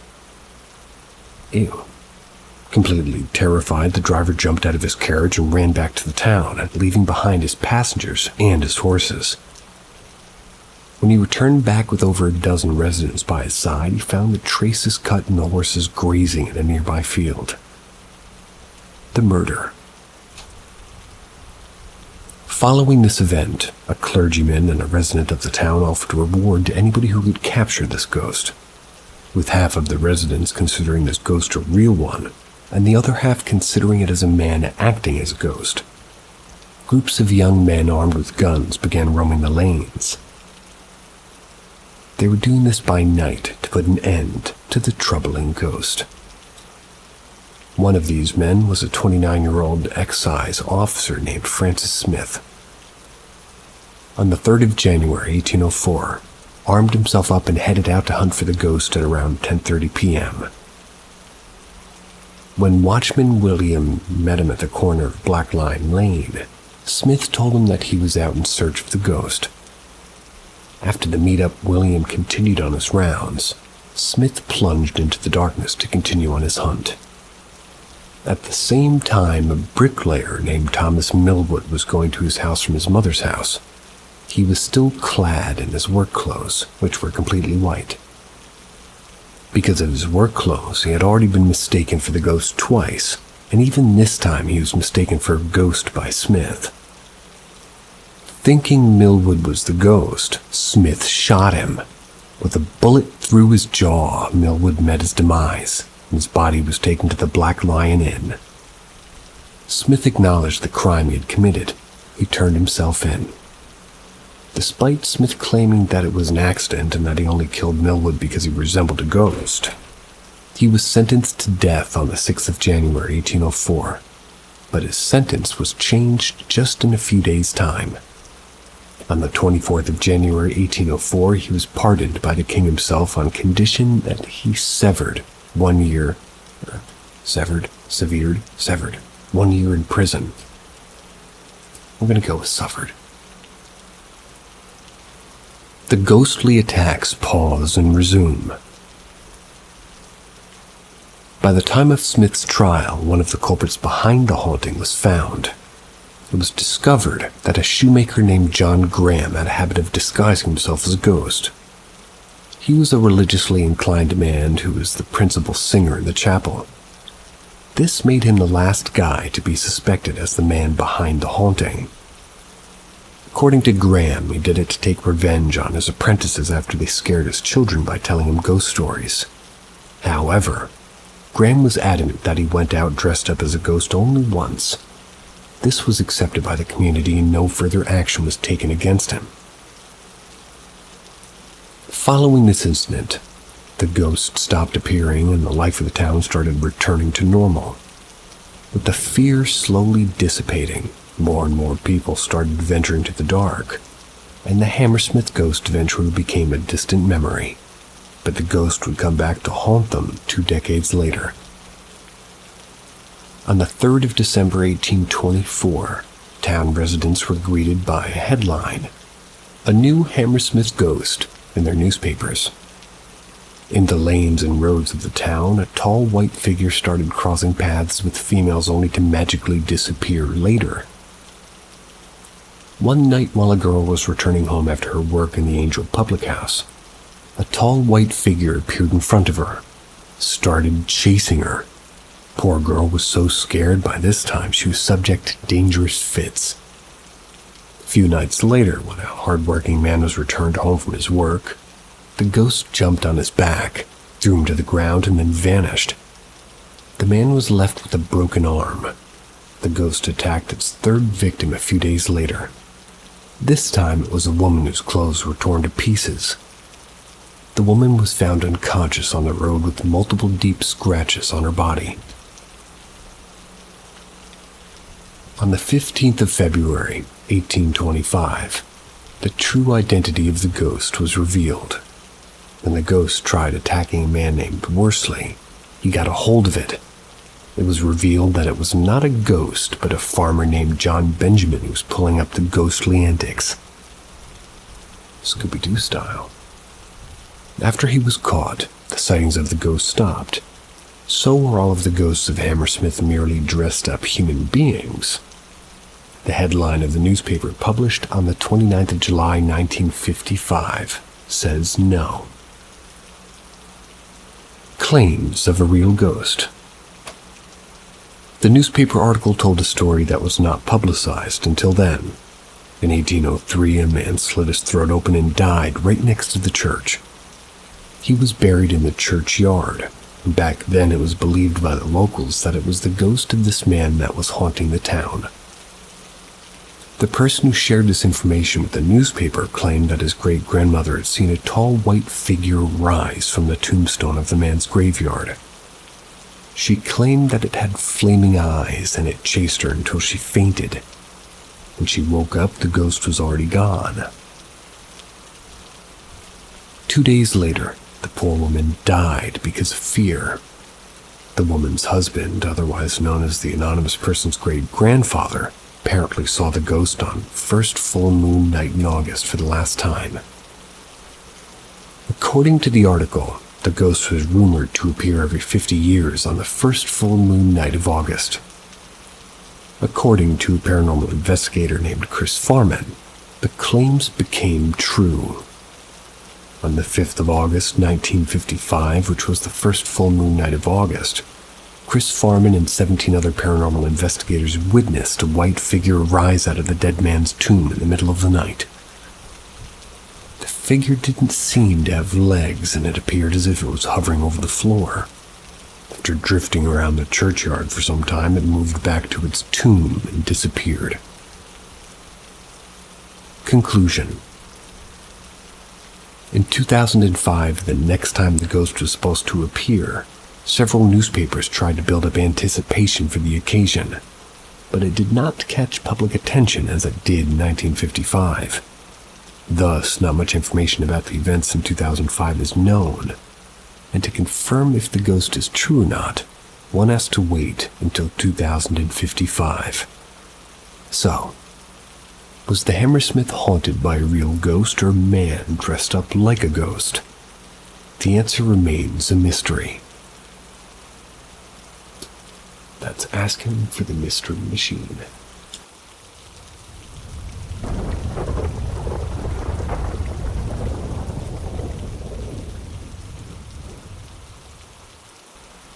The Tanaku Exorcism. On the morning of the 15th of June, 2005, a team of paramedics was called to the Holy Trinity Monastery in Tanaku, a small remote village situated amidst the hills and forests of eastern Romania. When they arrived, they saw the lifeless body of a young woman who was dressed up as a nun, laid on an extemporary cross.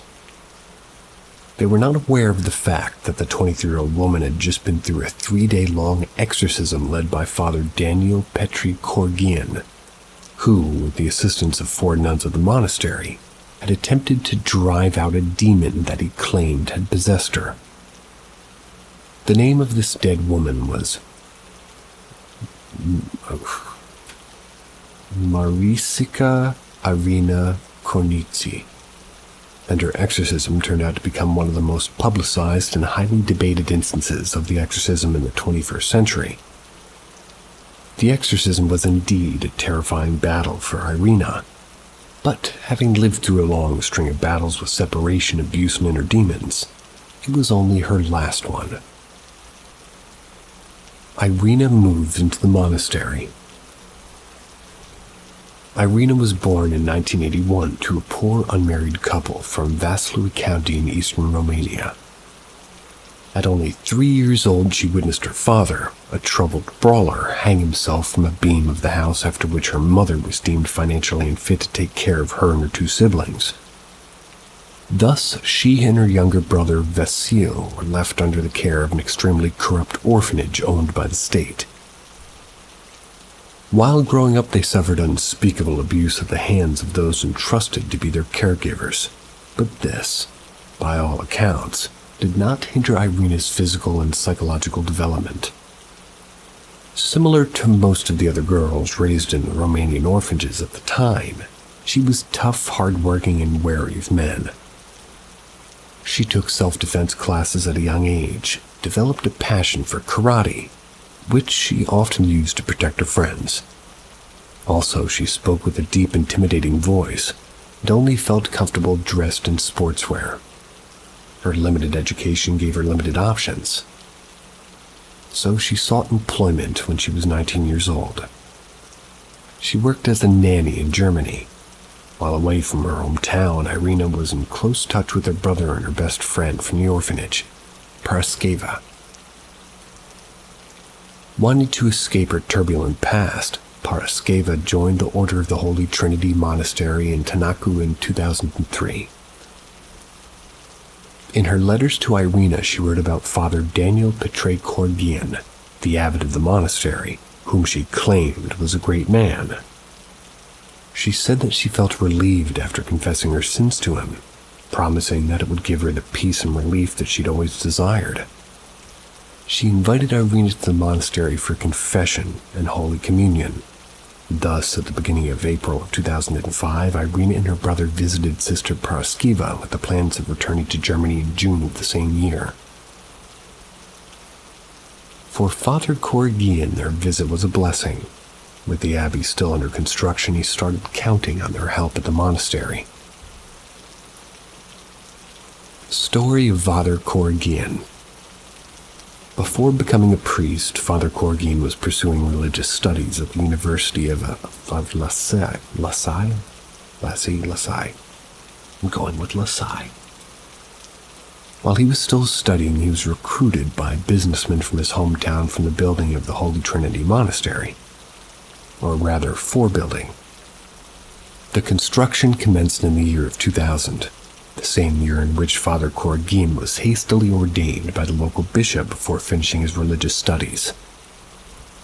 This raised a lot of eyebrows, as according to the laws of the Orthodox Church, one has to be a graduate of religious studies before ordination. Unlike the Catholic Church, exorcisms in the Orthodox Church can be performed without seeking approval from the higher ranks. Thus, with the decision left to their own discretion, exorcisms were quite common in eastern Romania. They were performed by bishops and priests. Although the Orthodox Church frowned upon public exorcisms, they were habitually performed by priests during service. The priests who performed them were often regarded as religious celebrities. Inspired by these priests, Father Corgian, who was given the right to exorcism along with his ordination, started performing his own devil-banishing services at the monastery. In 2003, Father Corgian ran into a problem with the diocese, because the county bishop constantly refused to bless the church and the monastery, and the conventional iconography was not pointed on its walls. Painted. Considering the blessing of the bishops only a formality, he continued to hold his service inside the church for his parishioners, the nuns who were devout to him, and now his new guests, Irina and her brother. Backstory. Irina was elated to be reunited with her best friend, spent the following days attending service, doing chores and reminiscing. Allured by the secure and peaceful life the monastery provided, Irina slowly started to consider staying there, but little did she know it was only calm before the storm. Pressured by Sister Paraskeva, Irina decided to confess her sins on the 8th of April. Having a rough idea about the trauma the young woman had been through, Father Korgin helped her ease into the confession by asking her first about her life in Germany. After exhausting this topic, Irina is said to have become distressed. She started retreating. Seeing her lost in her own thoughts, Father Korgin advised her to leave Germany and settle somewhere close to the monastery. After asking her a few more questions, he gave her his blessing and penance, which she promised to complete before her Holy Communion, which was scheduled for the next day. So, the next morning she joined the sisters at Mass to receive her Holy Communion. Dressed up in a skirt and blouse with a scarf covering her head, she felt extremely uncomfortable abandoning her usual clothes, but if the excitement of receiving her Holy Communion overshadowed it.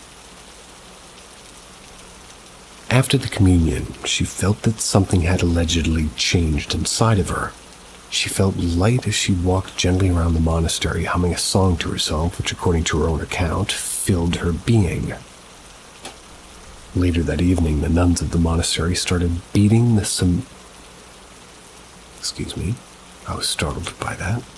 Started beating the cementron before the beginning of the evening prayers, and its rhythm pulled Irina toward the church. This seemed to be a mystifying experience for the young woman, but soon turned into an unsettling one as she suddenly started feeling a sense of dread within her. Just before she almost entered the church, she started feeling increasingly uncomfortable with the skirt that she was wearing. So she turned around and started walking back to change into her regular attire. On her way, she stopped by some of the nuns who needed her help, but she yelled at them uncharacteristically and continued walking back. She was again stopped by Sister Nicoletta, the Mother Superior, who attempted to appease her, but she continued to walk away mumbling to herself. When Sister Nicoletta turned her attention away from her, Irina snuck behind her back and started making rude remarks and obscene gestures. Dumbfounded by her actions, Sister Nicoletta summoned Sister Paraskeva, which made Irina flee. After the evening prayers concluded, she returned to the church entrance dressed in jeans and started hopping behind the sisters, mimicking their walks and yelling profanities at them. According to Sister Paraskeva, she looked nothing like her original self, and every time she heard the name of Jesus, she reacted badly. Upon seeing her behavior, Father Korgin concluded that she must have kept something from him during confection, which had thus compromised her Holy Communion. So, concerned for his penitent, he asked Sister Paraskeva to bring Irina with him for a second confession. What followed was a rather unconventional confession. That's where Sister Paraskeva confessed Irina's sins instead of her. As Paraskeva revealed the concealed and traumatic past of Irina's life, she started mimicking her and nodding dramatically. Father Korgin hoped that his penitent's condition would improve after the second confession, but right after the confession, Irina dropped to the ground and began squirming. One moment yelling that she wanted to leave the abbey, while the very next moment pleading with the nuns to let her stay. She started growing extremely reckless and started hurting herself. Shocked by what they were seeing, Father Korgin and Sister Nicoletta called for an ambulance, but as they didn't get a proper response, they tied her up with a rope and drove her to the Vaslui County Hospital. Irina was diagnosed with delusional hallucinatory flush, exhibiting psychomotor agitation and onset of major psychosis. She was later transferred to the psychiatric ward where, due to her violent outbursts, she had to be restrained, kept under medicated sleep. There, Irina was diagnosed with disorganized schizophrenia, which, by all accounts, was a diagnosis meant only to facilitate the prescription of antipsychotic medication. Within 4 days on such medication, her health worsened, and she was once again transferred to the intensive care unit. 12 days later, after it was concluded that she had recovered, Irina was released into the care of the Holy Trinity Monastery. During her time at the psychiatric ward, Irina often complained of hearing demonic voices. She was never taken seriously, and these voices never stopped, despite the hospital claiming that she had recovered. While Sister Nicoletta was supervising her in the monastery, she is said to have witnessed her screaming, singing, and rocking back and forth at the edge of her bed while staring at the empty wall in front of her.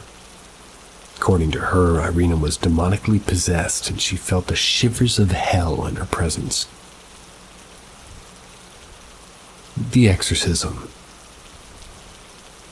Soon, Irina made her third confession to Father Corrigan, and this time it appeared to have worked. She was back to her original self, and Father Corrigan and the nuns of the monastery were happy about it. Inspired by her progress, Father Corrigan told Irina that they could continue taking care of her at the monastery, but that they would need more resources for her medication and accommodation, for which he asked her for. So he asked her to yield her savings to the church.